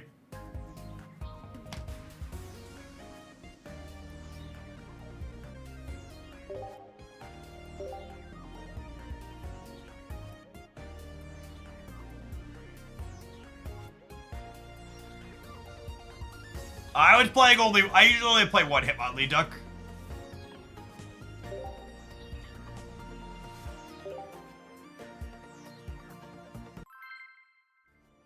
What do you think of the card balance in Pocket? I think Pocket has one of the best balanced first sets to any digital card game I've ever touched. It's very well done.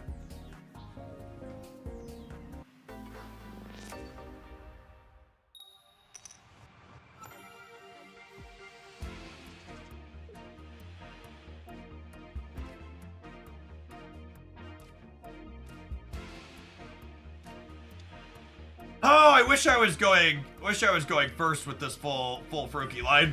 Hopefully there's a dark energy under this water. I don't think I've ever played any other game's first set for over a month and felt this good about it. Agree.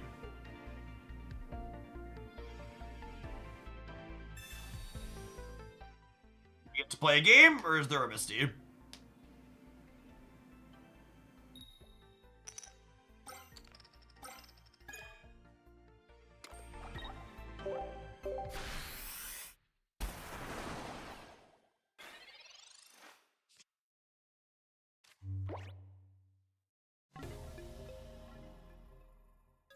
On to the next one.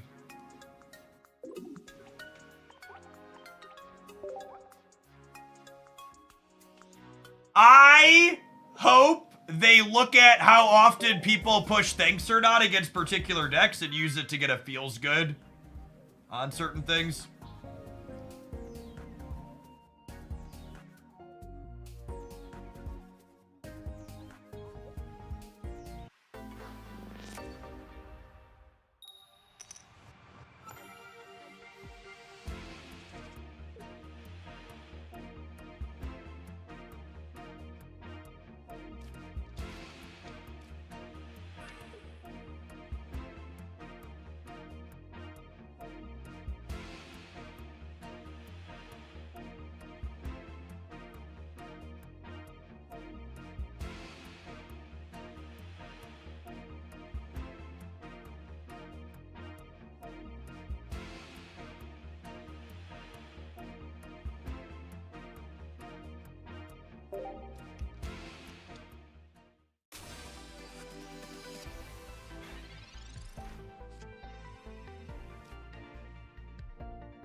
Starting on a Froakie, going first into Lightning deck, probably a recipe for disaster.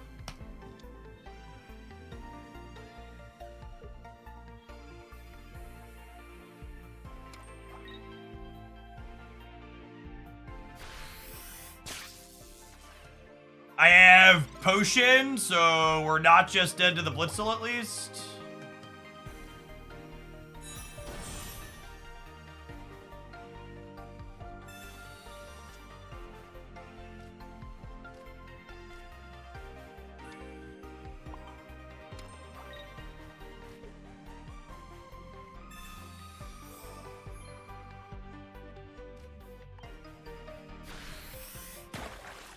Thanks, Ski.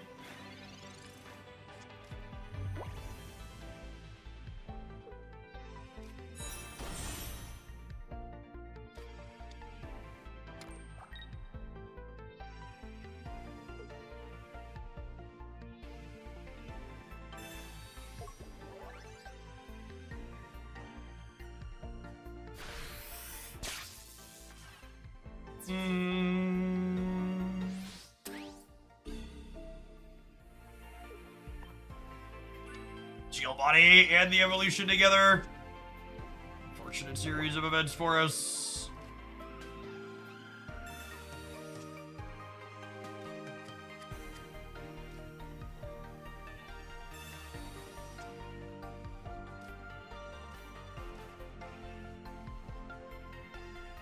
You know, I wonder if this deck does actually need 2 Sabrinas because of how good she is with Arbok is probably the call out.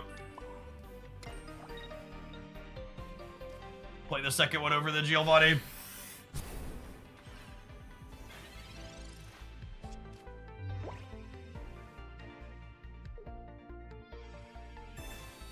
If your deck has weakness against the opponent's deck in terms of elements, it's usually still worth playing it out. I mean, are you watching this current game?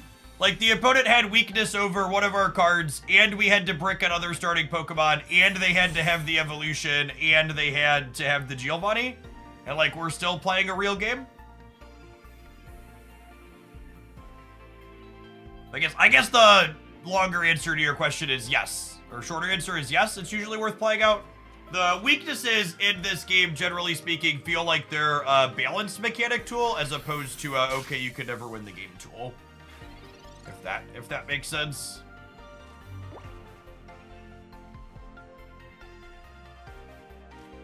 You're purposefully adding an L to Giovanni. I mean, I wasn't pronouncing an L in it, but I appreciate you sticking a needle in me when I have a speech impediment. So I am purposefully banning you for being a dill hole in my chat. So long, Felicia.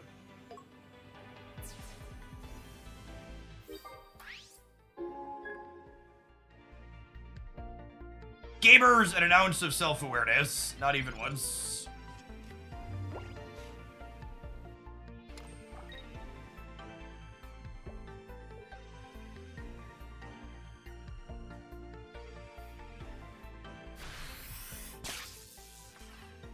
Okay, if we could find Greninja, I think we're actually in a pretty good spot this game. So I get to Sabrina something up here. Hopefully they put the Zapdos up. Honestly, this game's such a good example to get the question about weaknesses in. Yeah, we're actually just like they can't win anymore.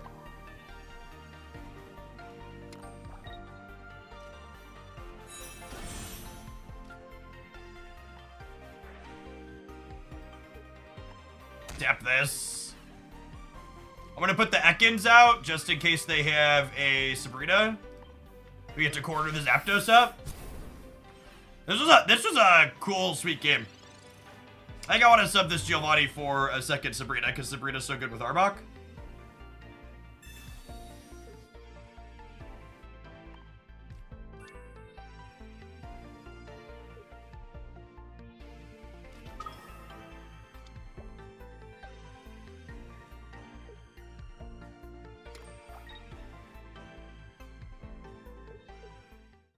Yeah, actually just done. That was a clunky start for us too, right?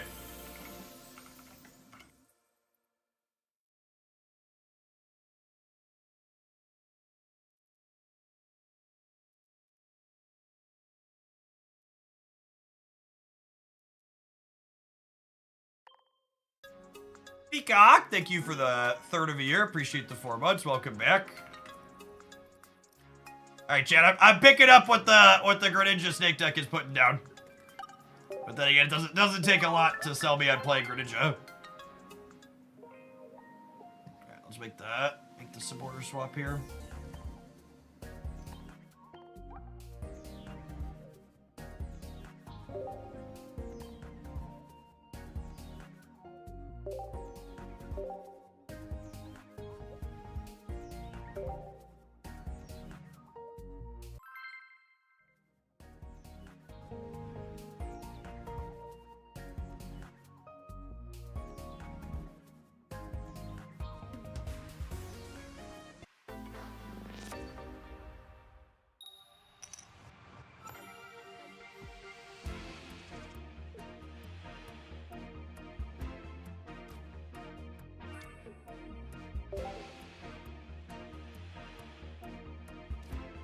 You actually can't flare.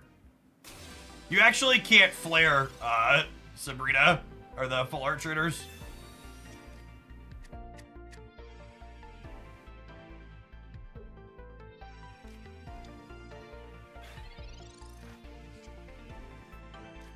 At least I'm pretty sure. I think I looked at it wasn't an option. I double check after. I'm pretty sure it's not an option though.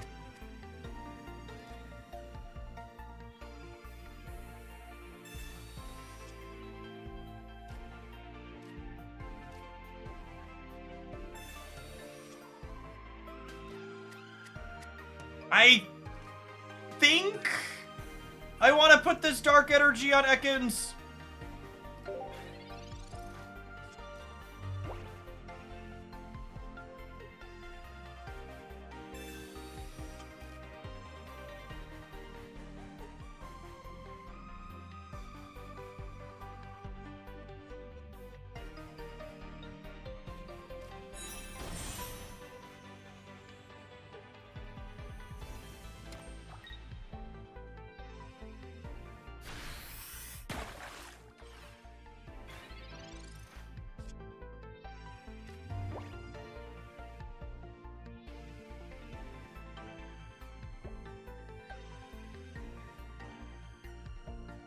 I was hoping to draw X speed, but Frogadier will do it a pinch, huh?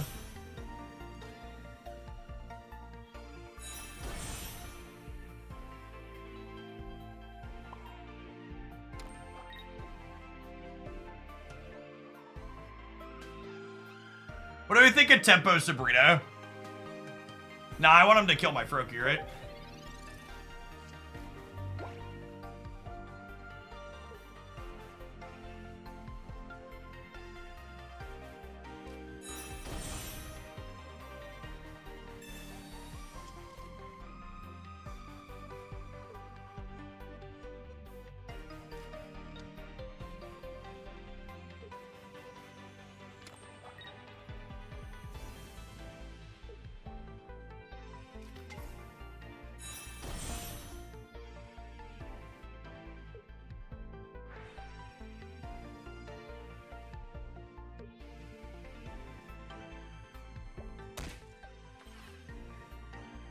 Interesting that they're going for my Greninja here. If they would have tapped my Arbok, they would have been able to clear it with their Greninja ability plus an attack next turn, so I think that's a mistake on their part.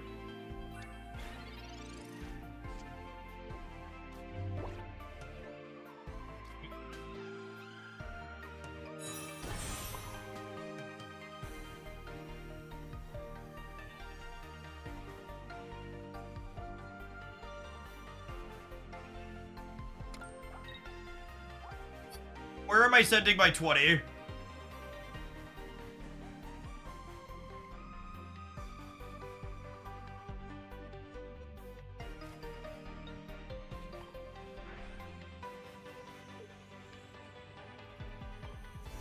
It's there. Yeah, the big question is this a game where we're knocking out a Starmie or not? It's a good question to ask ourselves.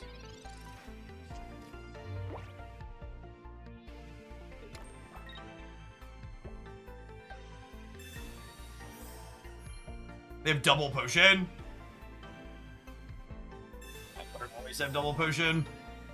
I want to know how people fit double potion in every deck. I never finish building a deck and I'm like, you know what I have room for? Double potion in my Greninja deck.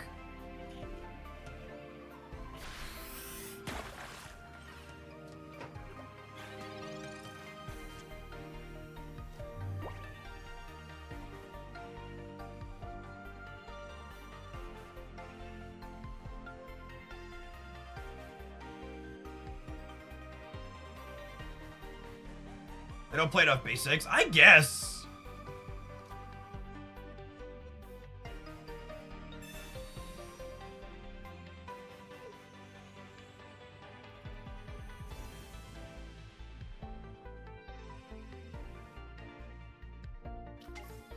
It could be no X speed's a good shout.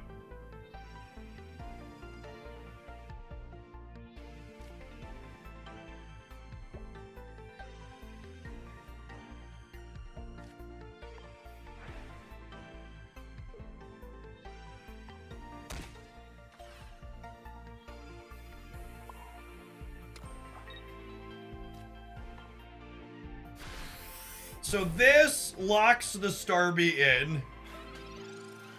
But they're putting my Greninja to 60, which means they clear me on the backswing. Yeah, unfortunately.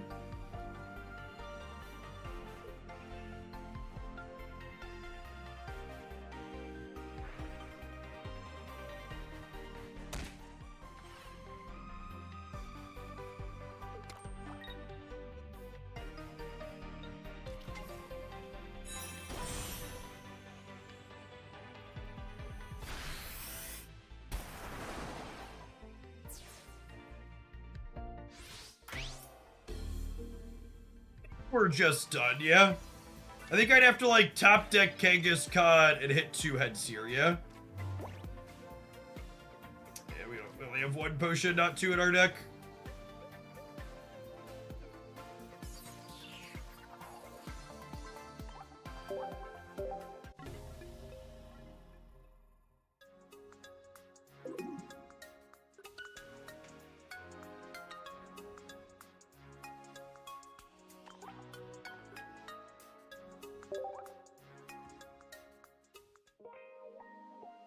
I don't understand your question, Josh. You think Marowak is good turn 1 if you don't have 2 energy on Evolve? Are you talking about Marowak EX or regular Marowak?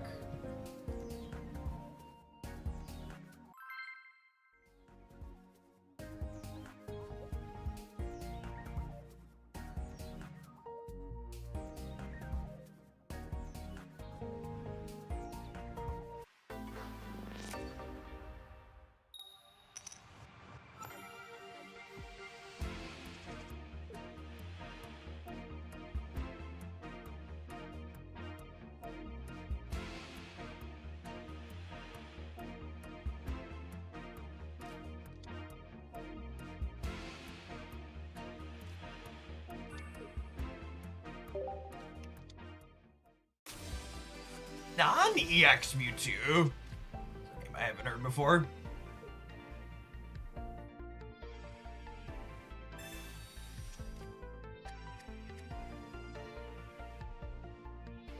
Does Butterfree warrant a spot in any decks outside of Venusaur? It's not even good at Venusaur.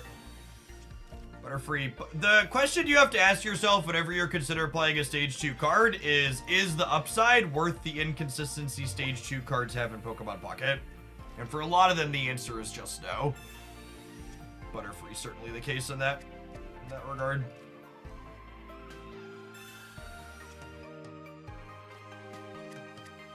What's next?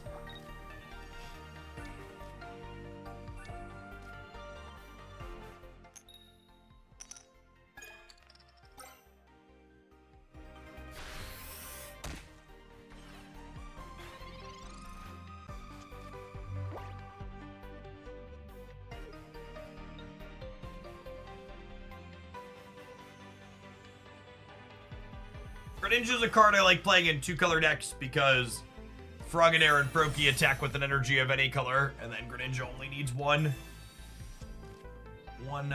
blue.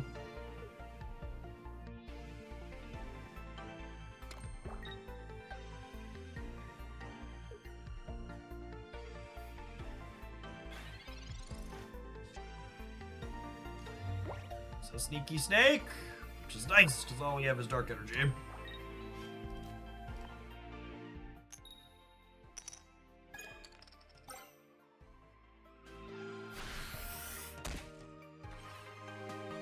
Okay, find our way through this frog line here.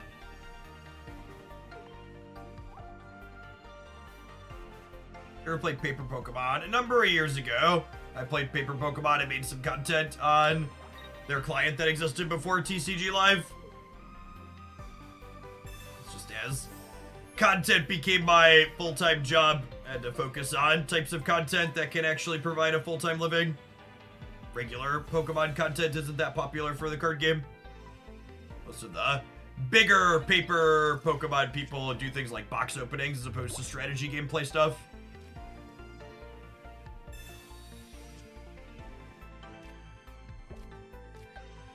There is lovely. Still no water in sight. It's like less of a big deal. We've got Arbok chomping at the bit.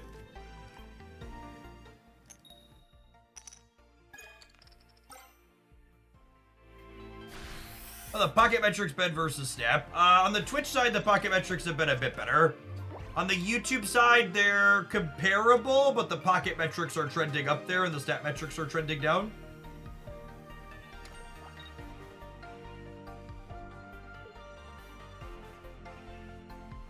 I think it's a really interesting dynamic that people keep referring to Pocket as super casual because it has a focus on the collecting aspect, when in reality, the paper Pokemon TCG also has far more people who simply collect the cards rather than actually play it for the strategy card game. And nobody constantly refers to that game as being casually focused, even though it's like literally identical to how Pocket has a collecting first mindset.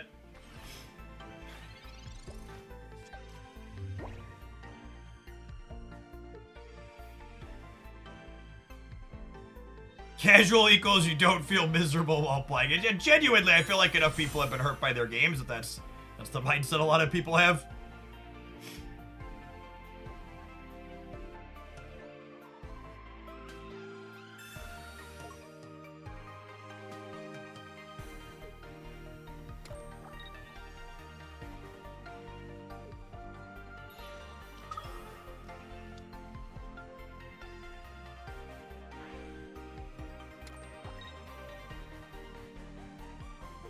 Alright, so they have a 150 hit every turn. If we find Greninja, we need to find a Greninja and have a water energy underneath. Is what we need here. So we have two draws at Greninja, and I have one shot at finally getting a water energy and 6 energies. Step 1. Step 2. Alright, gamers. So you're saying there's a chance. Take a chance on me.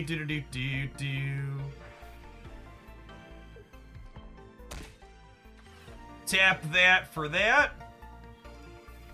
Oh, you know, I should have put the dark energy on the seconds, is what I should have done.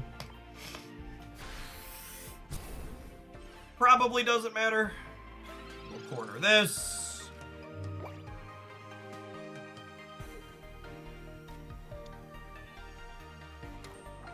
I think casual is one of the most incorrectly and overused words in gaming. I'd agree with that. I think a lot of people use the word casual as a way to try and put down something that they think is inferior to the thing that they like. If I don't put the 20 damage into the Mewtwo EX, the Mewtwo EX lives my Greninja with a single potion. Oh, they already played 2 potions. Yeah, you're right. It doesn't matter. I don't think they could win the game from this position, but you're right. I forgot they burned potions keeping this alive. Wait, no, it's a wash, right? Because I would have had to. No, it doesn't matter actually. I would have had to tap this turn to knock it out anyways.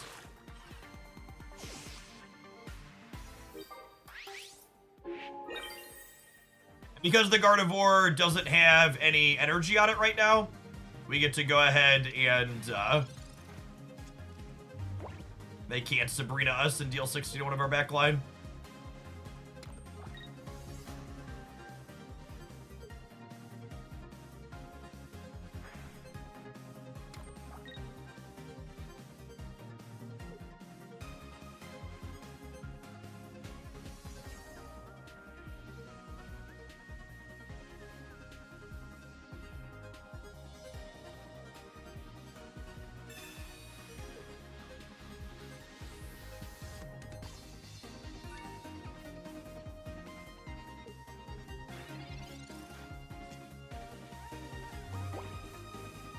Is Mewtwo better going first or second? All of the 3 good decks right now prefer to go second. Mewtwo, Charizard, and Pikachu X all want to get energies first.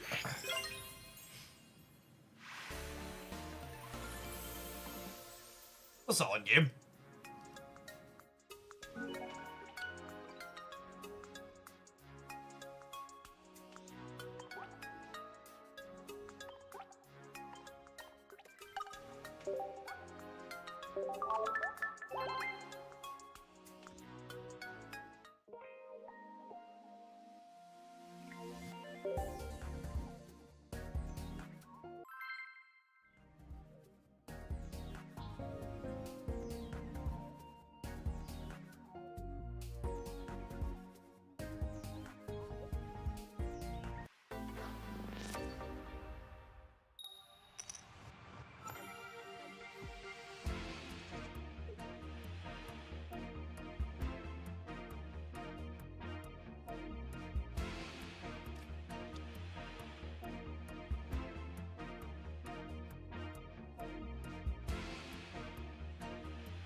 Ball going first. In theory is good. Says local frog about to be electrocuted. Potion means if we find Frogadier, we don't die in 2 to the Zapdos, which is nice. Okay, and I have X speed with Ekans and Arbok. Cool. We're good. We're good. Everybody calm down.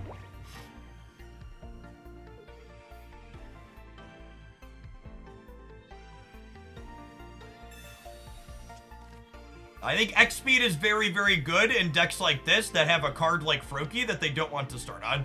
Almost any time we're starting on Froakie, we're going to want to be pivoting off of it ASAP, and X speed lets us pivot off of it without a tempo loss, which is a big deal. We have no idea what Pokemon Pocket's planned or not planned balance changes are.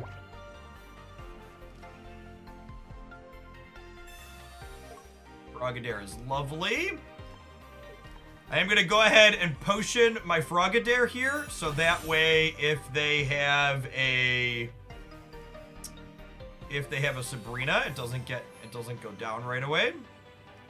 Gengar EX, I think, is unfortunately too much work that is not quite worth the payoff that you get from it. Mew is not a competitive Pokemon Pocket card. It is a promo card you get for collecting. It is not a game piece worth playing with.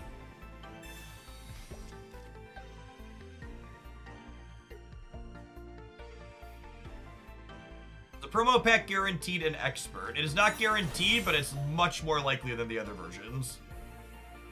It might be eventually. I'd be very surprised if Mew's text box was ever playable.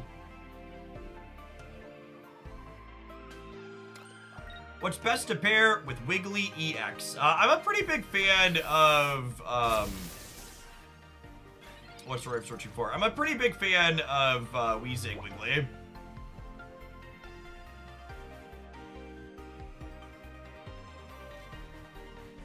Kind of hoping for Kangaskhan here.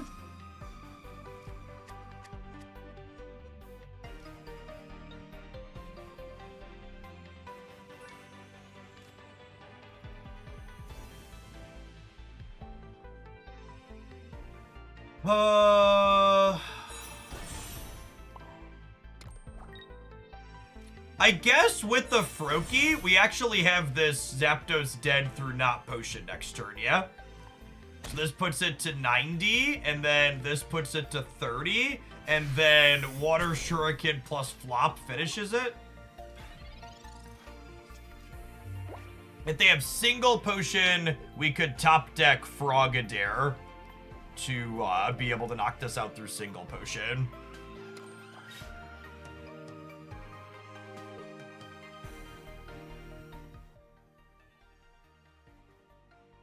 No potion at all. Lovely.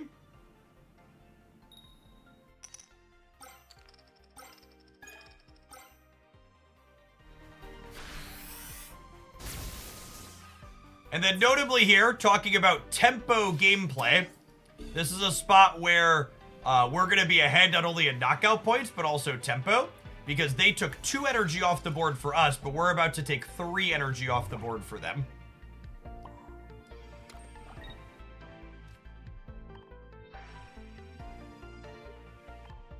So be up in knockout points because we're clearing an EX Pokemon here, which is pretty good.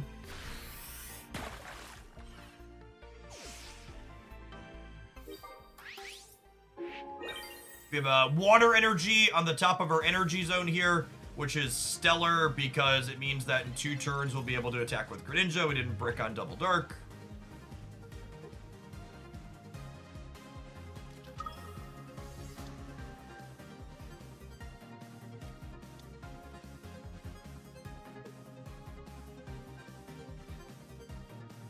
They putting energy on Electrode, or are they going to start? Yeah, they're powering up the Pikachu. That makes sense.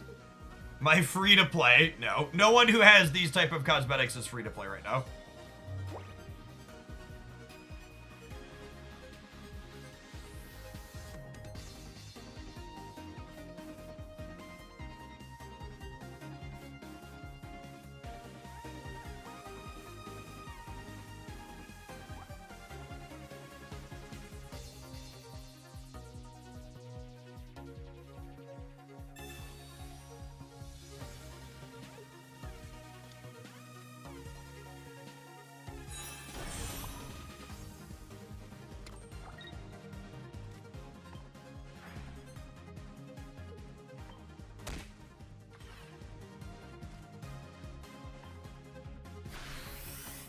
Seven cards in their deck. They need the second Electrode here. I guess Potion gets them out of it too.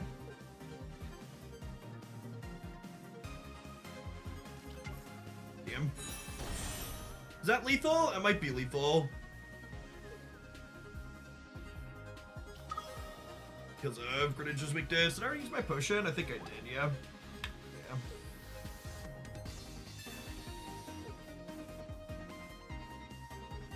We saved Sabrina for this turn when we have been guaranteed to win. Without their Sabrina, I think so, yeah. Yeah, I think we were supposed to wait, you're right. No, I think you were right though. I think we're supposed to not play around that. That's our path. If we're just dead now. I could draw Kangaskhan and then I could flip 2 heads 2 turns in a row, but super unlikely. Another close set.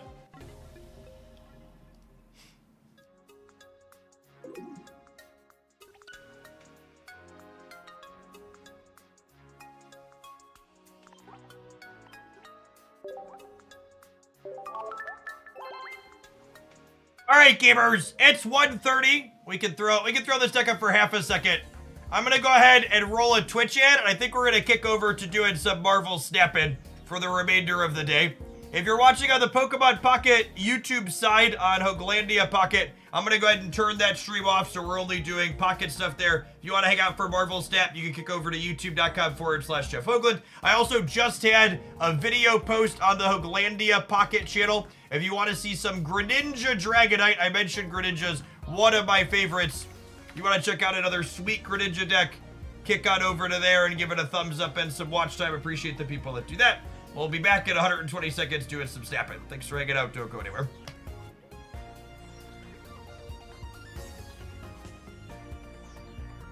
Until there is an easier way, Johnny's probably watching it now. Johnny, I'll answer your question in a minute.